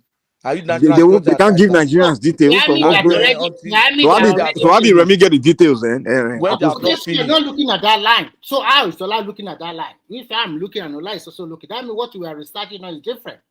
So that is the point. They don't even owe us, Jerry. Let's be objective. They don't owe us explanation. The thing is, I get more information from other Nigerians than I get from the government. Like I get 100 times more information from Remy than I get from the government. Talk about this verified journalist that Remy is talking. See, verified journalist is just a recent, YouTube podcast media. I think it's more of a response to this America thing. You understand? This video station is about 2 months old. You understand that it's already gained about 12,000 subscribers. So the thing is this: where is he getting those information? You understand? That's why I believe that it's more of PR. That you got that information, but you cannot corroborate it somewhere. That you are the only one that that you have the exclusivity of your information and everything you are broadcasting. I beg, I no be Rab, no be Mumu now. But Mr. Ola, can you acknowledge that Nigeria is in information warfare at the moment as well? Because I don't think no. See, what I'm saying that if you must give me something, don't lamba me. Don't lamba me. You understand? See, it's more of promoting the government. And the guy has intensified immediately the Trump and America started scrutinizing. Mr. Ola, do you think the recent spike, the rather sudden spike in kidnappings? See, no, what I believe is that some of it by coincidence. You think it's by coincidence? You don't think there's no political? Hold on, Farabale. See, these guys, they be hiding a lot of information because there were a lot of things we got on YouTube circulating that they were not coming to the main media. You mean the government? I think so. Who's hiding the information? The government or the who? No. I say many guys from YouTube. You know some community. Ola, a quick question. We'll be talking. You say Ola, you didn't even let that person land. You understand? You are promoting verified journalists now as if I'm not promoting. I'm just giving what I. Okay, go ahead. As if we are talking from American intelligence. So the thing is this: You understand? I think government actually suppress some of those information. You understand? Look at this coup. That makes them incompetent. I think so. You understand? So I think America, all these American guys that enter into the matter is the reason that they are now trying to bring out information and now should be showing that they are doing something. They be so quiet and looking docile. I'm beginning to think this Tinubu government is very incompetent. I'm sorry. Like I'm like you're supposed to know better. Of course, now it's showing incompetence. At least he's so incompetent. Man. I don't know if you defend him, but let's be honest. I'm not defending anybody. Showing incompetence around security for sure. My question if the guy is not intelligent enough to know that security is everybody's duty, and government is supposed to share information with people so people can know what to do. No, you don't share all information, Mr. Mike. You share some. I didn't say all information. Of course, the US government don't share classified information. You understand the information. Hold on, I understand that there's level of information you share. Listen, I'm not saying share classified information, but share enough information that the people can be aware of what to look out for or what. But he's not sharing nothing. Because if government is sharing details of things, I mean, not the classified one that might jeopardize missions or whatever, but just give us findings or even the prosecution we are talking about. But you know that the security architecture is not sophisticated enough. Hold on, listen. For example, Yeremi just mentioned that they convicted one terrorist, right? So the guy more than 100. More than 100. Thank you. Remy, allow me to talk now. If you have convicted arrested these people, you must have what they call it, interrogated them. Draw some information from them, at least whatever you get from them, and you're supposed to share some of it with the people so the people can know that okay, this is the mind of these people, this is where they come from, this is what and what. But you don't do that. But government. Remy, I think there's two things there. Sorry, Mr. Mike, there's two things there. I think a lot because of the nature of the intelligence, okay, and the nature of the security architecture, it is quite possible that a lot of the information they do gather is the line of investigation that they do follow. So if they are still pursuing those lines of information, and in a situation where there's a social political tilt to this whole insurgency and banditry and insecurity, they have to be very careful with the way they share information. And for 20 years, they haven't shared information with us. They've been doing this for 20 years. You know, I wouldn't say they've not shared any information. They haven't told us who's doing what. Information. Also, you have to understand this. There's a national security advisor who is employed by the president. Yes. There's the office of the presidency. The office of the national security advisor and the office of the presidency are two different things. So the president's essays that are on information and whatnot, they are different. I mean, they wouldn't have the authority to go out there and start saying, "Oh, terrorists, this or that." No, their own job is to on social media, for instance, is to defend the policies of the presidency.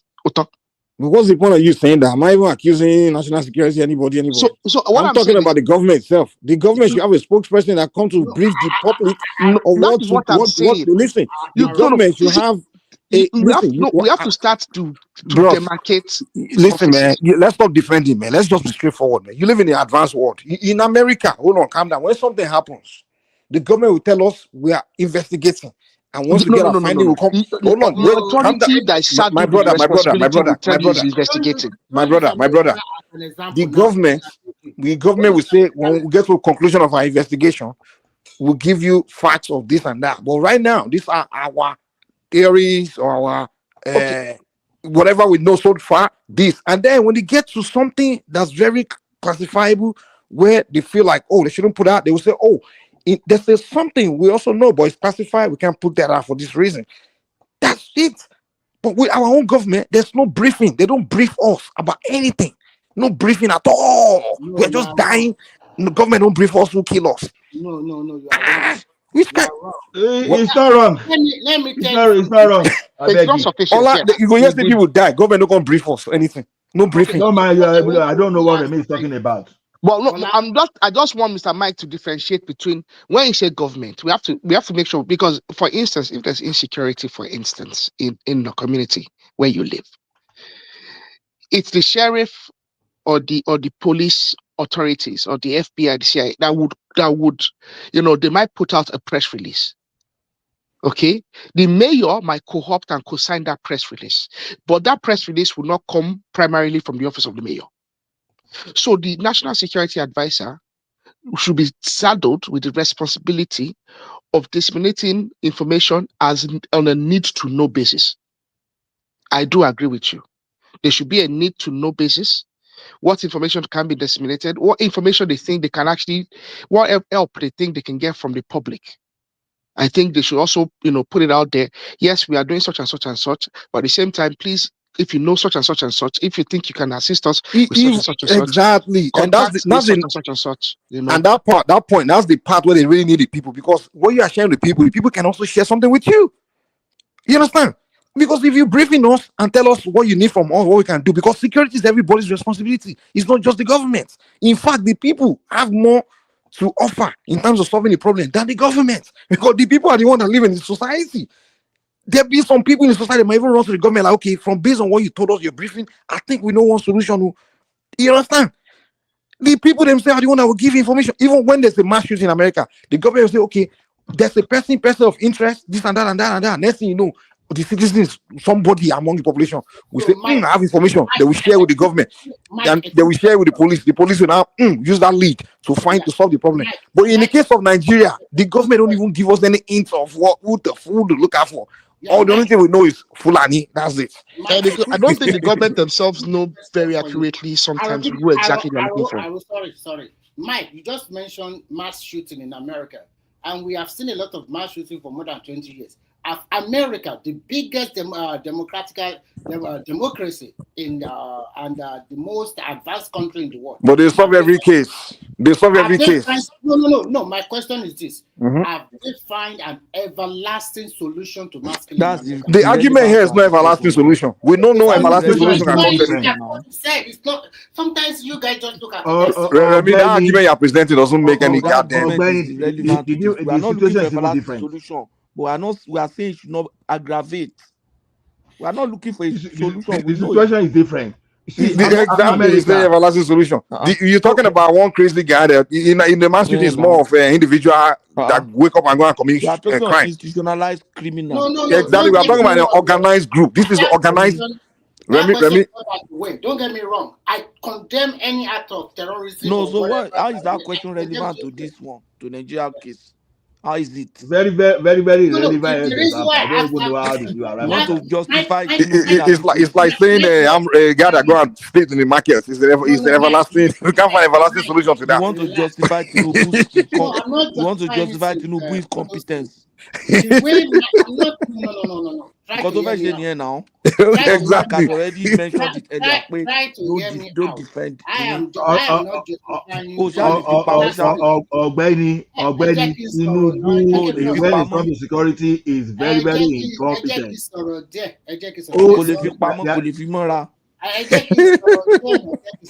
I'm not here to support anybody. What I know that the issue. Do you agree that Tinubu is incompetent in the area of security? Do you agree? Why should I say that? Well, do you agree it's true now. Do you agree that he has shown incompetence? You know the best is Tinubu told us today. He said, "I've ordered all the VIP police." Okay, let me go ahead. Do you agree that he has shown incompetence in the area of that's a blanket statement from you. But I would say in the issue of insecurity, he has not put his right foot very well. He needs to do more. He needs to work hard, and that is. He forget he needs to do more. He's not really done well enough. He has done nothing. It's 2.5 years now. Good morning, guys. 2 years. Could it be 1 year? It 2 years plus now. It's good. Good morning. Let me tell you something, Remy. You understand? State police, we don't know where it is. Now, see, hold on. I want to even ask you one question when you finish. Go ahead. Oh, okay. See, let me tell you one thing. Even the listing that Tinubu should have done. Let me give you an example. There's what they call private security. This is I will say Golini.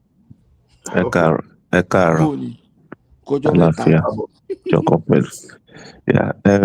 You see, let me just say this.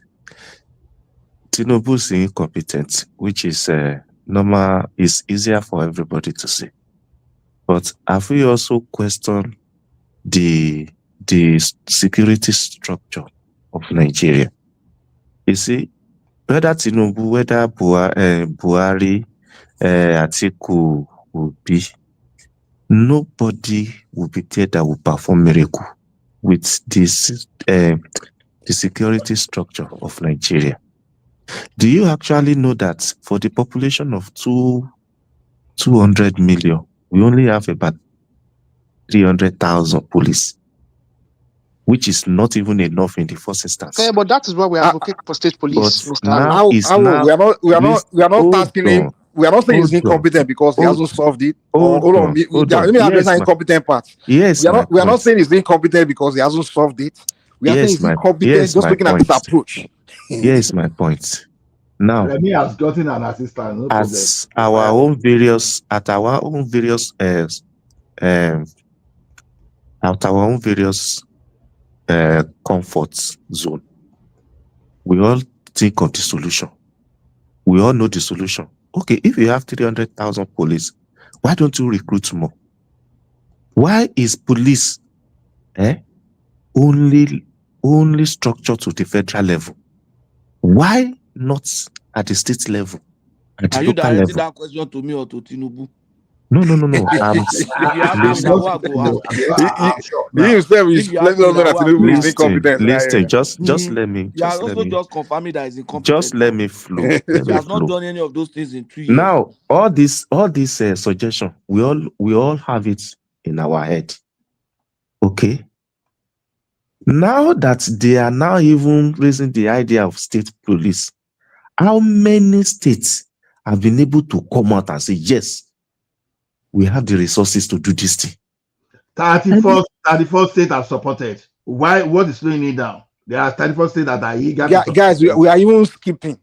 You know, the first step of the test, Tinubu already failed it. And all the other presidents, and all the other presidents, they've all failed it.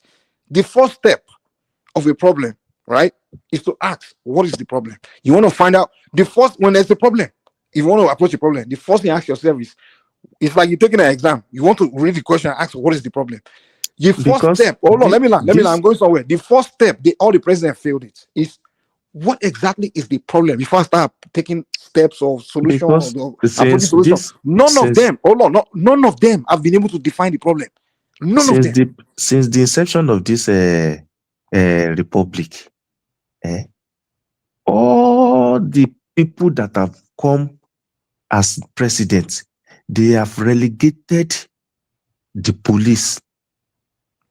My brother, you're talking about police. We are talking about president that can't define what the problem is. Yeah, that is the point I'm making. The president cannot define the problem of his country. Are you kidding me? Is complicated than what you are saying. Look at it from this angle. Look at it from this angle. When Obasanjo was there, hold on, please, just hold on. Let me make this point. When Obasanjo was there, the fear of military taking over has made him to selfishly weaken the military itself. My brother, do you know that? You are not addressing what we are talking about here. You are not addressing what we are talking about. I don't get what you are saying. Look, listen. You just want to excuse Tinubu. That's all. He's not even your thing is not incoherent. I will join you to say Tinubu is incompetent. But the point is, there's nobody that will perform miracle. No one's talking miracle here. Why are you arguing against miracle argument? Nobody present miracle argument here. No one here say Tinubu should perform miracle. No one says that. In the current structure of security architecture of Nigeria, nobody, not even the one that is shouting. Are you telling us that the problem is security structure, or the problem is we don't know what's going on? That structure. That's what I'm asking you now. We're supposed to change it. Is it you? Before we can even bring a structure, you have to know the problem. No, you have to know the problem. You first have to know the problem to be able to know what structure to use to solve the problem. Mike, let's even assume that they have known the problem and they know that the problem is the structure. So who is supposed to change that structure? Is it you or me or Boko Haram? It's the president. Huh? That's why. So how we know they haven't defined the problem is the fact that they don't even know. That is where you are getting it wrong. You still put president. The only solution they've been doing is just changing service chiefs. He will just make a fiat and say, "Oh yeah, everything should be." Let me give you an example. Let me give you an example of what we'll be talking about for a very long time. Now you go to that place, you talk about state police, all those stuff all over time, blah, blah, blah, blah, blah. You believe in the in structuring. Now we have Amotekun, right? Amotekun, do you know that what it means to give Amotekun rifle AK-47? You don't need the National Assembly. You only need either the president or the Inspector General of Police. Ask yourself, why is it that Amotekun is not carrying AK-47 today? And go and look at what Mieti Allah is carrying. You understand? And you want to tell me that this is a president that is somebody that is ready to do anything? So Amotekun that was formed through the act of legislation in the state that the constitution recognized. The process is that you, the president, you can approve AK-47 or whatever arms they want to bear for them, or you can instruct the Inspector General of Police to do the same. And this guy has spent about 2.5 years. He has not done that. I want you to no, Mr. Ola, he can't do that. And I'll tell you why. Let me you want to know more than you want to know more than Mr. Ola, I think I understand it very clearly. Let me give me Mr. Brown. I don't get two heads now. One head you get this, and I get my one head. I've read and have a copy of the Nigerian Firearms Act. In fact, I think it was updated sometimes in the early 2000s, but really the basis of the law, the Firearms 1960. Guys, let me say something real quick. What Nigerians are not getting at all. You guys know it's not the job of police and army to study a problem and find a solution to the problem. The job of the police and army is to go and carry out kinetic action to kill the problem. That's their job. Now, Nigerian government have been doing this. Oh, police, army, they change service chief, go and solve the problem. You're telling army, police and army to go and solve the problem. In the United States, when it's a problem out there, that's mystery. If it's foreign, there's something called the Central Intelligence Agency. If it's local, there's something called FBI. What those guys do is to go and study the problem, go and understand the problem, and discover the solution. And then once they've discovered it, that's what they will now task the military to go and carry out the action, or the police. Like, okay, we've discovered this and that and that. Now they now send us to go and do the kinetic work. Now in Nigeria, Nigerian government it doesn't occur to them. They're supposed to create a Central Intelligence Agency that will be studying the problem, investigating the problem, spying on the communities, doing this, gathering all the intelligent information. And then no. You know I know they don't. You know I know they don't have. Because whenever they're tired, they will say, "We fire service chief." They'll hire new service chief. They will tell them to come and swear in at the Senate. Now the senator will say, "Okay, we want you to solve it now. You need to solve it now." No. They have. I was looking at the swearing of the new service chiefs, and that's how I know they don't. They're not. No. They don't have any central intelligence anywhere. I know they have. Because the service chiefs, when they talk, they will tell you need to go and solve it. Go and solve the problem. Oh yeah. Some of us. Tinubu will call the police, the Air Force, the Navy man. You call them to a room and be telling them to go and solve problem. Those ones, they're not trained to solve problem. They are trained to only attack, to fight. They are just fighters. They are not problem solvers. One is who is this? They have. We know some of the people that are working there. So leave that one. That they are having challenges now. And they haven't figured what's going on to tell us. Yeah, now she say I can fail in Jabjanu. You know how many times CIA tried to kill Fidel Castro? Fidel Castro was just collecting money from them. For 10 years, Fidel Castro was the guy. Fidel Castro agent was their own agent, and he was collecting money from them and funding Cuba. CIA will fail now. Anybody will fail. The DIA is a defense. No one's saying nobody will fail, but we are saying we don't have DIA has. We have central intelligence. Who do we have? We have central intelligence. It's DIA. DIA. There's DIA now. NIA. What is? We have NIA. We have DIA. We have DMI. They have Mike. We have now. And what are their investigations? Mike, So Is now he you one of go those? give. Are you Mike, No, they work. Is he one of those agents where are you president got appoint in security country? of the No, so country? it was hello DMI. It was guys. DMI that failed the coup. This So they will recent come coup. It and was give you. DMI that Mike, foisted that Mike, thing They out will come there. and as give you. much as everybody have a reservation for this government, are we taking a backseat and think twice of what is going on? Since this Donald Trump started shouting Christian genocide, did we see the level of the arising in the attack? Yeah, we say now. We see it. So if we are so naive and think Donald Trump is really fighting for us, No, who's that? Anybody here? No one here is doing that. No one is saying it's because almost like accusing of things we are not saying. I just want us to think twice, because at a point they have made some requests from Nigeria government, which Nigeria government turned it down. In terms of economic Sorry, relation, okay, there have Sorry, been some let me front put this to you. and back between If the you are two saying it's the nations. Americans that's doing it, why is Before you Nigeria go government not coming forward, out to tell us? No, I am not saying, but they are just throwing all this spanner in the progress of will of Nigeria. Yes. I will please. I want to address something. Please. Dami, see, look, I'm not the one to pass a very wrong information. I want you to listen to me and listen to me carefully. I'm not saying, you see, the states, the Western states, they form Amoteco. But then I'm telling you that it is the responsibility of the federal government, you understand, either through the approval of the president or the Inspector General of Police to license them firearms. So when you are telling me that that the Mr. law, Ola, the law Mr. doesn't have, Ola, Mr. hold Ola. on, no. Let me land it. That you are telling me that the law doesn't allow Amotekun to carry such weapon. Who told you? Who told Mr. you that? Ola, let me respond Hold to that. on, hold on. The thing is Ṣé this: wọ́n ti rí law tó allow wọn ni? the Afari governors Dokubo during is that carrying period of weapon time, now. they were trying. Don't mind.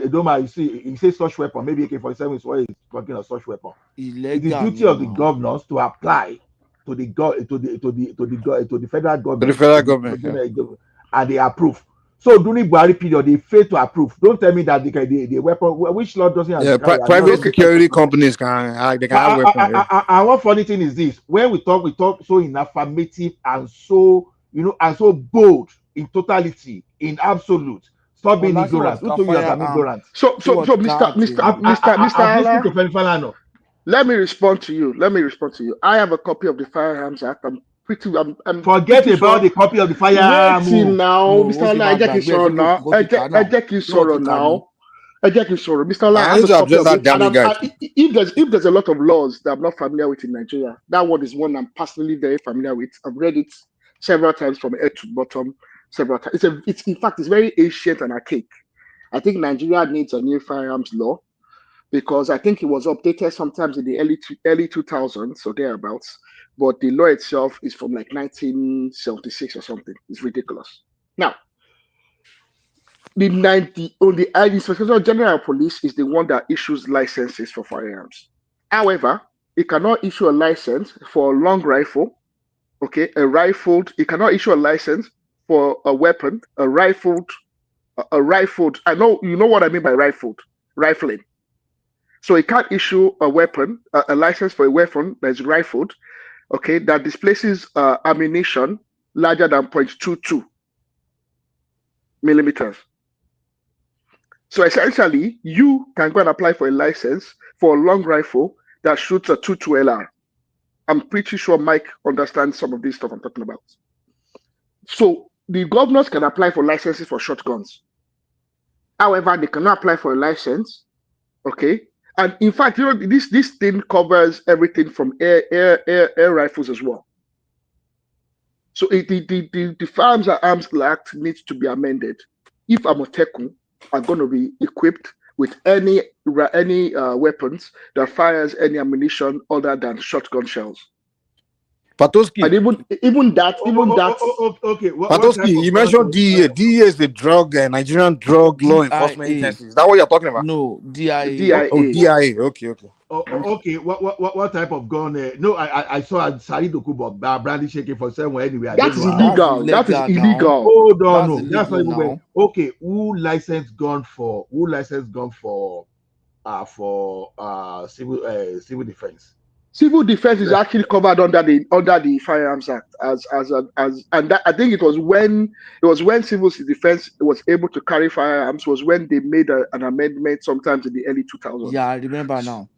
So civil defense are able. It was in the early 2000s that civil defense started using firearms, and that was when a small amendment was made. Because I listened to Femi Falana that said, okay, apply for that firearm, because Femi Falana will always be telling you go and take it off first of all. Yeah, but when Femi Falana says firearms, you can apply for shotguns. Essentially, they can apply for semi-automatic. So it is illegal. That is all illegal firearms. It is not legal. But Amoteku is a legal organization, No, and what you are advocating for. Are you telling me you believe that they approved that firearm for Asahi Dokubo? Are you telling me you believe that? Because government gave him a security contract. Don't forget, there was a time they gave him hold on, confuse it. Let me land you. There was a time they gave him that security contract to be safeguarding the Abuja. It's intelligence gathering now. No be say that them go safeguard that. That means I have agidi. At least I've made my own point though. You know, I will tell you guys where Nigerian problem began. It started from the beginning when when British came and they gave handover, and then the kind of group of people they hand over to, where people that had this mentality of everything Africa, everything that exists already have to die. We just have to copy and paste American and British everything, and because before, you guys have to remember, before the British came, every tribe in Nigeria or every village, they have village warriors. They are warlords. Yoruba, I'm coming. Let me land. I'm going somewhere. We sound primitive, but just come down. Let me land. The responsibility of the I'm serious. In Africa, the ethnic nationalities, the nations, they all had their they had a structure among themselves. They already existed. They had those people I mentioned. They were the one. Their job is to defend the village or like defend the perimeter of their tribe or village, whatever, their kingdoms, right? They had these things in place, right? Which was already in place. Now, I'm not saying they should have kept it the same way, no. But what I'm saying is that structure was there. What those people should have done was to find a way to keep that structure. However, maybe not necessarily have superpowers, the military or whatever. But that should have been. They should have kept it and kind of modify and incorporate into the Nigerian news system. Because if we have it today, because back then they had a way of maybe, in fact, those the war laws of that time, they used to protect the village, the perimeters, everything. The villagers used to pay tax to the king, to the central, to pay them. Well, that was their only job. So those kind of structures should have been kind of maintained, at least indirectly somehow. But what Nigeria did was they abolished all those things, and then they started to build police stations. If not, we would they copy and paste in England. What's going on in England? They copy and paste it in Nigeria. So they abolished everything the Africans already had in place. Yeah, but they build police stations, and then they will bring a CP from Sokoto to come and be a man from Sokoto to come and be CP in Ibadan. And then they bring police. That.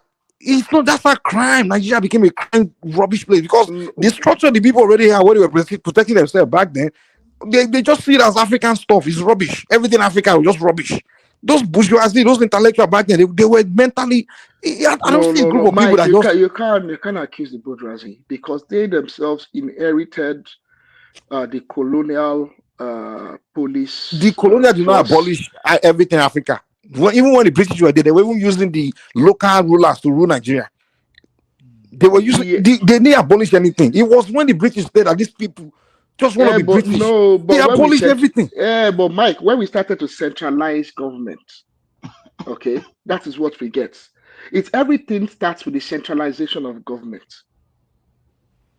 Yeah, okay, yeah, I'm pretty sure that well, I don't know how, Even before the centralization of government, we were doing regional. The regional king rulers, Gandhi, they didn't respect whatever was already in place. They don't even know anything about it. Most of them were just they were already going to British system from childhood. So most of them no, but even know Mr. their Ola, traditional rulers. even then, they still had their Agbekoya and Co now. But And they those were. people were Are you telling me that the regional government were working with those people? They were disrespecting them. The king, yeah, but even in communities, Agbekoya were functional in the communities. Yeah, they were staying in the community, but they were not part of the constitution of the region. But they were still able to provide security at the community level. You are making my point. They were not incorporated into the constitution of the region. Like, okay, whatever existing before, let's find a way to incorporate it and modernize or what they didn't do was look at what's useful from home. Even if you're going to abolish your whole system, at least look for whatever may be useful in it and keep what may be useful. But what they did was truly baby out with the bathwater. That's what those bourgeoisies did. They just threw everything Africa. They threw it all out and just copy and paste England. How they do it in London, how they do it in... I'm like, dude, you can't just throw things the way Africa already for thousands of years. There are some things already master. These people already know how to master their... If you know if you enter... Before you're a woman king, you know if you just enter somebody's village, they know born you were. They go know you, man. You can't just... They already have... The people know their borders. They know everything. So Africa already had things that was working. So not some things were primitive, were bad, but don't just throw everything away. That's what we did in Africa, and that's how we land ourselves in a mess we don't even know how to solve. We don't even know. We have to call white man to come and solve problems for us now, because everything we do is copy and paste from the white man. So we have to call them to come and solve it because we don't understand it. That's where Africa missed their way, man. Other people didn't do that. The Chinese or all these other people where people get to colonize, they just threw everything about themselves. They still kept their ancient knowledge or whatever they had, and all they did was just take the things someone else brought to them as good, and they kept it. But us, we just consume everything from the West, even the bad ones. But the Chinese, even your bad culture, we kept. We copy them. Our boys now they do Black America. They won't become Black Americans.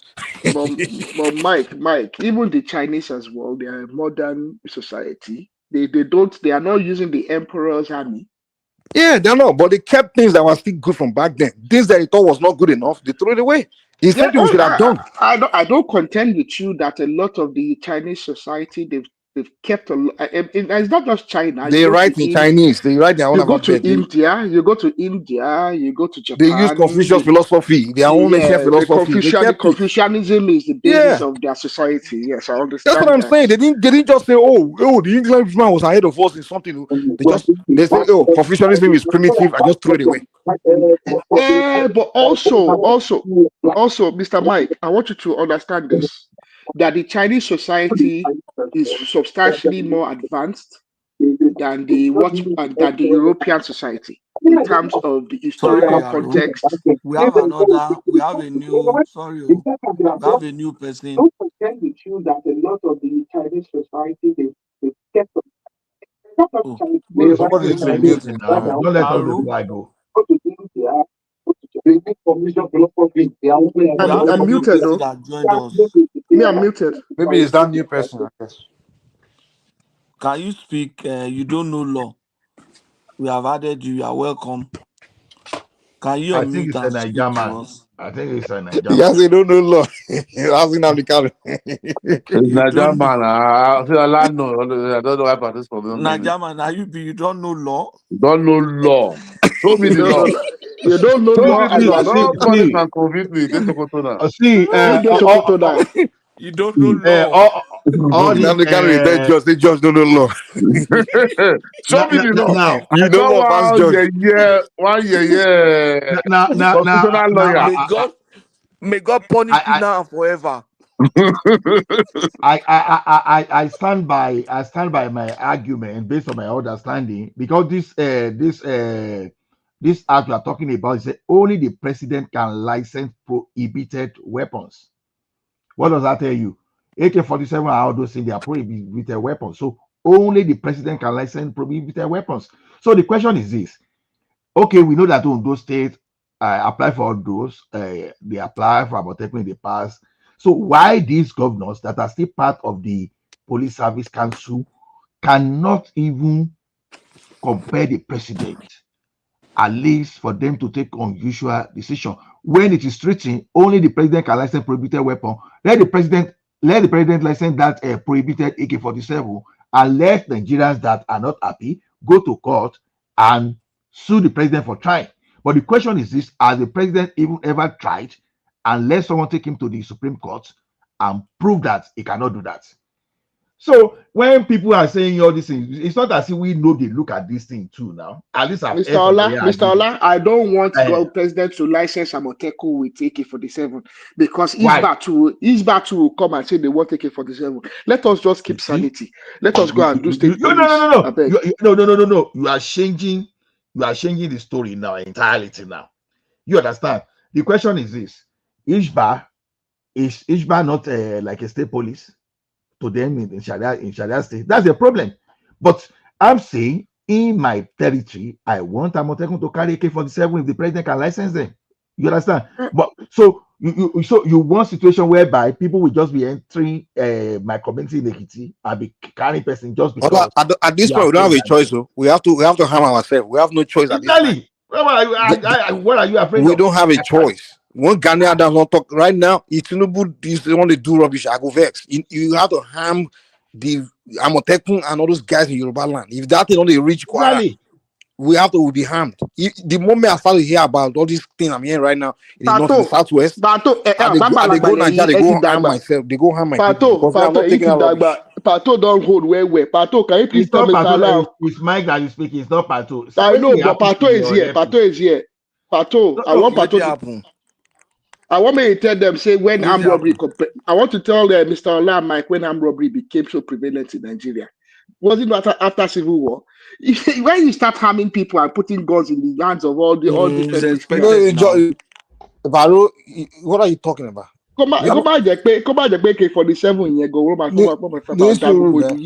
That's if you are harming senselessly, like just give harm to walk away. You understand? No. You guys know. I don't know why you guys always. So what I'm saying is that state policing, wow. So you just give people gun, tell them to walk away. Exactly. Let there be state police. Let there be state police. All this one we're trying to cut corners. My brother, state police or Amotekun.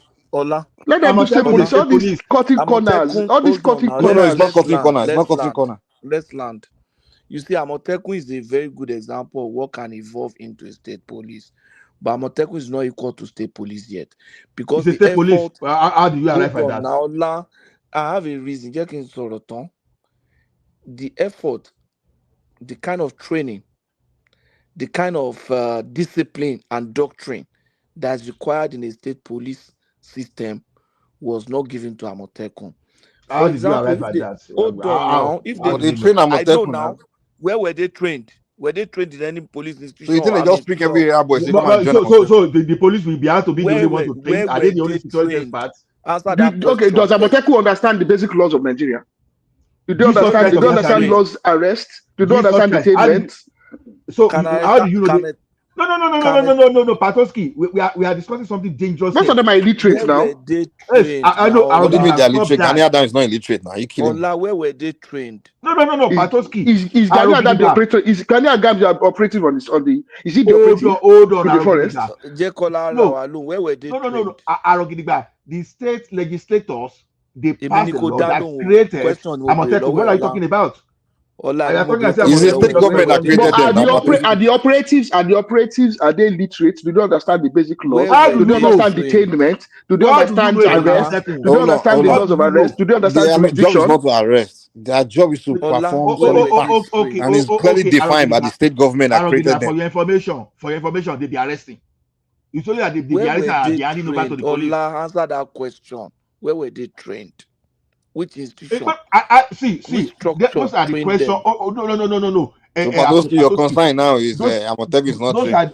When they start shooting everywhere for Ibadan now, when bandits come now, start shooting everywhere. Mike, wait. Those are unnecessary because now I want to give them a weapon. That's not the point. If bandits enter Yoruba land, we have to harm our people to out. A level of government. Olaluwa voice, I know, let's be Patoski. hold I on. don't We seem to want to agree with give what you are them saying. we want to Oh, give just them the hold on. Shey you let weapon. me speak now. Shey you let me speak. Let me land my question. Other people get No, question. you are not letting me into land and you are asking me No, question you and you are were twisting speaking to you were not Let's keep addressing it my simple. question, you so are we didn't twisting understand it. my question and let me ask my question. You are twisting my question. No, I'm the one asking question. I was saying that now we want to give them a weapon that requires special training. And you say they are ready. I ask you, where were they trained? Where were they trained? The question is this. Don't reject my License. question. Answer my Jesus question. Christ, Where don't were answer they it. trained? I don't answer this type of But question. Patoski, if the state government I created believe them, that then the one. state You don't government have would to have answer given me. it. Government Hold created on, something and we are let me just answer it this way. just a one nonsense If you ask Patoski, me where listen. if you ask me hold on, where are hold on. the Nigerian army trained, I Patoski. can tell you Okay, let me that they answer are it. trained in training depot, NDA. I can tell you all those things. See, Where are the police you are just trained? being Wait, borecantric. Police Do you know college. the type of person Ola, wait I'm now. Now let me Where talk a bit. were they trained? Patoski, are you telling me that the state government, Southwest state government, created a Motekmo and they didn't create a defined Wọ́n kàn kó wọn this jọ thing for ní. them? Wọ́n kàn kó Wọ́n You kàn wọn can't. kó wọn jọ jọ ní ní. No, you àwọn can't say OPC that. They're not members that. kan They're not tán, that foolish. all Àwọn these no, OPC ex-OPC guys, àwọn No, kan, all they these have defined hunters. their wọ́n kàn kó task. wọn jọ ní.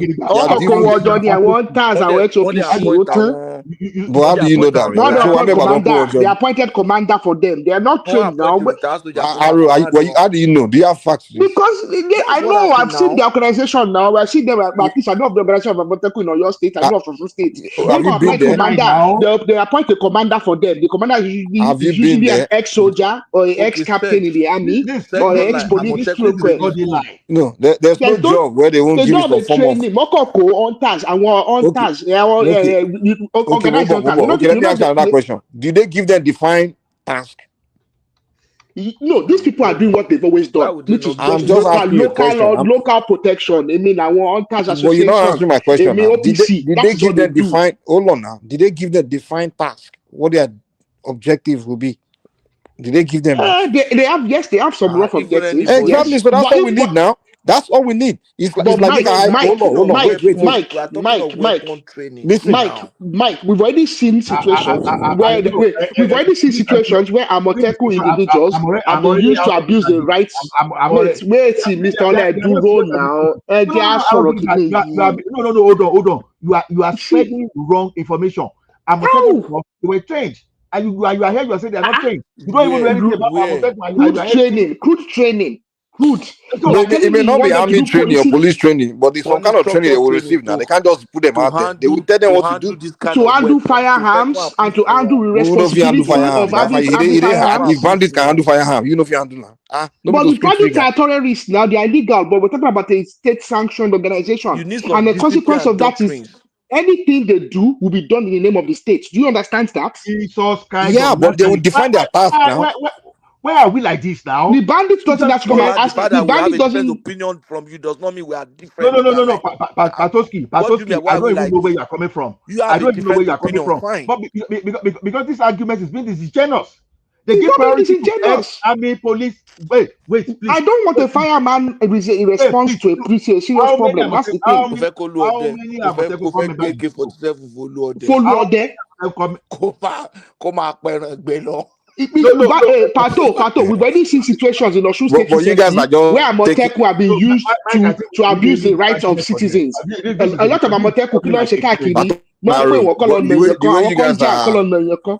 Mike, let's leave this argument for them. We can leave the same for Arrogant. Okay, sorrow. You guys are not being really fair. The thing is this: they haven't harmed them. We are saying they should harm them, but we are not saying harm them. Just give them go and tell them to walk away.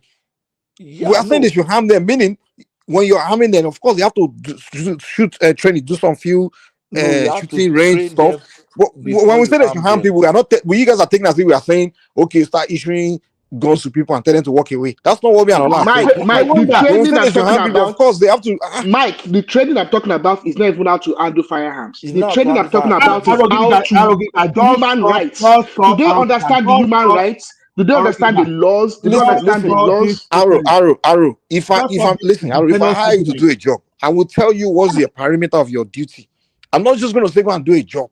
You can't do outside of your duty now. So they don't have to give them all the law training, military training. They just say, okay, This is your task. You only do this, and do that. Don't do beyond that. That's it.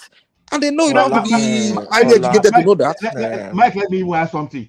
You do your work every day, and you still have continuous training. You are requested. You are required to even have certification. Do you know everything? So do you think they will just give them firearms? Okay, go and be shooting. They won't train them. Exactly.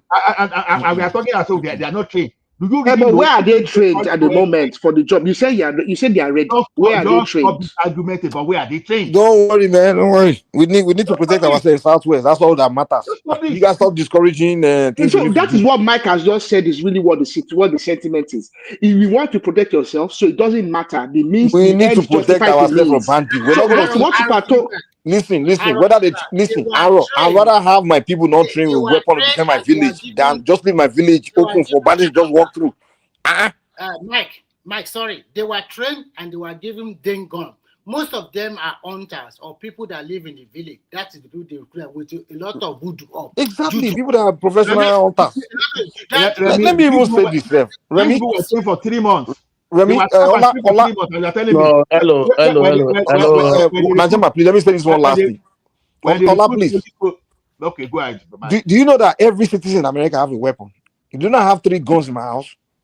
Right, and that's why you are killing yourself all over the place. No, what I'm saying is, no. I'm not saying every citizen in Nigeria should have a weapon. No, don't get me wrong. I'm just saying that if America can every citizen have gun, why can't we have our own organized security outfit have guns? That's why you are the way you are, say. So that first statement that you first made has even killed all your argument. Person match your left my argument. No, the thing is, you have to arm a village. You have to arm simple road rage. Person bash your car, they don't come on go shoot it. But that's not what I'm not saying. In Nigeria, we should arm everybody. That's not what I'm saying. But me, I'm just saying, like, in so America, why did you bring that example now? I brought it to tell you that for you to be against, for you to be saying I'm gonna have to go through police training, all those extra super training before you can harm them. That's rubbish. But Amoteku is a state-sanctioned organization for the purpose of security. They are not private. They are not private individuals. Okay, contracted for security contractors. It's a state-sanctioned. Exactly. So when you don't bring the example of America that individuals have weapons, no. I'm not saying no. Hold on. I think you misunderstood. Can just go and buy gun from. No, you guys are against the idea. No. I think you misunderstood me. You are saying Amoteku should not be harmed because unless they go through police training or those kind of army training. Yes, kind of rubbish. Absolutely. No, they don't have to go through that level of training. They should go to basic task of what they're doing and basic weapon handling. That's it. And they don't have to. No, not all of in America, there's something called concealed license. Do you know what concealed license is? No, most of that means a license for you to be able to walk around the street everywhere with your gun. And you don't have to go through police and army training for that. Yeah, but you have to go to one class. That's different. In America, and they make sure you're not a criminal. In America, the Constitution guarantees that the citizen has the right to bear fire in the. But you can't walk around with your gun, Sha. Unless you get however, license. in some states have a license that allows you. Okay? That's what I'm saying. It's everywhere. Some states allow open carry. Some states don't allow open carry. I understand all those things. I understand all those realities. But what I'm saying is this: in America, the Constitution guarantees that. In Nigeria, our Constitution does not guarantee the right to bear arms. Who's telling you that I want the right to bear arms for everybody? That's not what I'm saying. Now. So don't bring the American example. So the American example. No. The reason why. Are you listening? The reason why I mentioned that is because you guys are against the idea of you guys' idea is that before Amoteku should be able to be harmed, they have to go through this police training and army training. And I'm telling you that if a country like America, the citizens don't have to go through army training and police training, and they can all be harmed. No. Mike, when I talk about, you see, I don't need them. The training is actually not so they can carry guns. The training is so that they understand the rights. Number one, civil rights. They understand their jurisdiction. They understand what arrest means. They understand how to carry out investigations. They understand these things. These are the things we are talking about. They understand the doctrines and the discipline that is required. Yeah, but they have That is, okay. Now, do you ever see any that Amotekun? Wait now, that wait. is what is lacking in American citizen. So they gave them gun. They know how to use the gun. They lack the discipline. They lack Discipline and somebody's wife. yes. Somebody's wife will just get him Let's angry. even How they forget refuse gun. America. Let's forget America. So when police officer wanted to join police officer, they carry gun training from heaven. But a police They give officer them is trained. discipline. A police officer is Discipline. commissioned.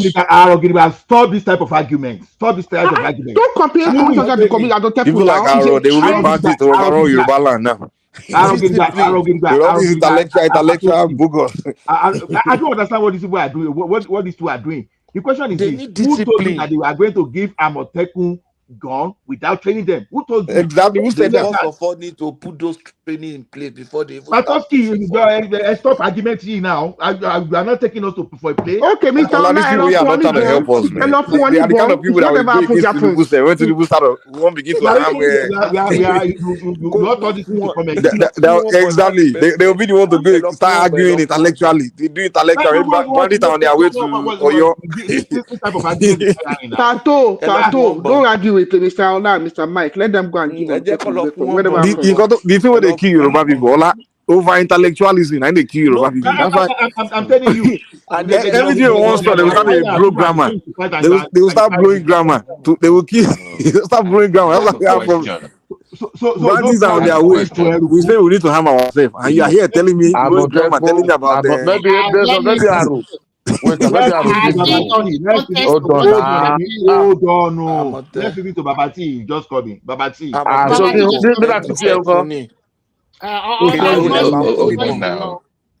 Hold on now. So because I'm from the donor, you're marginalizing me. Man, go and fight for Moa. Go fight for your Moa and leave us. See Nigeria. Anyways, hold on. I'll go open platform Hold now. on now. Where the people You don't know law, sorrow. Don't know law. First of all, let's not disrespect Oluode on this program. I think people, Pato should be for accusing Oluode of not having what it takes. But here's the problem. How when Mike said that people here have guns, that is true, but not everybody. Because if you fail a background check, you don't get a gun. But we don't have that base to search in Nigeria to know who is who that will truly qualify to own a weapon. So how do you verify that person's mental health or criminal history? You don't have any database to cross check. I disagree That's my with to me. hold on now. It's a concern. No, hold on, Remy. It's a concern that I want us to have weapons. I get it, but how do we know who is who or who qualifies for what? Based on their past medical. God bless you. God bless you. God bless you, BT. That's exactly my point of view. But BT, they are recruiting Amotekun now. They know them. Okay, we are talking of Amotekun. We are not talking of individual. We are talking of a government for security outfit. But Mike said individual. No, because he said individuals should own weapons. No, I never said that too. No, there's a question. I never said that. BPT. Maybe you misheard me. I didn't say that. I didn't say that at all. I said we have to harm our Amotekun. That's what I'm saying. I think you misunderstood. There was a context to that. Mike was just even though Patosi, wait, those who the federal government or the AIG license gone, how did they do their background check in Nigeria? All those one with pump action. How did they do their background check in Nigeria? There's no base. Wait now, many people have. My father have. Many people have. My brother have. No, that's why it's just pump action. But they still do it in their own little way. No, we are talking about individual. And I said, Babati said, no. How would they check their better if we say individual to how do you know who is the question? How do you know who is who? No, that's what I'm asking you now. Those that they give license in Nigeria, those individuals now, how did they check? That's why they don't. No, let me give you an idea. They don't just license random person. For example, in Nigeria, at the current state, if they license you, maybe you are a hunter, your hunter association will come. You get clearance from local government. You understand? So you can't just randomly say you want to go and license.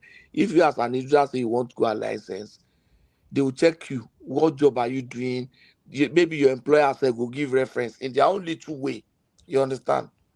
So that is why they want to license in Nigeria. If they want individual But they to have can't license pump action. They can't license rifle. we Like are not talking about semi-automatic rifle now. Wait, rifle. no, I don't. You are taking me. No, that is not my question. Babati has a question. He said that there is no way in Nigeria. Let's go to Nigeria context now. He said there is no way that they were able to license people in Nigeria because there's no way to check who is who, your No, mental they are health, still all this. You licensing. They understand? are still licensing currently. But so What we are even saying is that we need to put the right structure in place before we start thinking of approving guns for Amotekun and the rest. Yeah, no, that's but what everybody Amotekun, agrees. no, no, That's no, the no. whole point. Let That's me what me go and to Ola that. was even saying. It's like majority of you doesn't understand that Amotekun. Amotekun, they are trained. Even the last commander they changed in I think in Ondo about 2 months ago. If you see their training ground where they train. Even in Oyo State, I don't know where you see Amotekun. Do you ever hear Amotekun? Mark your Nigeria, block, collect 50 Nigeria, naira, or do Nigeria, ones they are not job. You Don't understand? mind now. So You know, say na Nigeria. Omoluabi na no dey my recruit friend that enter is Amotekun. Amotekun in my Atoski, friend that is you know, Amotekun say na in Omoluabi na I'm base coming don now. recruit I'm coming, Rebi. My friend that is Amotekun in Ibadan, he was a former teacher. You understand? Was a former teacher. You understand? So majority of people there, some are military men, some are military policemen. You understand? Even there's no too much And old most people. builders, so There is no too when much builders old people. Wait, I'm coming. There are no much old people. All this all out there you are talking in Amotekun. Majority are young people and young guys. international diploma, and people are just think they think they go carry one belt. So Nigeria. not just start, I believe they're not not just start speaking illiterate who every doesn't know grammar. any from They are their not right. competent. You understand? Please, people should not know. Najama, you know one thing, most arrests of all those bandits and all those kidnappers in all those areas of those states, these Amotekun are the one arresting them and handing No, them they over. are not using that. We are not looking at their good job. We are talking about the. No, No, we no, don't no, They know. no. are That talking one is about not. competence. We all know I their will pump strand. action. And you are saying We all you know their are They not have strand. condemning them. compassion. No, they have. They are You No, don't know Amotekun. law. that Give them. You don't know Remy, law. wait, Gary. Since the introduction of Amotekun, kidnapping has actually slowed down in Southwest. Yeah. If you go to Nigeria now, where you will see Amotekun in the night. You know All that those because of places. Amotekun, When I'm the Mike, all those places, like I can let me just expand it, but all those places before those hidden area that is the night from 8 when everywhere is dark, you don't see any police don't even go to that area. You will see Amotekun with their car. They will march it midnight, sometimes in 10 o'clock. All those danger zones with their life. If Kwara get brain, maybe they can't join Amotekun. If they get brain. Hey, I beg, Oga Patoski, I beg, I beg you. Let them resolve their problem of that thing first. Quara, you know, woman who carry juju come. They go say they be Muslim. Let them because They go say no, we gonna worship us. Shango for their land. Say they So, be Muslim. uh-huh. They be joy Fulani. Be they sit down there Fulani. But even those the Kwara all self, intelligence among us, them by themselves, the Yoruba them, they even. join Amotekun. No, but they can't join Amotekun. Now, Fulani. We don't want more in our own this thing. Let them stay on their own. Kwara is gone, man. They are not But don't you listen to Buba Galadima? I think I said it here that day. You both say no, I should not say.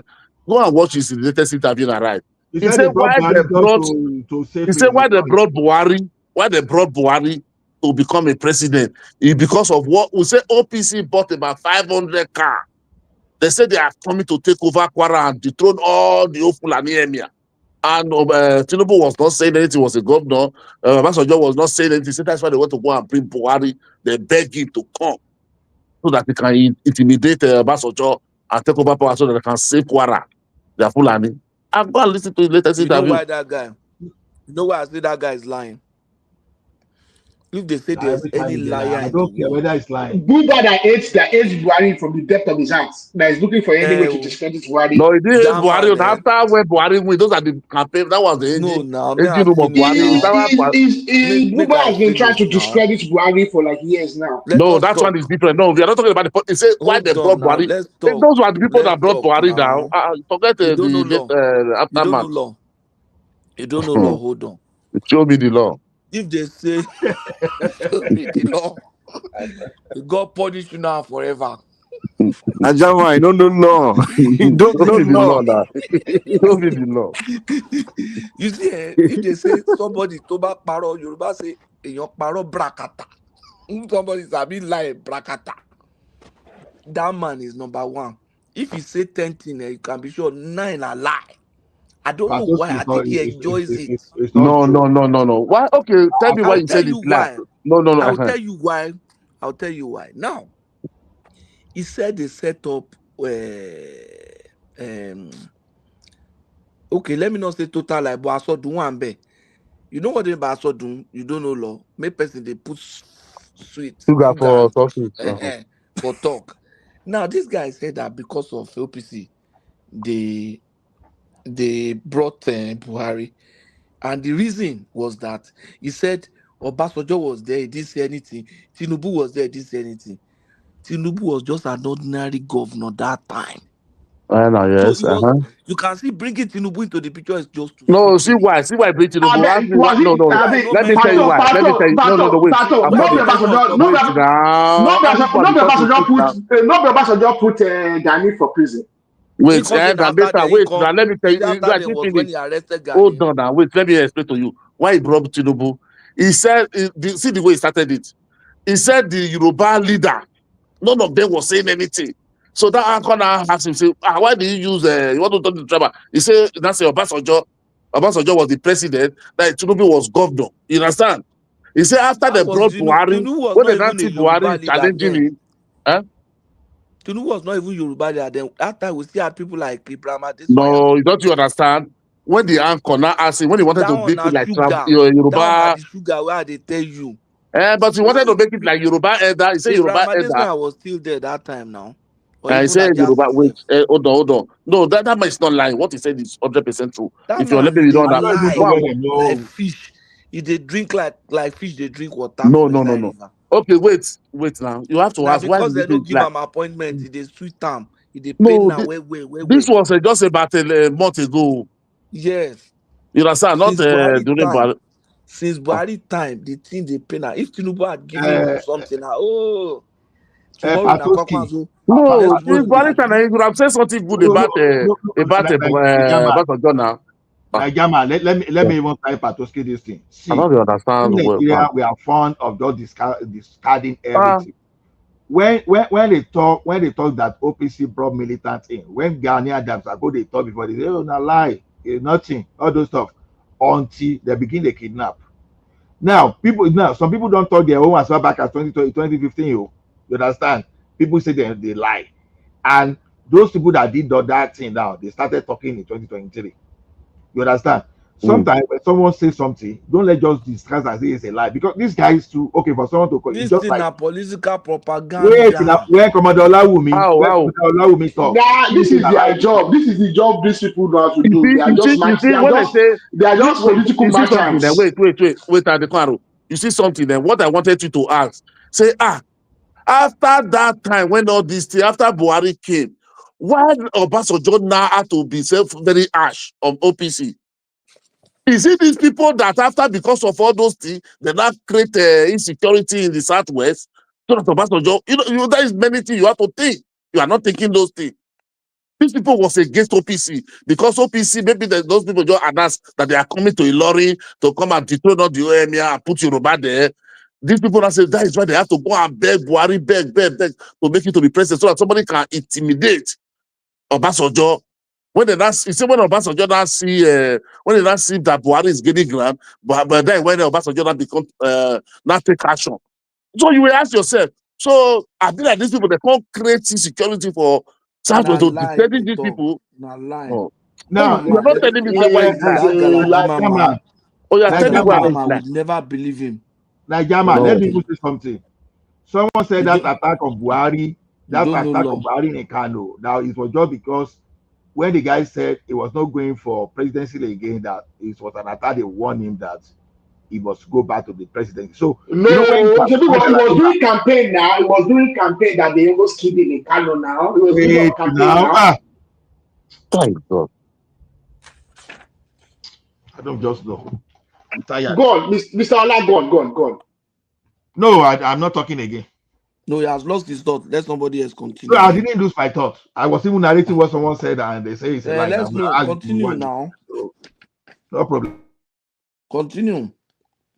For somebody to come on national TV, be saying that Na kind lie they talking sweet. talk. That man can But lie. why you okay now? Prove it now.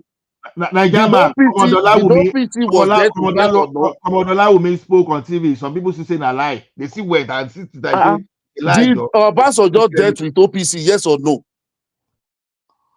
All of us know Obasanjo deal with OPC now. So this man is telling you the background. What did you know? Because somebody built a story around it, you believe it. No. That is not. It didn't be a story. How did Buhari came back? How did Buhari came to power? My brother, if somebody else have said this thing, I will believe. Not Buba Galadima. Who somebody else? Who brought? Who are the people? Who was the AG room of Buhari? Do you ask yourself why that man didn't contest? Which man? Buba Galadima. During that Buhari. Now why no contest now? That's his problem. So he said because they come together that they will not contest. They will give the AG room. He said, why did they have problem with Buhari? When Buhari came, he was no more. Now bring Buhari to power. Oh my God! This man they go follow politics by them. Which political influence Buba get? What kind of political influence are you talking? Which political Anything start with the people start Buhari. Buba can't even win his constituency. I think. Oh my God! See these people. You see, all the job says is to win election. They jump from one person to another. Now he's supporting Kokonso. He's supporting nobody. All of them. Buhari not jump from one party to another. Say Kokonso we win the whole country. No, that is politics day now. You go to politics, what you want or you lose, you will lose. I don't understand this man. Buba is a liar. But you are not proving it. What he said, what he said now. All those things prove this one. Prove this one to us. Things where they talk now, political maneuvering. So again, what? Political maneuvering. That Tinubu should look him as if he's afraid of him or he want to bring this insecurity to Nigeria or what again? So why? Now political maneuvering. So what is the game now? The end game, please, Oga. Let him look for his end game. Now he will tell you the end game. That question should be directed to him. Man, no say Galadima na liar now. Okay. The man they look for something, but he no get. The waiting pain and say he work for Buhari for 8 years. He no get anything. I don't know why Buhari treated him like that. It's actually unfair, but now he know. But someone was if people like this we are there saying this kind of a thing, that means their agenda is for bring Buhari come and take over Nigeria, make it Islamic country. You are not looking that side. You are saying no, that when Buhari now fail at the time, when Buhari now fail there, he said when Buhari come, was not listening to them anymore. Buhari was not listening to them anymore. Listen to them because all what is supposed to tell Buhari to they push agenda we're supposed to push for Buhari not sidelining. They are good. There's something I wanted to say before I call you about this guy Gumi guy. I get one question.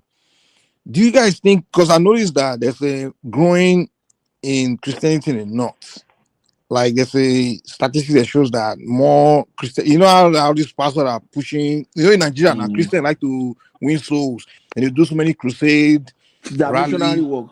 Apart from the missionary work in the North. I remember when I was in the North, there's some pastors from the south like that also they will come to the North to come and do this. Apart from crusade, there are a lot of missionary work in the North that I know. I'm saying, do you think because like Christianity is starting to grow in the North, people like Gumi, Sheikh Gumi, they say that we have to stop it, so they begin to push all these this anti-Christian attack on Christians, so that way they can scare them to chase them out. Do you guys think that may be another factor why in the North? That may be. It can be part of it. But I want to go back to Galadima.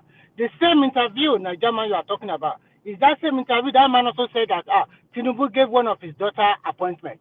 You see that guy, Patoski is 100% right. No, the daughter is working now.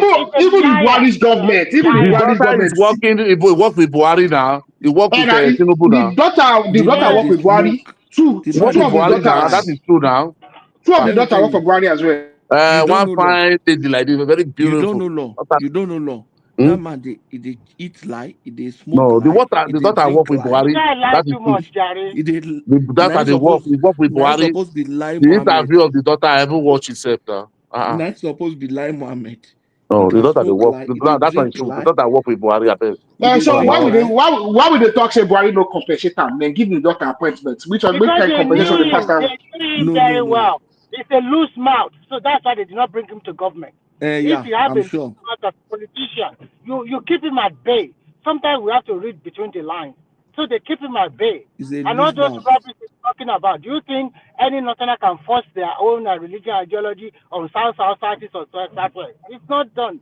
It's not easy that way. Even as we are talking of today, those Amotekun you are talking about, most of them are using pump action guns.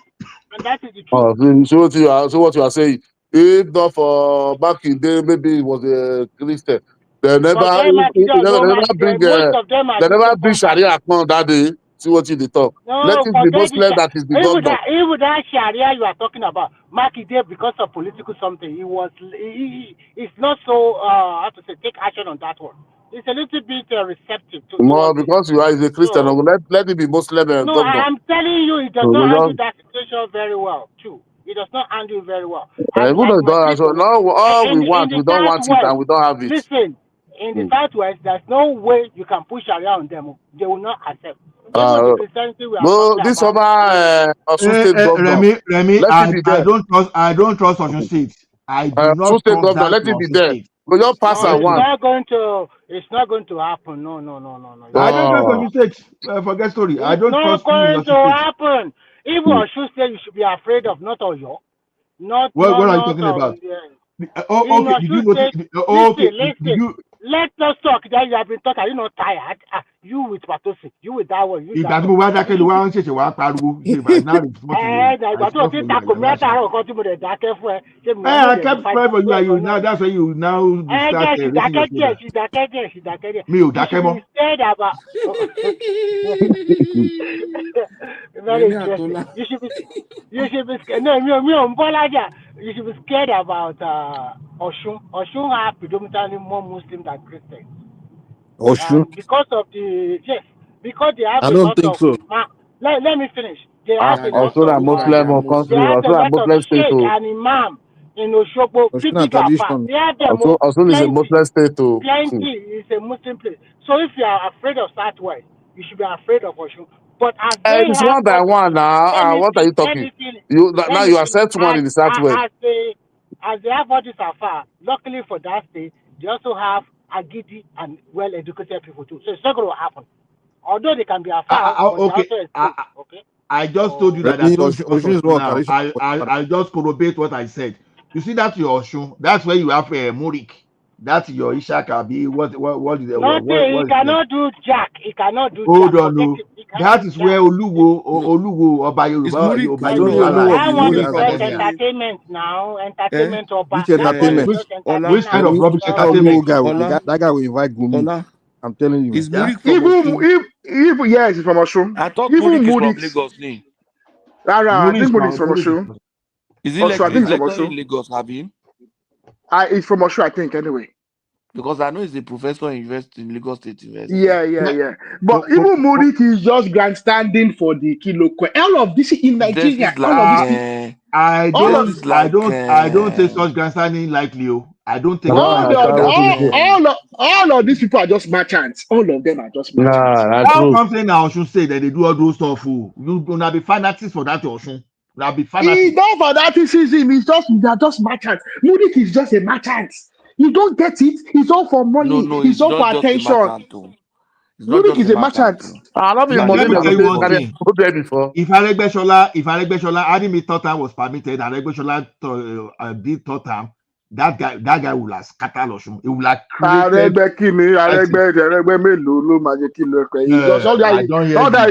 all that ṣòkòtò péńpé na just fake. Abeg. I hear you. Because the only place tí ò ṣe predominantly Muslim lọ́sùn yẹn ni bóyá irú àwọn Ifẹ̀ yẹn mọ́ bóyá Iléṣà.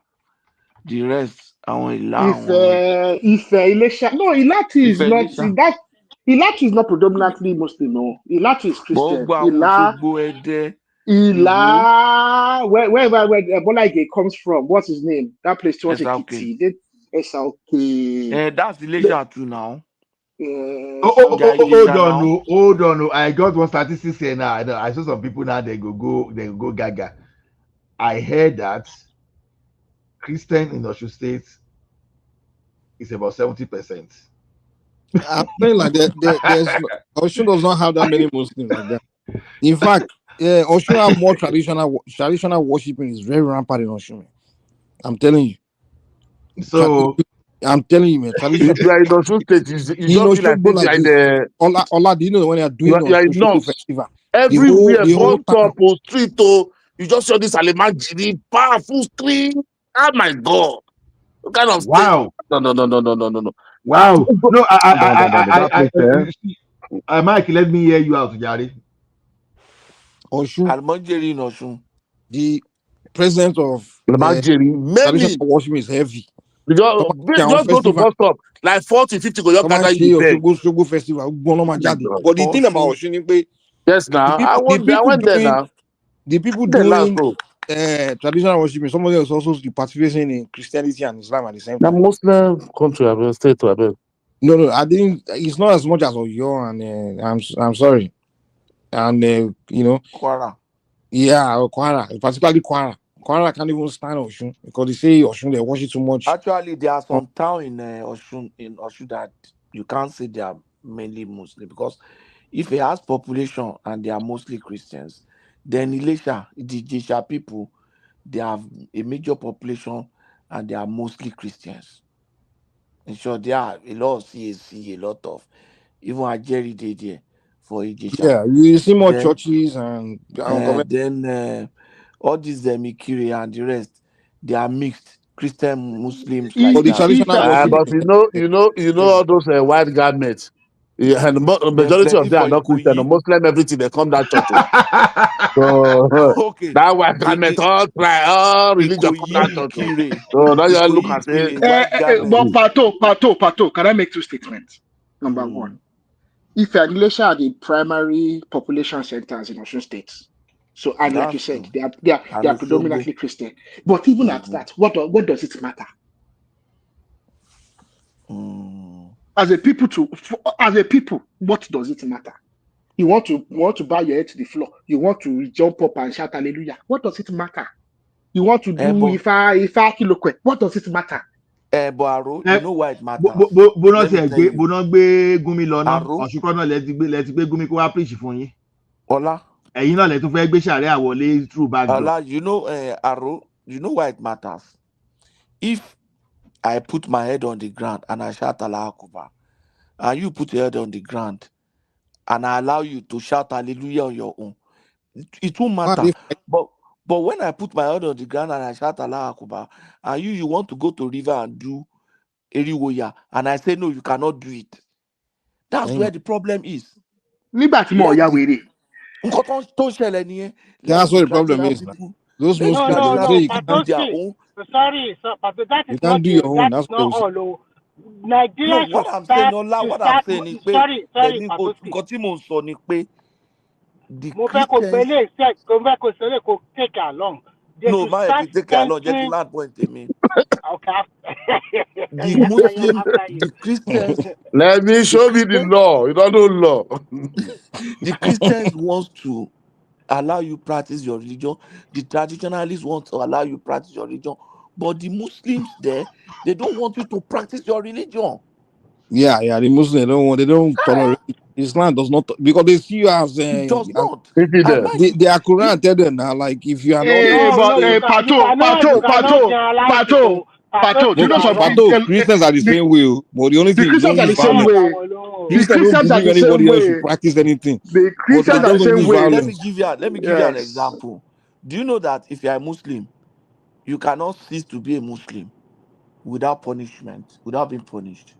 Christians will say the only thing they don't punish. No freedom of religion. That's what. You see these two religions, they are the problem of Africa. This Christian and Muslim. They are so insecure. Pato, nobody has punished. But Pato, nobody has punished Oyedepo, and nobody has punished Bakari, and nobody has punished the several. At that No, level, but they are no, nobody which has Muslim looked. them No, be? Which It's no, because they are Muslim not from them the be? north now. If they were in the north, they would not Which Muslim them be? They were just born in Muslim home now. they would not Wọn wà come out tó their Èdèpò head. ti lọ sí church. Patoski, Èdèpò ti Patoski, lọ sí let's like church talk, náà. let's Church Governor talk kékeré Adeleke náà. now. You will see him one in the by bus. one You now. will see him for One church. by one. You will see him for White Garbage Church.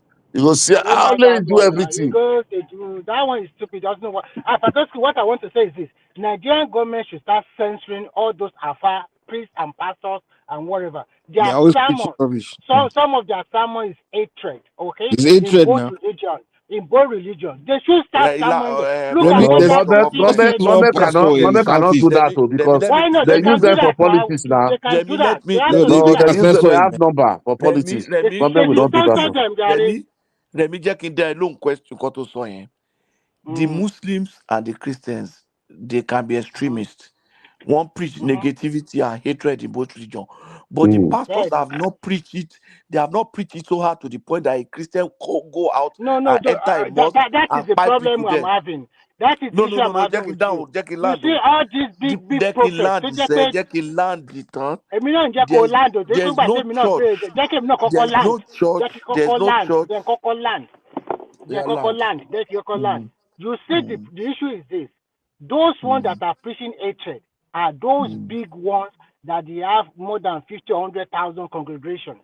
Look at the Yes. last week. That Oyedepo was just talking about genocide like that. Come on, this is a country, and you know this Okay. topic is volatile. Have you So this landed? kind of people should be censored. Yes, I've Have you landed. But the landed? politicians need their follower like, for Have election you now. landed? So they Let me cannot censor finish. them. Let me answer him. Oyedepo talk about Christian genocide because there is Christian genocide. There is targeted killing of Christians. The man deny F. That's what problem Nigeria. So exactly There that's is what I'm targeted saying. killing All of Christians. those that big Let and me fast, finish. you know, up in the north, Let me they are finish. also saying the same thing about the south too. There is targeted killing of Christians. Tẹ́ ẹ bá fẹ́ kó solve kẹjẹ ká mọ̀. Ẹ ń pààyàn ẹni pé kó má sọ̀rọ̀. There is targeted killing of Christians. He was a pastor Patuski. in Kaduna. He's giving you first hand. Ebedamina said the same thing. Ebedamina is from Kaduna. They almost killed him. What we are saying is that Christian pastors, they preach hatred. But I've not seen where the pastor preach hatred to the point that Christians went to the mosque and blow up themselves. So which hatred are you talking about? But that's because I've not seen a the Christian Bible after haven't said hearing a that. sermon on Sunday They blow tie a themselves. bomb around his neck in If Nigeria the and same go Bible and says die. they blow themselves, they blow Patoski, themselves. one banner.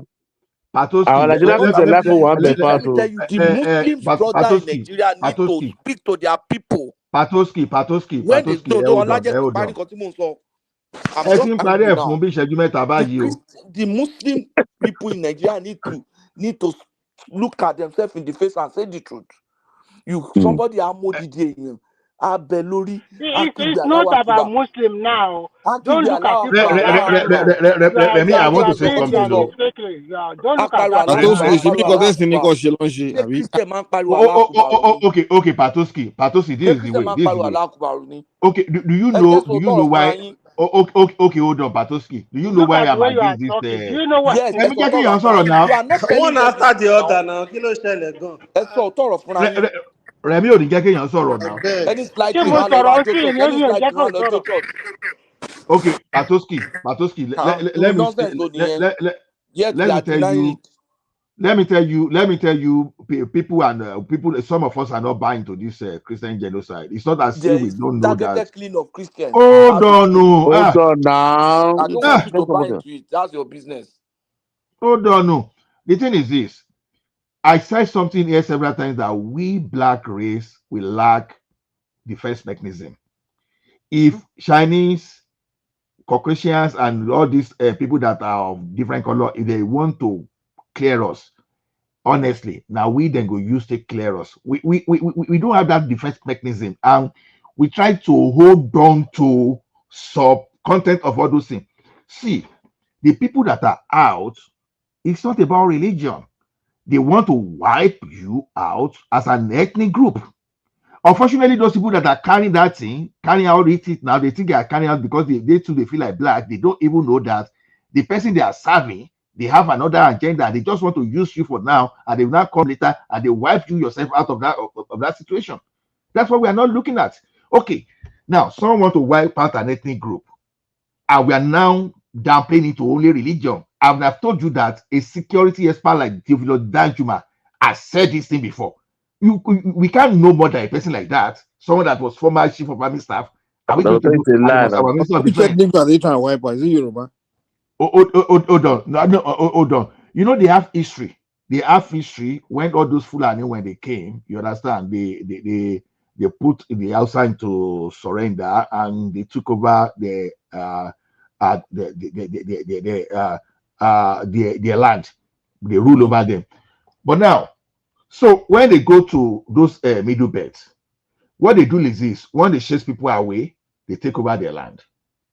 They chase people away, they take over their land. That is not religion. That's not Christian. No, you said they want to wipe out an ethnic group. Are they trying to wipe out Yoruba? Ola, you are right. Oh, no, I'm not even talking of Yoruba. No, I'm not even talking of Yoruba. You know, we have history with Fulani too. Hold on.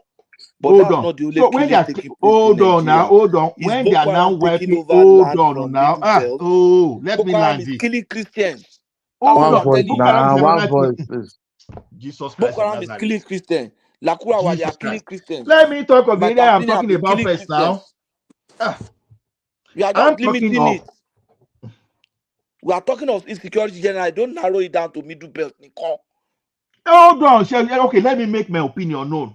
Now, when you now talk of when people are chasing you away and are taking over your land, they are chasing you away, they are taking over your land. Now, that land they are chasing people away from, you understand? We have Christian, we have Muslim, we have Aborisha, we have people that know they don't even believe anything at all. You understand? But when you now link it to Christian genocide around Taraba, Benue, and Epetu, you are just saying, okay, this is Christian genocide. Ask yourself a question: why are they chasing people away from their land? Okay, Ola, now, when you go to Borno too, you understand the area where they are chasing people away. I asked Kazan that question there the other time. Do they have Emirates there? That was the first question I asked. Now they are chasing people away and they are reclaiming their land and they are renaming the land. On that point, what you are telling me right now is that the goal is to take people's land, right? Yeah. So they chase people off their land and they'll take their land. Because if that's what they are doing, then that will be an easy solution for the Nigerian military. Because all Nigerian military have to do now is allow them to chase those people away completely, and the bandits are now occupy the land. They build their houses, they build their farm. Now the Nigerian military just have to surround that land and just wipe them out. That is what the government is not doing, and that's why they are accusing the government of genocide. No. If you can tell me which land right now they are occupying, me personally can go and wipe them out. Many community, Benue, the Congress help them now. Even they are occupying, they are living there. Yeah, the Nigerian, the Kano jail does it. But if the bandits are the only one now occupying that land, that village, all the Nigerian government have to do is fly to Kano jail and just rain that bomb. That's why they are Muslim agenda jihadists that they are up there and don't want, they can't let it happen now. They did not allow us to use to Kano jet on them. America. That's why they are sabotaging everything now. They're in the military, everything sabotaging this now. Guys, let's use our sense here. Let's use our brain here.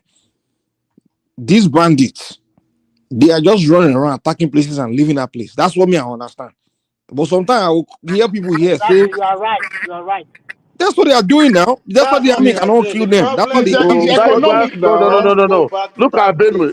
Look at Benue. Eh? See if you listen to those those people, the what is that? The local. Why there is always a reprisal? When they now occupy those people in that village that left, that they chased out, they will not reinforce and come back. To come and drive them back out from there. That's why they always say the prison. If the issue is that they are trying to take your land and occupy, there is the easy solution. Because now you just let them occupy it, and then you know where they are. Because the Nigerian army are complaining that these guys they are hard to find because they are attacking and running. Their houses down. They burn their houses down. So only you can. How many people will stay when they've killed most of your family? Everybody will run away from that area. Only you can now go inside that bush to now stay in that village alone because they are No, still what I'm around. saying They are is, in that but territory. what I'm saying is that the bandits wants to live in that land. That's They why are they. not living in the land. They don't mind anybody saying they are living in Okay, the land. exactly. That's what I'm saying. Because me, They are not living in the land. What they do, they burn the place down, kill people. Obviously, if I live in that kind of village and I escape, you think I will go back there to go and stay? exactly, I I agree will go with to the that. neighboring town. So they make all this place useless. So it's more like they are still within that village, but you can't go and stay there because you can see them. You can't stay Some there alone. some some some of And the majority issue is, I some think of that people need to land we need to get have this right. they start mining, they maybe they I find the think this mineral resources problem there. self is our government, and there should be something in the law. Fine, everybody can practice whatever they want. It is only this. GOG. It is hold on. It's only when it comes to Muslim we see violence. Most cases, even the people that people think they are the devil, the babalawos, the Ifa people that they don't harm anybody. They just do their own thing. They do their festival. That is what we hear. They It is harm Muslim that will spiritually. burn They a harm student to spiritually. death just because of one statement. They will burn somebody. Why is the government not tackling those things then? Why would the governor come out and turn a state to Sharia when you know that possibility there are Christians there? Why are the government allowing it?